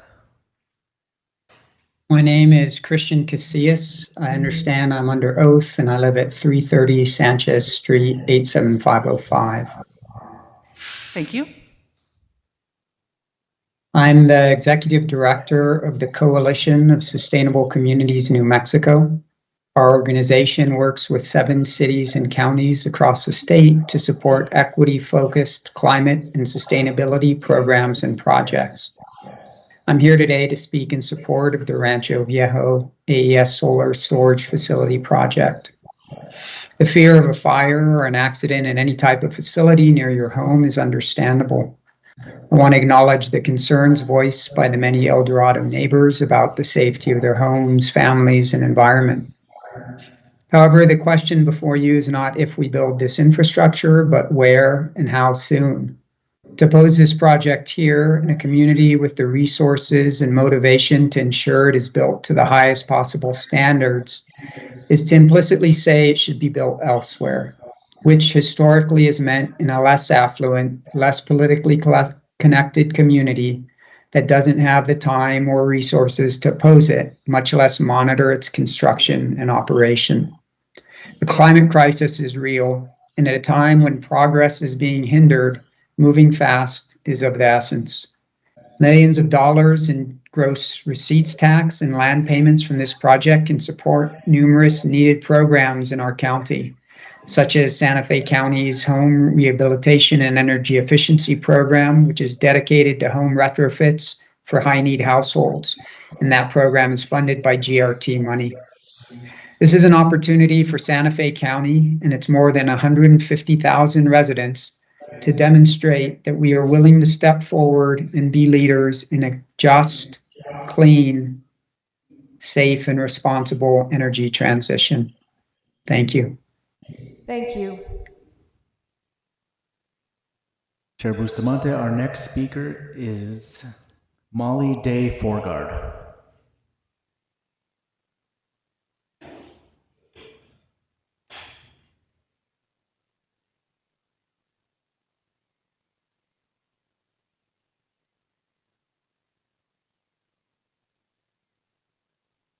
Ms. Day, please unmute your microphone.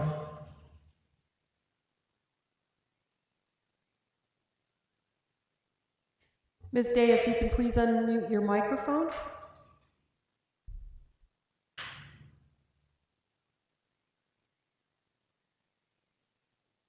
We'll give this just a few more seconds.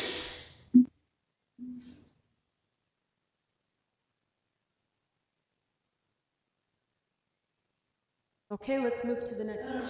Oh, okay. Thank you. Ms. Day, we can't see you, but will you please raise your right hand? And hello. There we go. Thank you. Do you swear to tell the truth, the whole truth, and nothing but the truth? I do. Thank you.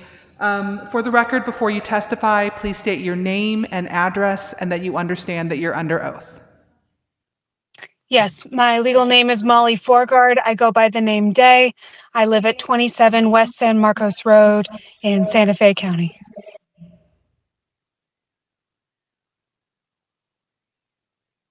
I'm here to speak in support of the Rancho Viejo project. I love Santa Fe and I love the people here, and I think that the people here deserve to have access to cheaper, clean electricity. I have, in my time here, seen so many wildfires as a result of climate change, seen so many heat waves, droughts, and I want to be living in a city that is working to be part of the solution. And I know that we're seeing cost of living rise every year and locals be pushed out by not being able to afford to live here. Whatever we can do to make the city more affordable, and that includes making choices that allow people to have access to cheaper electricity, I want to be here to support that. So I understand that this is a project that a lot of people are having fear about, but I have looked at the research and I just don't think that a lot of these fears are justified. And I understand that this project is really in keeping with the city's strategic plan. And I just wanted to be here to put my voice in support of this project. Thank you so much for your time. Thank you. Chair Bustamante, our next speaker is Veronica Toledo. Hello. Hello. Hello. Will you please raise your right hand? Sure. Do you swear to tell the truth, the whole truth, and nothing but the truth? I do.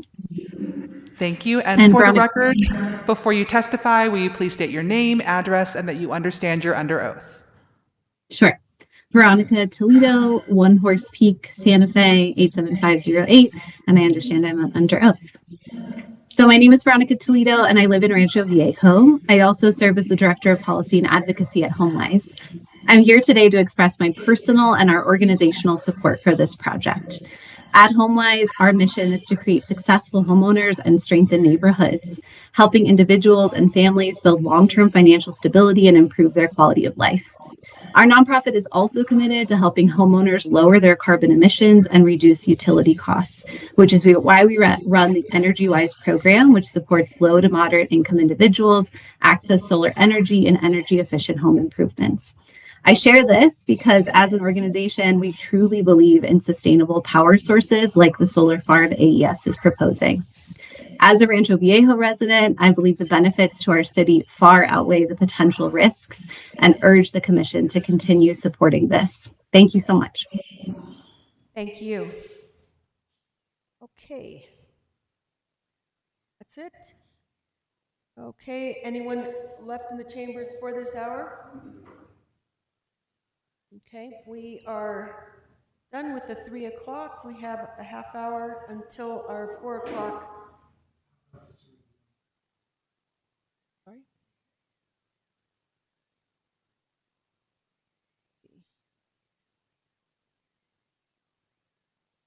Is Jordan Young signed up to speak? Okay, let's do it. Mr. Young, if you can make sure that your microphone is unmuted, and we will give you 2 minutes to state your case. And you will be. Hi there, can you hear me? Yes, we can definitely hear you. And you'll be sworn in.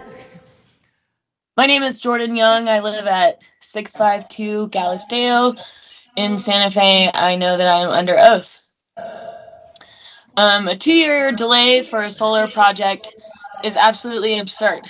Community input for hours, days, years on end is also absurd.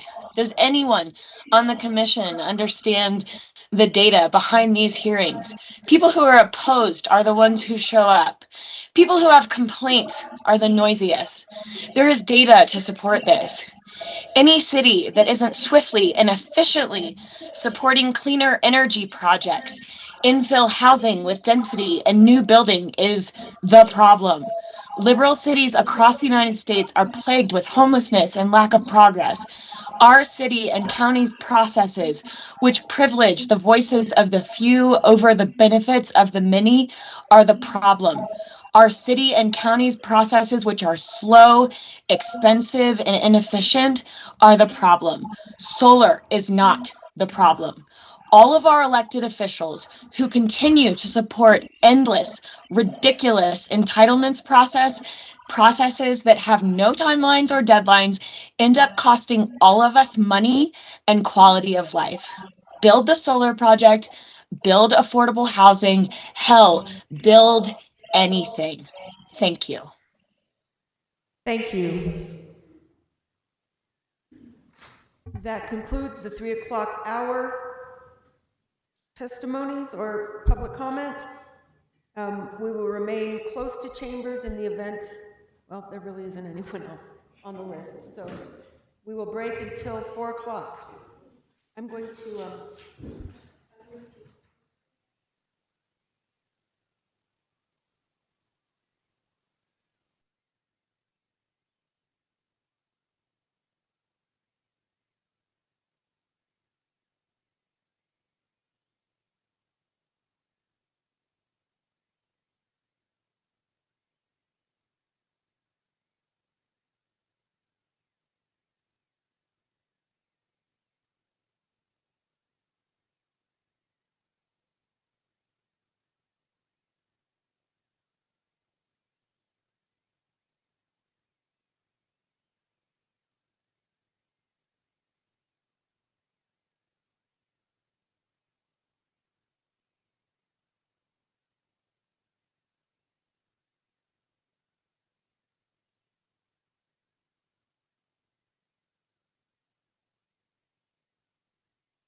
You?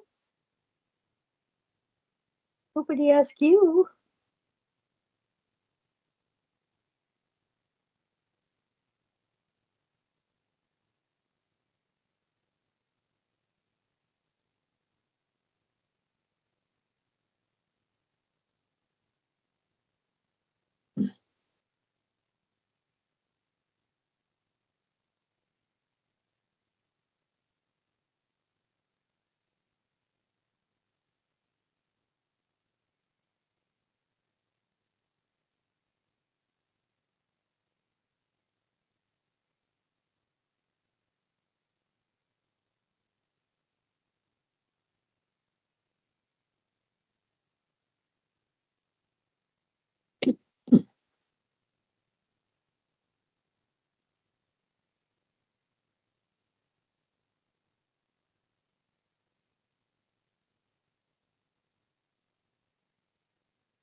I don't have any sound or picture, comma. Are they going to turn it back on at 4 o'clock? Question mark.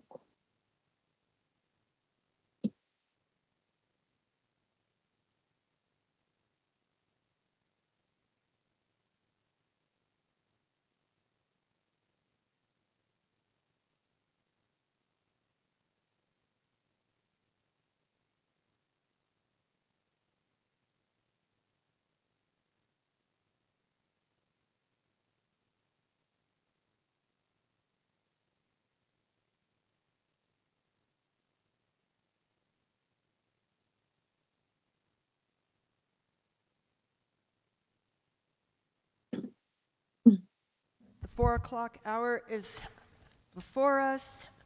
We have 8 people who have signed up for public comment. Will those who are in the chambers please stand to be sworn in together? Thank you. Please raise your right hand. Do you swear to tell the truth, the whole truth, and nothing but the truth? Thank you. As you approach the platform, please follow the instructions on the sheet. We will ask that everyone get in line, and then you will be able to have both podiums occupied. As someone moves away, you can fill the next podium, and you do not need to touch the microphone system. You don't have to pick it up, it'll pick you up, okay? So we can actually have 2 people approach the podiums, and then you will state your name and your address, and we will start from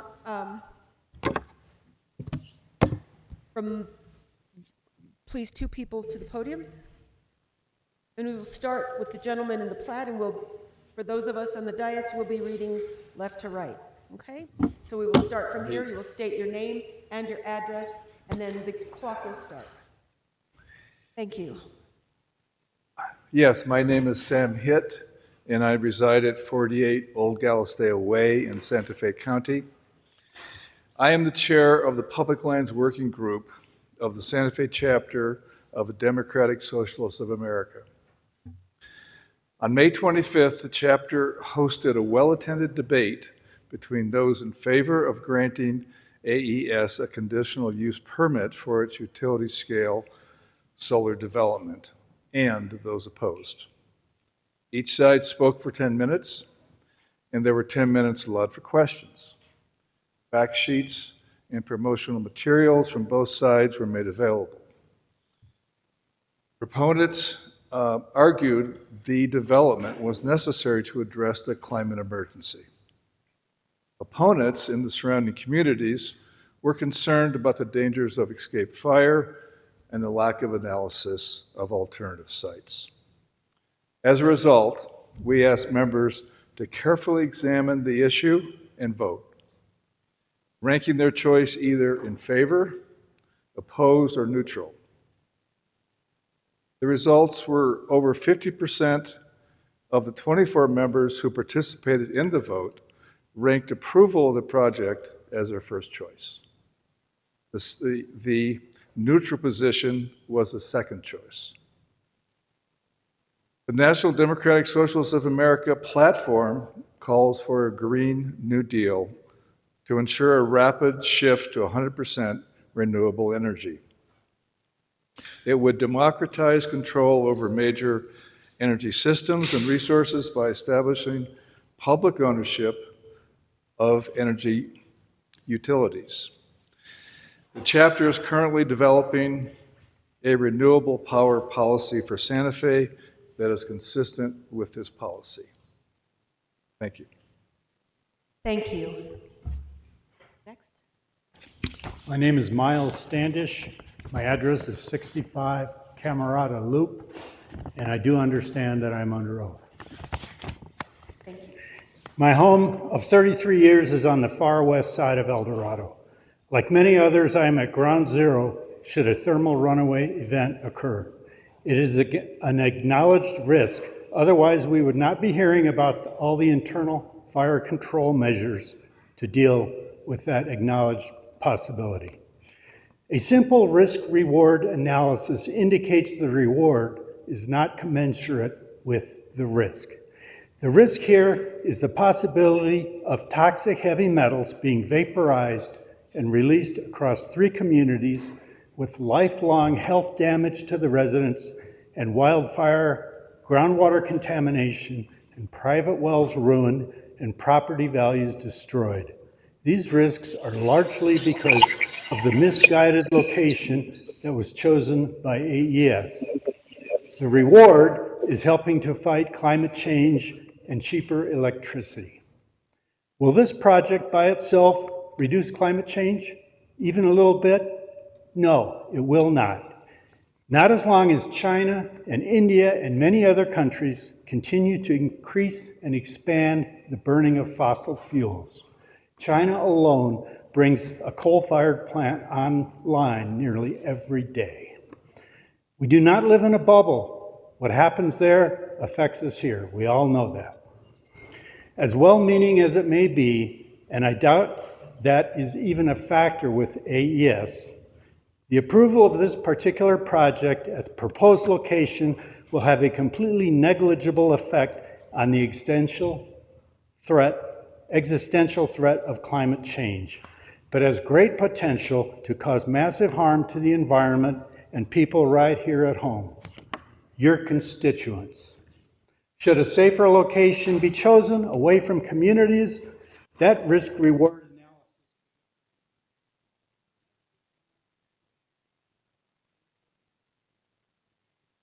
analysis. Thank you. Joel Yelich, 71 San Marcos Loop, Santa Fe, New Mexico, 87508. I understand that I'm under oath. I appreciate the opportunity to speak. Thank you all for your patience through all these proceedings. I was neutral on this project when I first heard about it. Solar project seemed, somewhat beneficial. I received correspondence from some of the parties in the matter. One of them I took particular interest in. It said, your assumed support. I was, well, what's going on here? So then I looked more deeply into it, looked at the size and scale of this, and it screamed industrial to me. So I started looking into the SLDC, started looking into everything related to it, and it still screamed industrial. Well, then I saw this commercial solar. Okay, so you got a big box store with solar panels on it. That wasn't consistent, and there are so many inconsistencies here that it was bizarre, in my opinion, to get this far. Then the hearing officer recommended denial, and I was like, okay, that's good. Follows my logic and thinking on this. Then suddenly it was different. Another inconsistency. So many inconsistencies in my mind when I just go back to the original size and scale of what I consider an industrial energy project. It just seemed bizarre. So with that, the inconsistencies with what I think are inconsistent with the SLDC and other planning arrangements that the county has made over the years, I recommend that you deny this and follow the recommendations of the hearing officer. I appreciate it. Thank you. Thank you. Hi, my name is Gregory Lewis, and my address is 7 Seaton Plaza in Santa Fe 87508. I understand I'm under oath. And I'm also here to express my support for the project. I'm a 40-year resident of Seaton Village, which is quite nearby the project. And my career as a hydrologist, I've had firsthand access to data that really spell out the climate change crisis that we're facing here in Santa Fe County, New Mexico, and the world writ large. It's easy to highlight the potential risks of a given project and lose sight of the bigger goal of reducing greenhouse gas emissions. And we're facing a potentially existential climate crisis, and the most important thing we can do is reduce our greenhouse gas emissions. I have a six-week-old grandson, my first, and I do deeply worry about the future that we're leaving for him. And I believe it's imperative we move expeditiously to renewable energy sources, and this is a good opportunity to do so. With 96 megawatts of generating capacity and 48 megawatts of battery storage, it'll provide much of the power required for the city of Santa Fe. And of course, utility scale solar projects such as this are much more efficient than rooftop, and those of us that live in areas that can no longer do rooftop, we don't have that option anymore anyway. And given the hostility of the federal administration towards renewable energy, who knows when the next opportunity may arise. This project will also help Santa Fe County's economy with well-paying jobs during construction, a few during operation, admittedly not that many, but still, and it will increase our tax base substantially. And it's not risk-free. I realize that there's fire risk that goes with it. However, we harp on some of these fires that have happened in the past, and mostly they're obsolete battery systems, and if we're in compliance with NFPA Standard 855, I think the risk is much lower. And it also falls squarely, this project, within the county's charter of promoting renewable energy in the 2015 Santa Fe Sustainable Growth Management Plan, and specifically Chapters 7 and Goals 23 and 24 in particular. I'd prefer this to another subdivision there, and I urge your approval. Thank you. Hello, my name is John Buxer. I live at 606 Alto Street, and I affirm that I am under oath. In the last 5 years, no best container fires have escaped their enclosure. As a result, no public damage has occurred. The Moss Landing fire does not apply as an example of risk, as this was not a container fire. The statement yesterday from Mr. Schonauer that we do not need energy from this system to meet the Energy Transition Act goals is misleading and probably incorrect. We need electricity 24/7, not just when the sun shines. We need to continue our path of reducing CO2 emissions. I agree with the concept of spacing the containers 10 feet apart so that in the unlikely event of a container fire, the fire department can effectively spray water on the adjacent containers. I appreciate that AES concurs with this design change. The updated codes from last year affect the battery design, the facility construction, and the fire code. Over the last 5 years, using the prior version of the fire code, container fires have a 0.3% per year likelihood of occurrence, which is comparable to a house fire likelihood. 6 levels of thermal runaway protection with the initial focus at early detection of cell failure is likely to result in fire rates and fire spread rates even lower. I appreciate that the Rancho Viejo Partnership has offered us the opportunity to meet our 24/7 goals locally.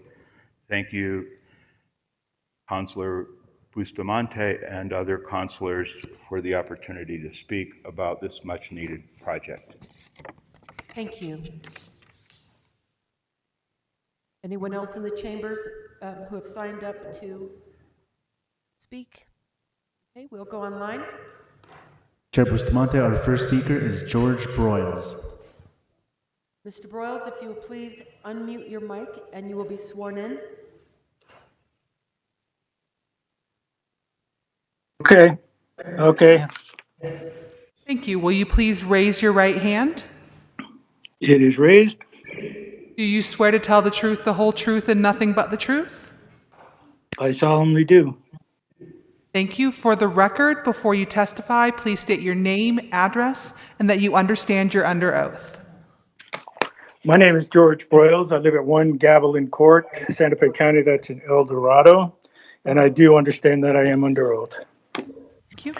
I do want to thank you for giving me this opportunity to speak. I also want to thank you for all your service to the residents of Santa Fe County. I am a retired U.S. Forest Service wildland firefighter, fire manager, and a hazard researcher with 40 years of experience in the field. Among other things, I was chair of 2 NFPA wildland fire committees, so I know well the rigorous process these standards go through. NFPA standards are the gold standard, are adopted throughout our country and countries around the world. Therefore, I am confident in the safety of this proposed facility, since it will be designed and built to the appropriate NFA standards, as well as other codes and regulations.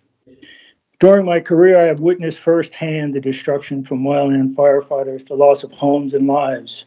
I've been deployed to 3 major hurricanes in Florida and the Gulf Coast, and I've seen the devastation that these bring to entire communities. Of course, around the course of my career, I've seen how the changing climate has impacted these natural disasters. More, larger wildland fires, more intense hurricanes, and of course, the recent devastating floods in our own state, Texas, and North Carolina. We have here an opportunity to do our part to protect our community, county, state, and our planet by approving this facility. Most importantly, we have an obligation to our children to do our part to mitigate global warming. Everything we do has risks, so we must do our best to mitigate them. And I believe the established standards, county oversight will effectively mitigate these risks associated with the facility. These are speculative risks. The risks to our warming planet are real and far outweigh any perceived risk with this facility. I fully support it, and I hope you do too. Thank you for your thoughtful consideration. Thank you. Chair Bustamante, our next speaker is John Kettlesick. Mr. Kellisek, if you will unmute your microphone and you will be sworn in.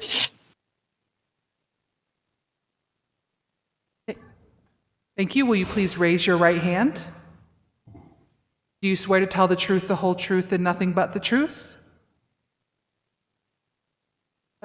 Mr. Kellisek, please unmute your microphone. Okay, how's that? I do. Thank you. For the record, before you testify, please state your name, address, and that you understand you're under oath. I'm John Kadlicek, and I live at 87 Rio and Medio Road, and I understand that I'm under oath. I'm really excited about Santa Fe getting a progressive project like Rancho Viejo, and commissioners, I strongly hope that you'll approve it. We need to do everything we can to reduce the threats from climate change. Using solar energy is an important step in that direction, and storing the power in batteries is great insurance against the growing unpredictability of the grid. This summer at my home in Rio and Medio, we've already had 6 debilitating outages. While opponents are concerned it will affect home sales, they forget that for many people who understand the climate crisis that we're in, a project like Rancho Viejo will attract home buyers. We're not just because they want to be part of the solution, but also because of the increased reliability. And those who are afraid of a possible wildfire being sparked from the facility, the reality is that risk is low. So low, in fact, that the wildfire that is feared has literally never happened in the history of battery storage. Not to go ahead with the project will do more to increase the risk of wildfire in the long run by continuing to pump carbon into the atmosphere. We have to start somewhere. We can't control what they do in China, but we can control what we do at home. What I worry about is that if Santa Fe rejects this project, it won't just deprive us of green energy. It will become a case that others who like to spread misinformation will use to go against other renewable energy projects. Let's not provide fodder for those propagandists who come up with untruths to scare people into believing that clean energy is dangerous. I don't want to see Santa Fe being a community that the Trump administration can thank for slowing down the clean energy transition. For the good of Santa Fe, New Mexico, and the future of the planet, please approve the Rancho Viejo project. Thank you. Thank you. Chair Bustamante, our next speaker is Linda Boucher.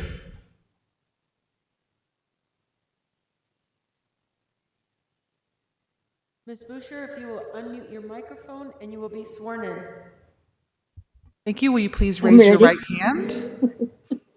Do you swear to tell the truth, the whole truth, and nothing but the truth? I do.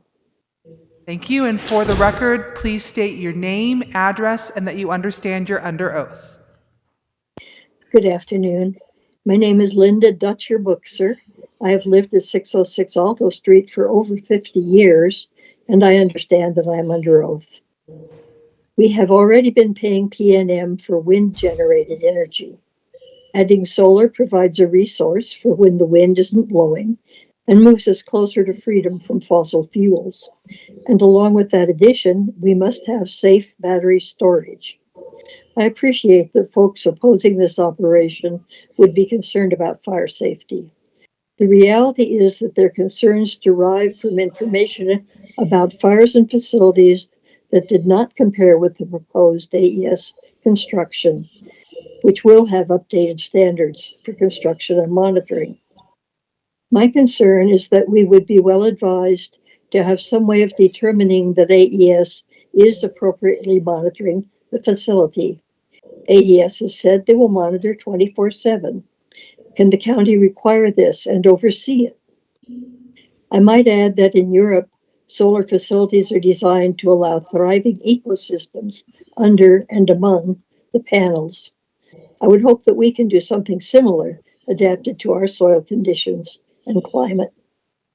We need to approve the proposed AES solar project, and we need to do it quickly so that we can take advantage of materials and financing options before the current federal administration makes things more expensive.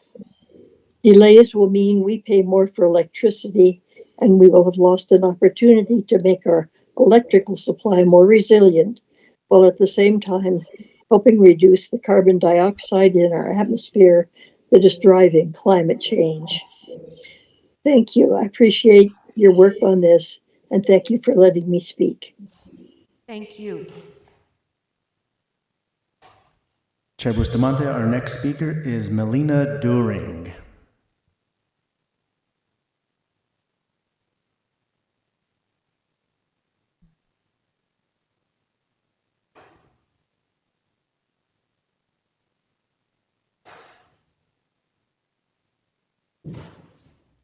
I apologize. It seems as though she has left the meeting. Our next speaker is Diane Reese. Ms. Reese, if you will unmute your microphone and you'll be sworn in.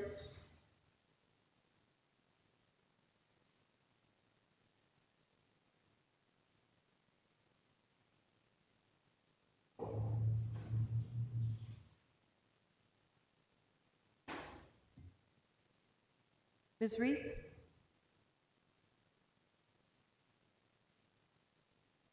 Ms. Reese, if you will unmute your microphone to be sworn in.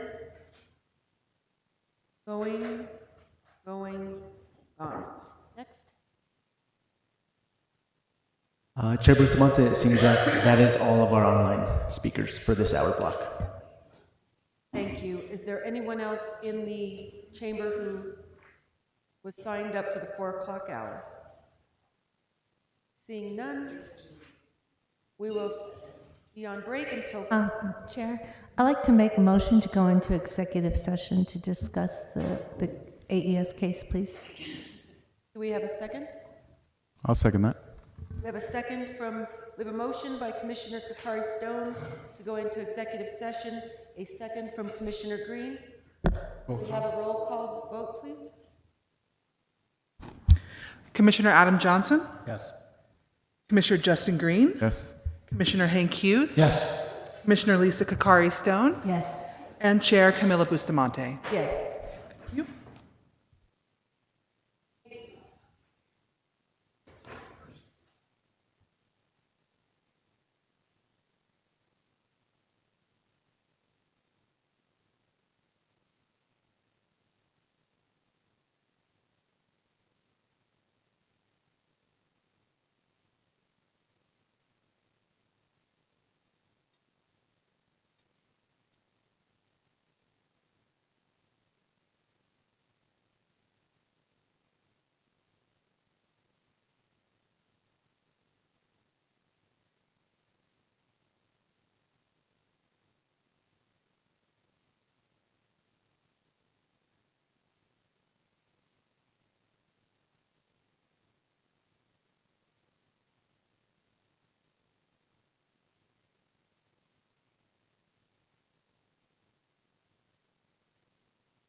to order at 5:03 p.m. I'm going to pause a lot until we're going to have a motion soon enough because one of the commissioners is getting her purse from I move that we come out of executive session. And I'll second that.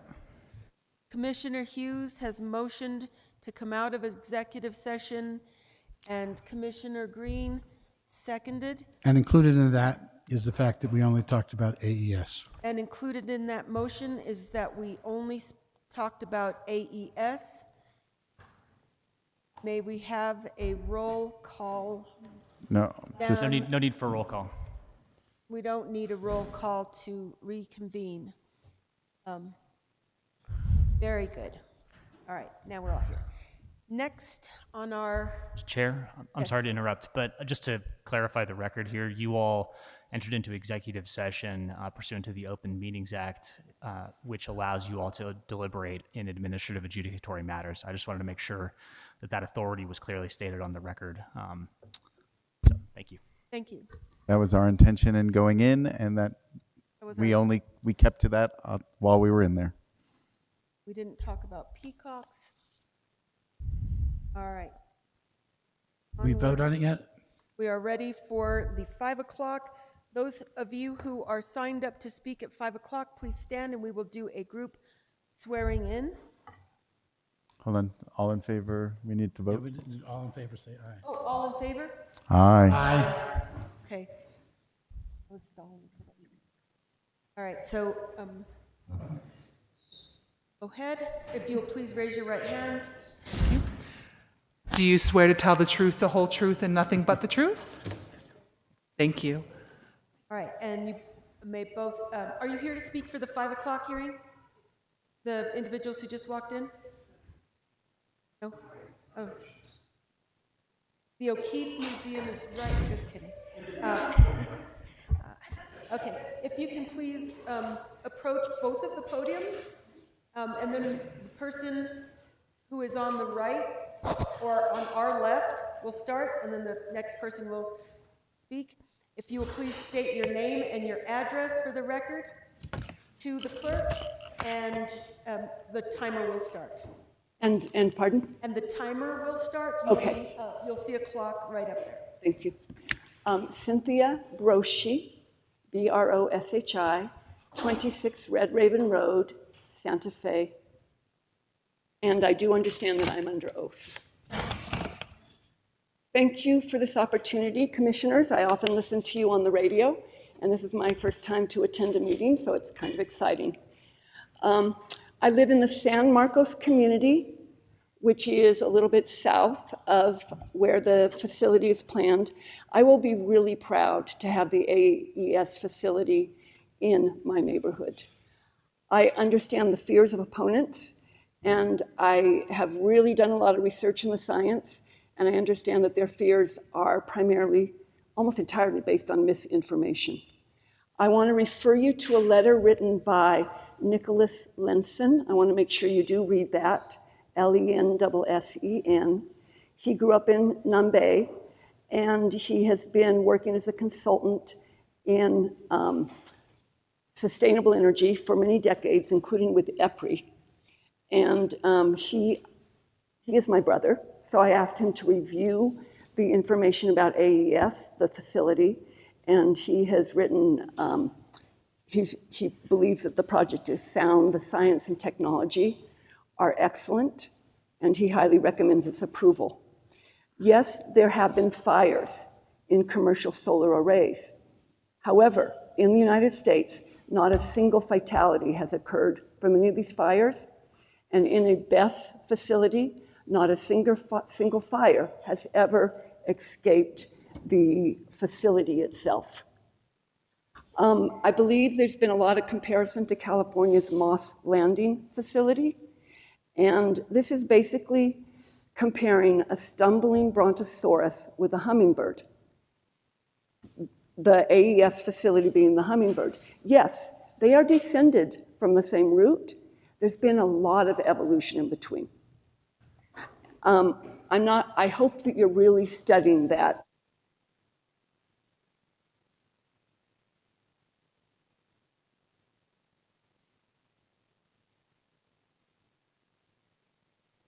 Time is up. I'm sorry, your time is up. Okay. Thanks. Thank you. Sit down. Wherever you want. Okay. Can I speak from here? My name is Uzi Broshi. My address is 26 Red Raven Road, Santa Fe, 87508. I'm a doctor and I deal a lot with chronic pain of patient. And one of the best techniques that I have or teaching patient is what's called decatastrophizing. Decatastrophizing an are emotionally when we are facing with serious illness. And I think what happened here also, we need to decatastrophize. I think what we're facing here is decatastrophization, manufactured catastrophe. None of us, each of us, when we are about to get into a car and drive from point A to point B, don't really look into pictures of blown up car and car in accident and dead people. And the same, so driving a car, exposing us to much worse catastrophe or chance of catastrophe than what we are facing with this facility. They presented a lot of this technology now for safety, and I believe it's true.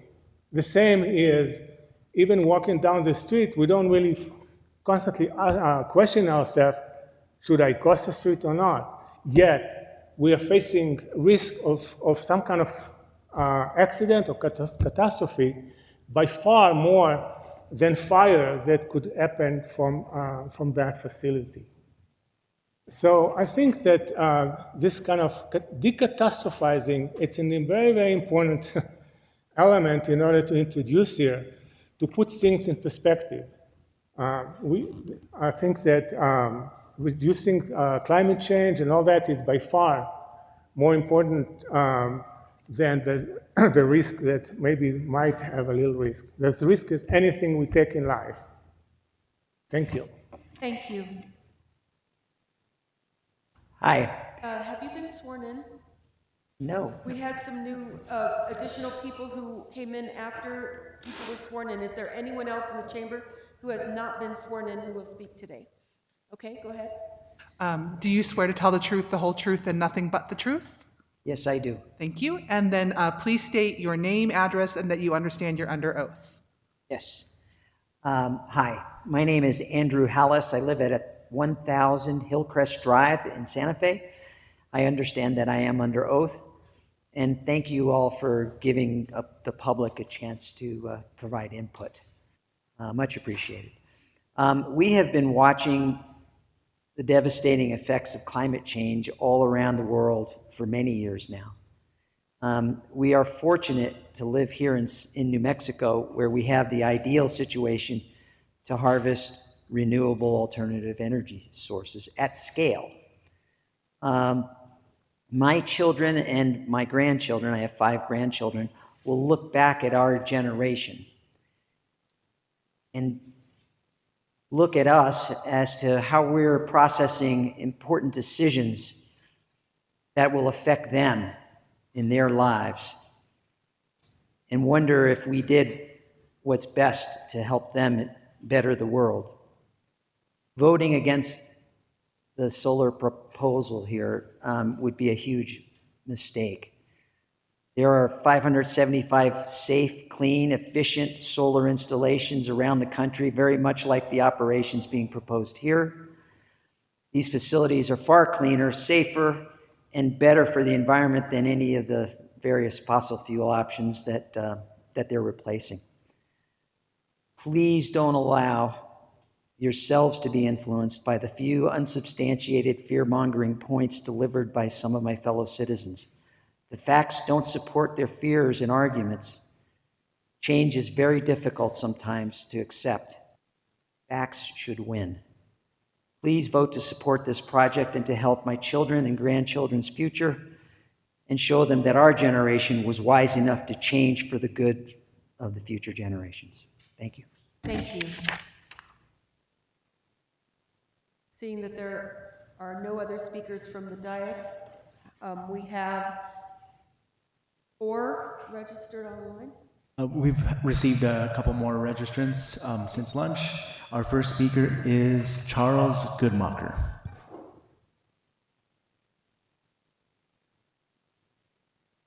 Thank you very much for the opportunity, commissioners, and thank you for sitting in those very hot seats today. Okay. I am Charles Goodmacher. Have you Yes. been sworn in? Yeah. Please raise your right hand, sir. Thank you. Do you swear to tell the truth, the whole truth, and nothing but the truth? I do.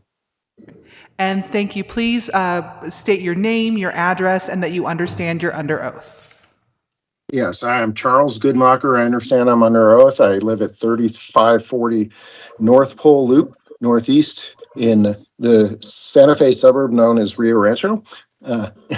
Thank you. So again, I'm speaking here today on behalf of Healthy Climate New Mexico, a nonprofit that has over 300 medical and public health professionals as members, many in Santa Fe.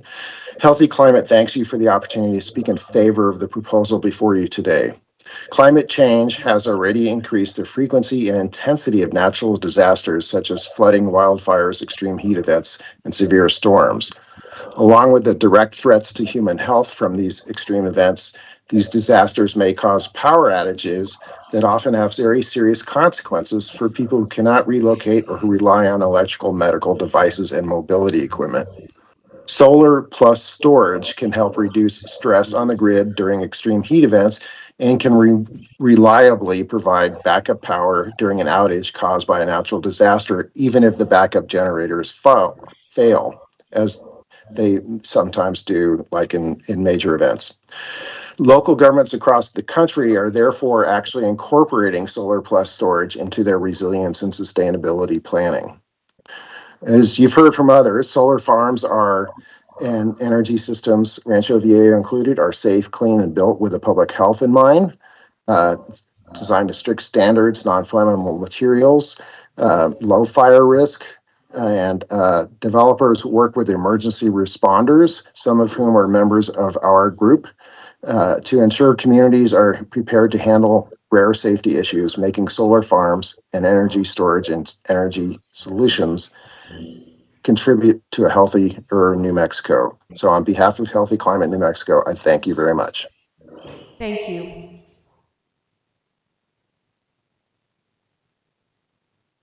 Chair Bustamante, our next speaker is Kim Nitschke. I have not been sworn in. Please raise your right hand. Do you swear to tell the truth, the whole truth, and nothing but the truth? I do. Thank you. And for the record, please state your name, address, and that you understand you're under oath. Okay, my name is Kim Nitschke. I live at 17 Serena Road, and I acknowledge I am under oath. Santa Fe County Board of County Commissioners, I respectfully submit this testimony in opposition to the AES Rancho Viejo solar project. I've conducted climate change research for the entirety of my career. I've worked for the Australian government, the US Department of Energy, the National Science Foundation in monitoring, developing, and advocating for the reduction of fossil fuels. As such, I'm a dedicated advocate for alternate energy solutions. I kindly request that we all refrain from being distracted by the argument for solar. That is not the scope of this hearing, and proponents of this project should listen carefully to what the objections are and not be blindsided by the emotional desire to do what seems right in the context of advancing renewable energy solutions. I've closely followed the progress of the AES conditional use permit application progress, and I'm deeply disturbed by the lack of consideration and respect shown towards the concerns of local residents. On multiple occasions, planning commissioner officials failed to address or respond to fundamental issues and requirements that have been raised.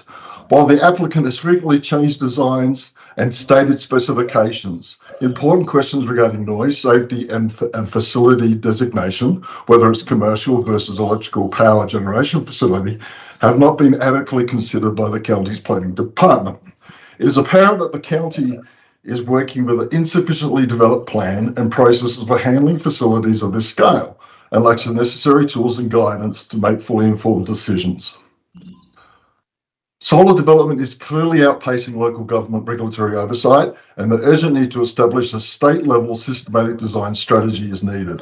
While the benefits of alternate power are clear, they can only be fully realised when pursued as part of a comprehensive, well-considered plan. For these reasons, I, along with my other concerned stakeholders, oppose this CUP application. Thank you. Chair Bustamante, our next speaker is Richard Lindahl. Mr. Lindahl, if you'll please open your microphone and be sworn in. Do you swear to tell the truth, the whole truth, and nothing but the truth? Yes, I do. For the record, please state your name, address, and that you understand you're under oath. My name is Richard Lindahl, 9 Duende Road in Santa Fe, New Mexico. And I understand that I'm under oath. And I'm also all for solar and wind power, but I oppose the AES Rancho Viejo solar and battery project as currently presented, because it's much more than just a solar farm. According to the Sustainable Land Development Code that the county has adopted, AES's environmental impact report is required to address alternative locations for the project. AES addresses moving the solar panels around to different locations within the project parcel, but does not address the BESS. So, the AES project has not met the requirement of this code, and there is no mention of moving the project to a lightly populated area within the county or even outside of the county. This is a major shortcoming. One of the primary objections to the project is the location close to highly populated residential communities, including El Dorado, Rancho Viejo, Galisteo, and the southern part of the city of Santa Fe, as well as the El Dorado Public School and the good old Santa Fe Community College. There's no technical need for the project to be in very close proximity to these populated areas. And remember, the purpose of the code is to protect and promote the health, safety, and general welfare of present and future residents of the county.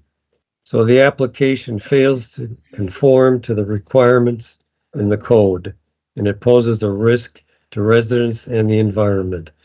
Thank you very much, Madam Chair and Commissioners, for the opportunity to comment. Thank you. Chair Bustamante, our next speaker is Eve Searles. Ms. Searles, if you'll please unmute your mic and be sworn in. Thank you. Will you please raise your right hand? Do you swear to tell the truth, the whole truth, and nothing but the truth? I do. And for the record, please state your name, address, and that you understand you're under oath. My name is Eve Searles. I live at 3 Azul Drive in El Dorado, and I understand I'm under oath. And thank you for the opportunity to speak. Today, I stand before you as someone who is downwind an hour away from Chernobyl and have since had a lifelong health journey.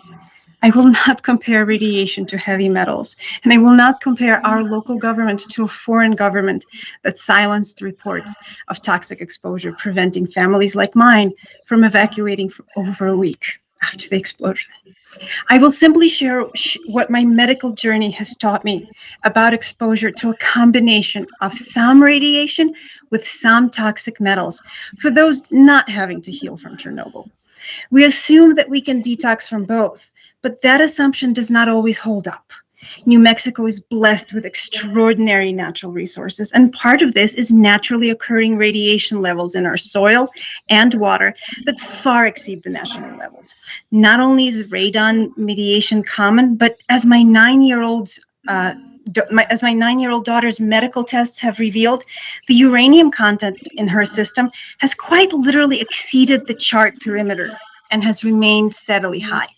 I learned this is not uncommon, but her body is constantly, though slowly, detoxing, and as we work to keep out heavy metals like aluminum, add heavy metals exposure and she may not stand a chance. The point I really want to make is the following. We rely on an endocrine system for many essential functions, one of which is to detox from both heavy metals and radiation. However, this very system is greatly disrupted by exposure to heavy metal and to radiation.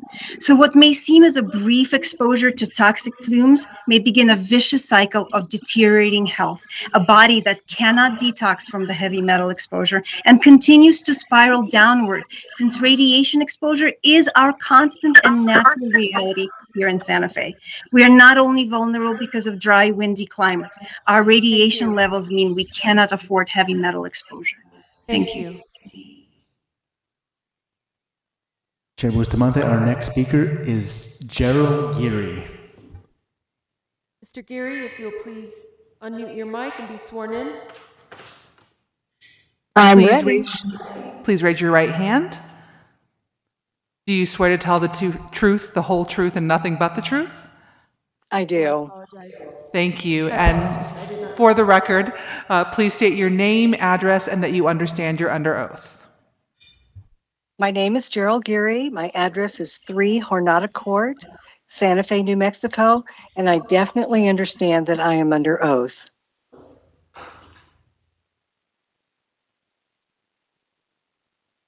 Good afternoon. I know it's been a long day for you all.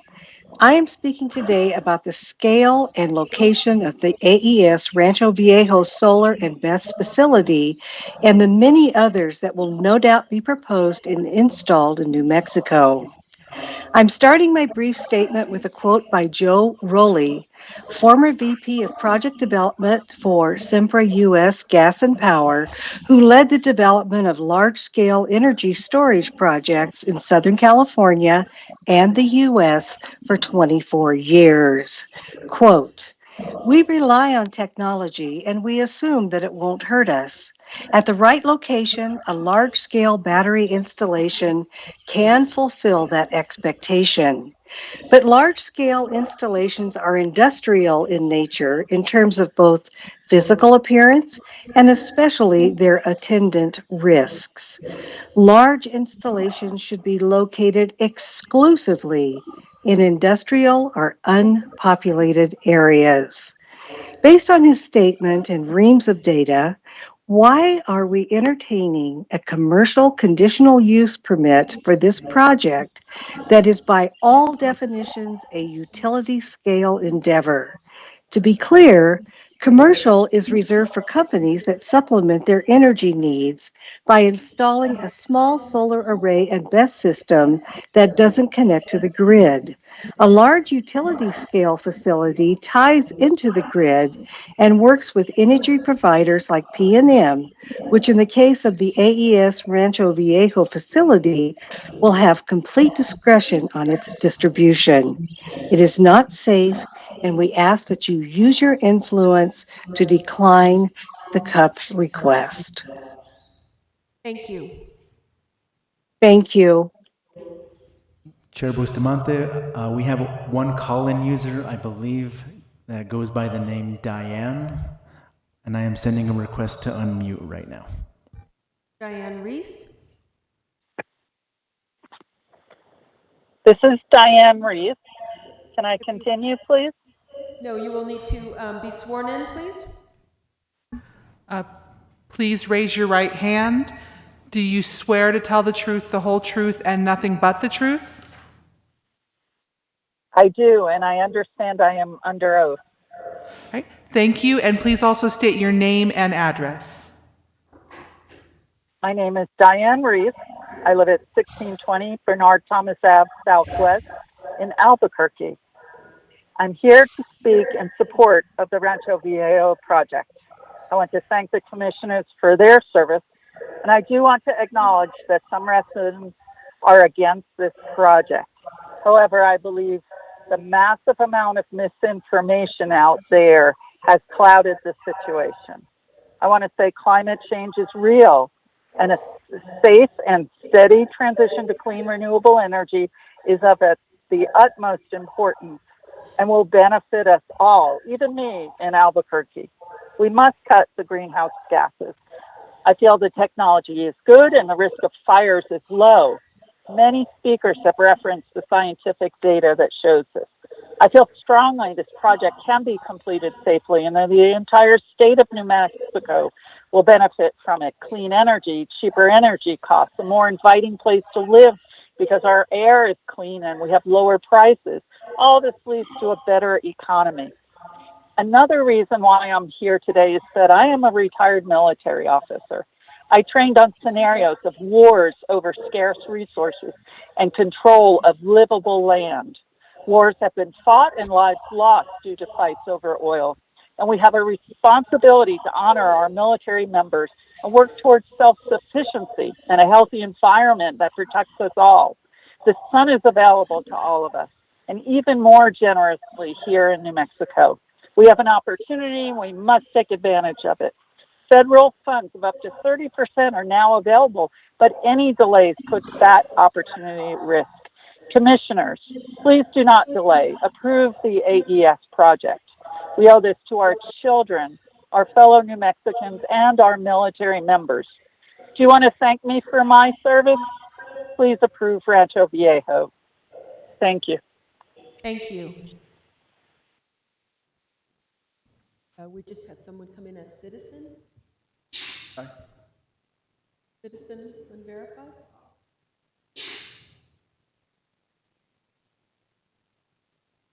I see someone online identified as citizen. Are you logged in wishing to speak? If so, you will need to disclose your name.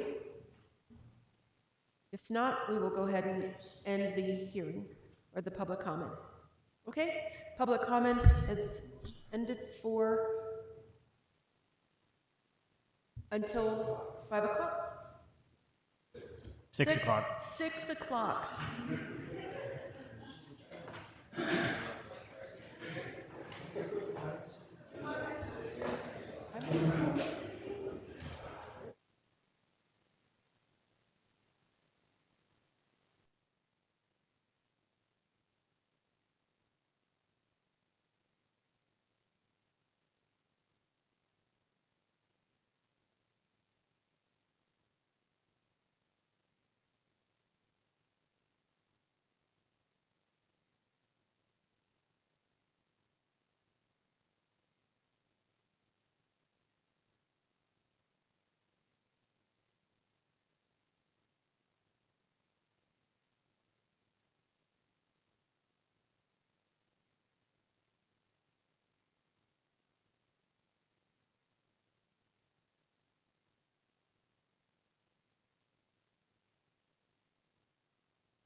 Okay, welcome back to our 6 o'clock. We have 4 registered public commenters, and we have 2 of those in the chambers and 2 of them online.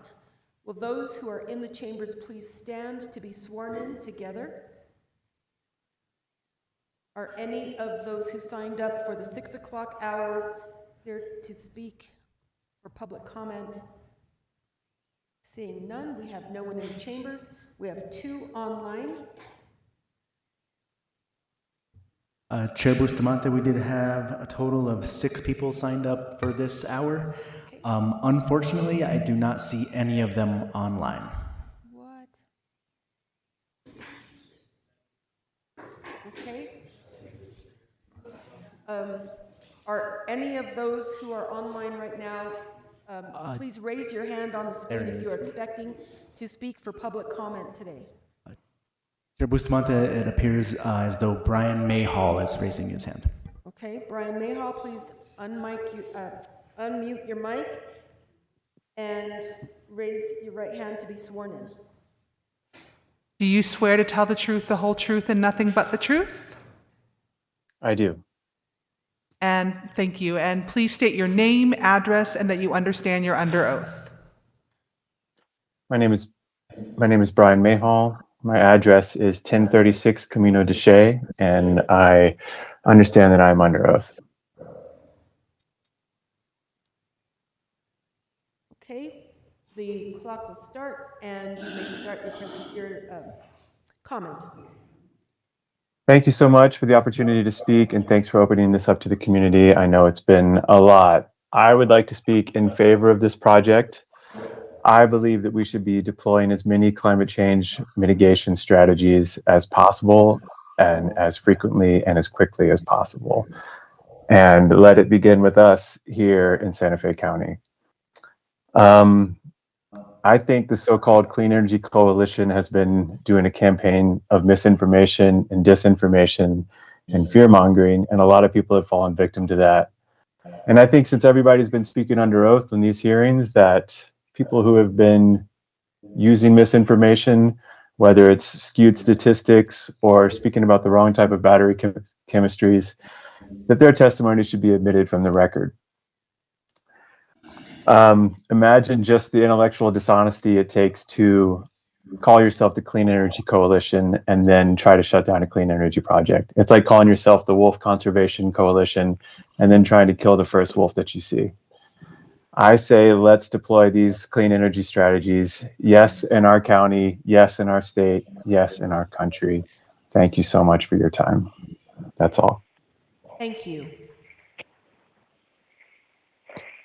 Chair Bustamante, our next speaker is Glenn Weekle. Mr. Weekle, if you could please raise your hand and you will be sworn in. Yeah, turning on my camera. Okay, here we go. Where's the head? Okay. Do you swear to tell the truth, the whole truth, and nothing but the truth? Yes, I do. And for the record, please state your name, address, and that you understand you're under oath. I understand I'm under oath. My name is Glenn Weichel. I'm at 2006 Conejo Drive in Santa Fe. And I guess I'll go ahead and start my comment. So, of course, I'm in favor of the project, and I have every bit of confidence that the commission is going to approve the project, which is why I wanted to comment on a couple suggestions that I saw in yesterday's hearing, which I think would be wonderful safety enhancements. The first one was the 10-foot container spacing, which really sounded like good common sense. I don't necessarily believe all the testimony that we heard yesterday, but perhaps one insurance company was requiring 10-foot spacing, and it certainly would reduce the chances of propagation of an event from one container to another. The second one, which I really thought was a good idea, which is hooking up to the actual water system out on Route 14 and bringing a line in so that there can be hydrants safely placed far enough away from the facility so that our firefighters could safely connect to them and establish those streams to cool adjacent containers, as was described by one of the people testifying yesterday. And that was pretty much all I wanted to say. We need clean energy. The planet needs this renewable project. It needs many, many renewable projects in New Mexico to meet the Energy Transition Act requirements. So we need to approve this, and I believe the County Commission will do so. Thank you very much. Thank you. Chair Bustamante, it appears we have a call-in user that is unmuted. I'm not sure if they are signifying that they'd like to speak.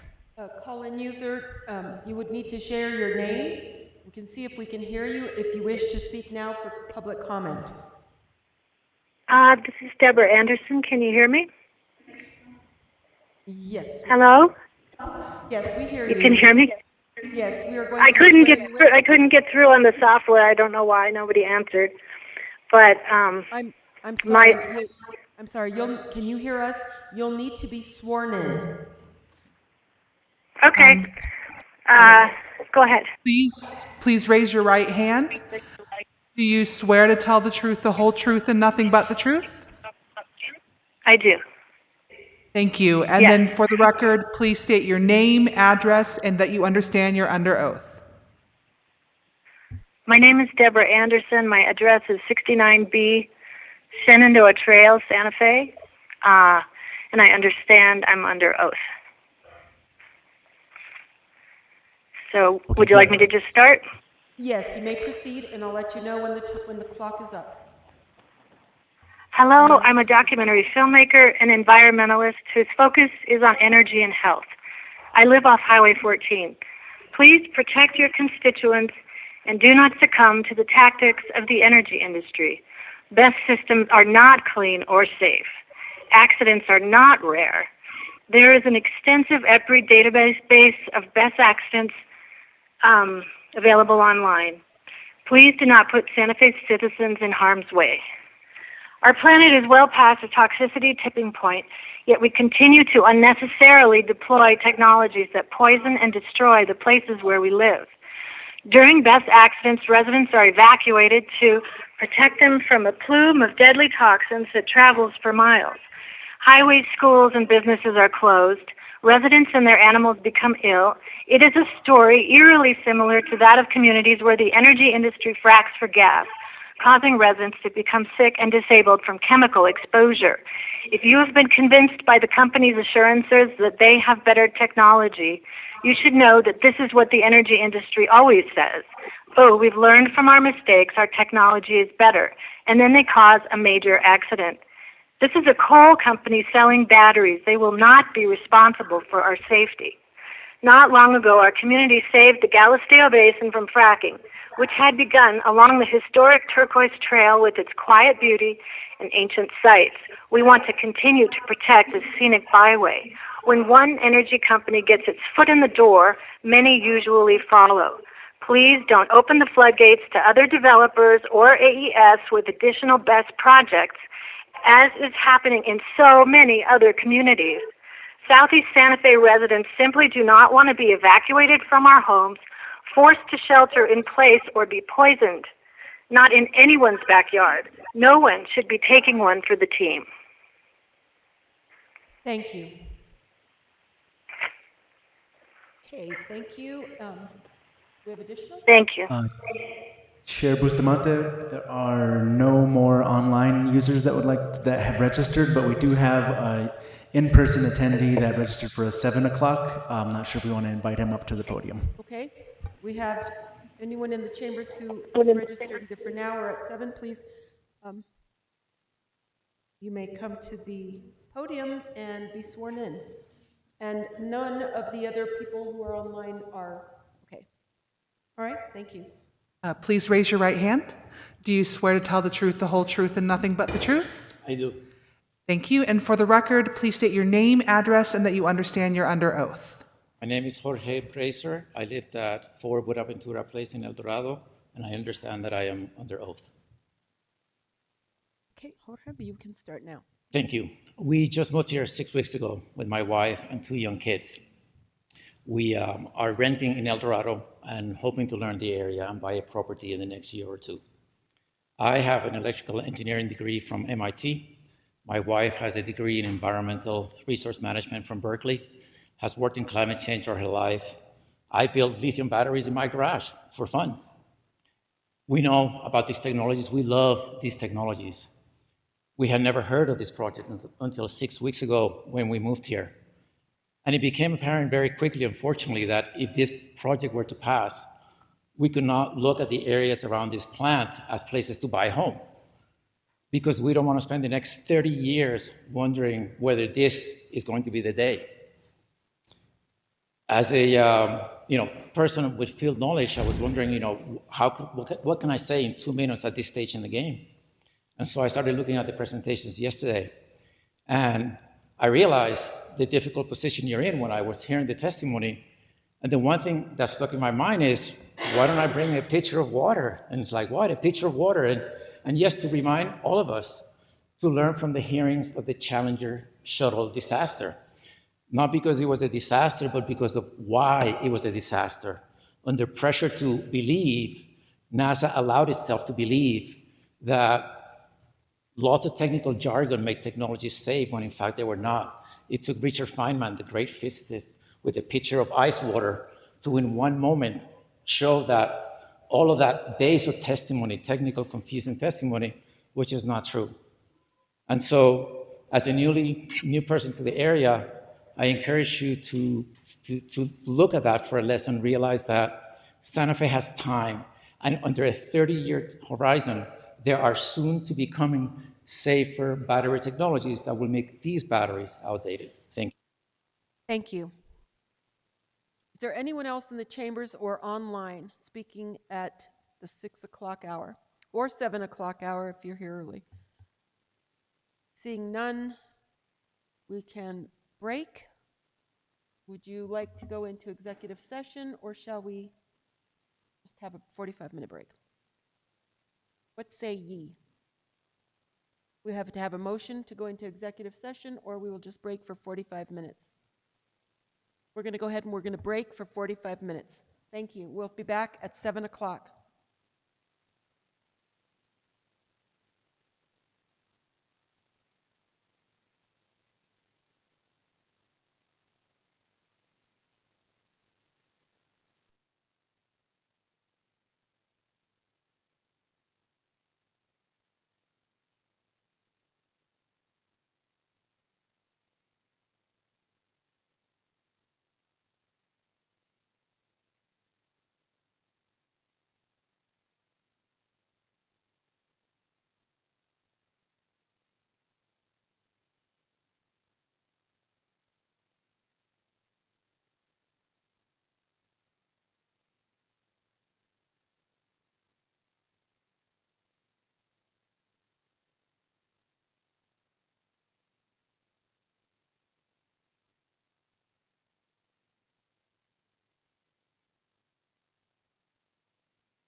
7 o'clock.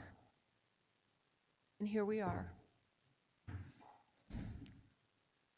So we have our final hour for public comment for the AES hearing. Thank you to everyone who has stuck it out for the day.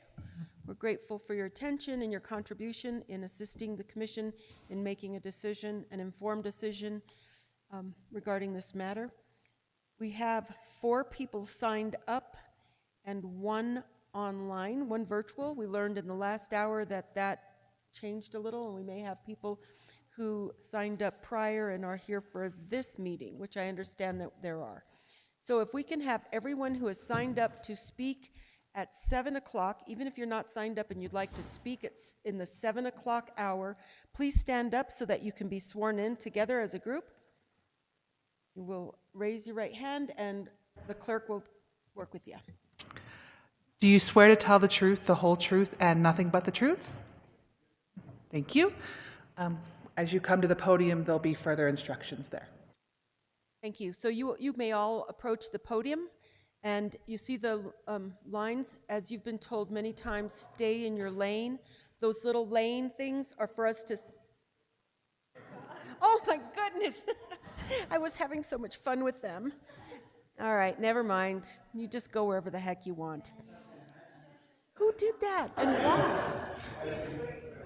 All right. And we will start left to right from the position of the dais. So our left to right. And you will state your name and that you understand that you are under oath. Your name and your address to the clerk, please. And we'll start. My name is David Hesley. I live at 1543 Escondido Court in Santa Fe. David, I'm sorry. It doesn't seem that your microphone is on. Usually you don't have to green. touch it. Okay, it's on. My apologies. And yeah, I live in Santa Fe, and I understand that I'm under oath. Thank you. And the timer will, as soon as you see the clock moving, go ahead and start.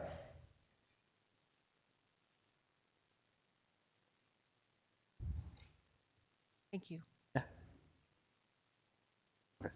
Good evening, commissioners. My name is David Hesley. I am a certified registered nurse anesthetist with a doctorate in nursing practice with over a decade of healthcare experience, and I live here in Santa Fe County. Every day in my work, I see the damage that fossil fuel pollution does to human health. More asthma, more heart disease, more respiratory illness. Climate change is already driving heat strokes, spreading disease, and making extreme weather deadlier. It's not abstract, it's happening now. The Rancho Viejo solar project is part of the solution. It's clean, it's quiet, and it doesn't poison our air and water. It will improve grid reliability and keep the lights on during the PNM blackouts. I've listened to the opposition. Their talking points are recycled myths, fear-mongering, and misinformation, been debunked by science and by the county's own experts. Let's be blunt. Saying you believe in climate change while blocking clean energy is not environmentalism. It's environmental obstruction. It protects the problem, not the planet. You cannot claim to believe in climate change while blocking clean energy and still relying on fossil fueled electricity. Solar and battery storage are among the safest energy systems in existence. The same battery technology that keeps pacemakers running in people's chests will power this project. Solar conserves water, it creates local jobs, generates tax revenue, and builds energy independence, all without the public health costs of oil, gas, and coal. From a healthcare perspective, approving this project is preventative medicine. Let's stop the harm before it gets worse. You can choose health over illness, action over delay. I urge you to approve the solar project for our health, for our environment, and for... Thank you. Thank you.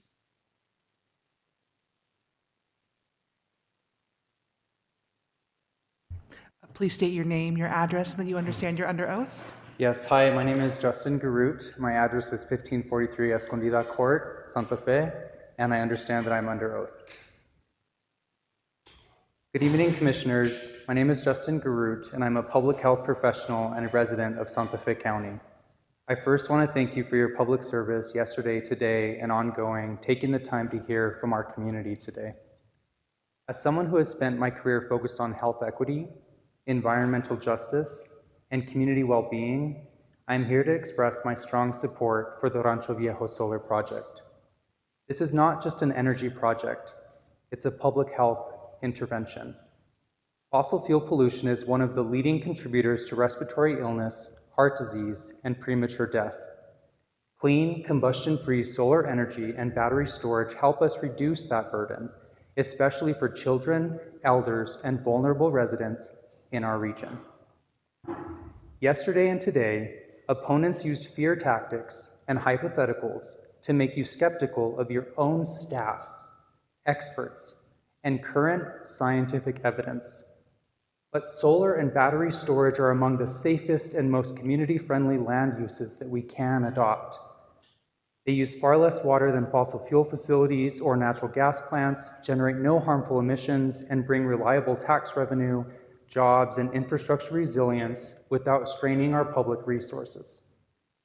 I've lived and worked in Santa Fe long enough to know that this community values both environmental stewardship and equity. The Rancho Viejo project offers both: better grid reliability to prevent blackouts from extreme weather, lower carbon emissions, and a more resilient energy future that supports working families, rural residents, and everyone who depends on a safe and stable climate. We cannot delay action. Climate change is here, and projects like this one are how we protect the safety and health of our people, our land, and our future. Thank you very much. Thank you. Please go ahead. And state your name, address, and that you're on I'm oath. Tim Hornig, 24 Astor Way, Santa Fe 87508, and I understand I'm under oath. My comments today are about deficiencies in the environmental impact report associated with this application. For background, I'm not opposed to the solar component of this project at all, and even to the battery system in concept, but it's proposed to be in close proximity to a residential area, and that danger, I think, is unacceptable.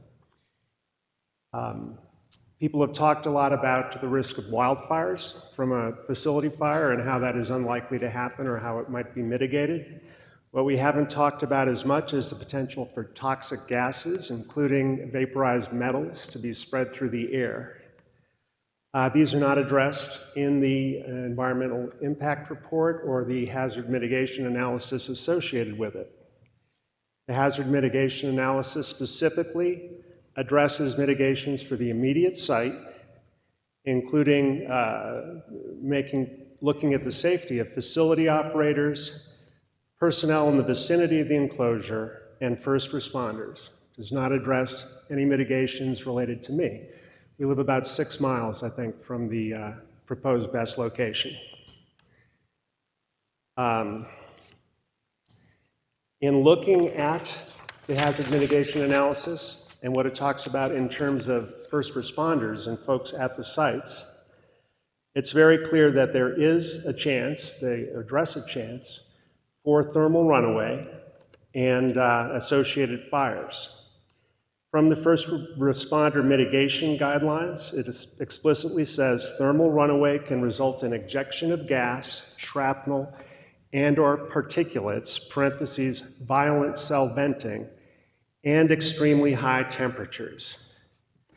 I'll note that I've come to understand that. Thank you. Thank you very much. Is there anyone else in the chambers who would like to speak for public comment tonight? Okay, online? Chair Bustamante, the individual that signed up, that registered to speak during the 7 o'clock hour is not online. Is there anyone else who is online who would like to speak? Seeing none, it looks like this hour was shorter than any other hour we've ever had. All right. Madam Chair, may I? but the best. All right. Did you have something to say? I just want to say thank you to all of us and all of you and all of you and all of you and all of you, like, and people out there on the internet. This has been informative and tiring. And thank you for sticking with us and providing us with a lot of work. You've done months and months of work to get us to here from every side of this conversation, you know, opponents, proponents, staff, and we've gotten off easy with 20-something hours of this. You've put in hundreds of hours. So this has been tiring for us. I can only imagine for you also. Thank you very much.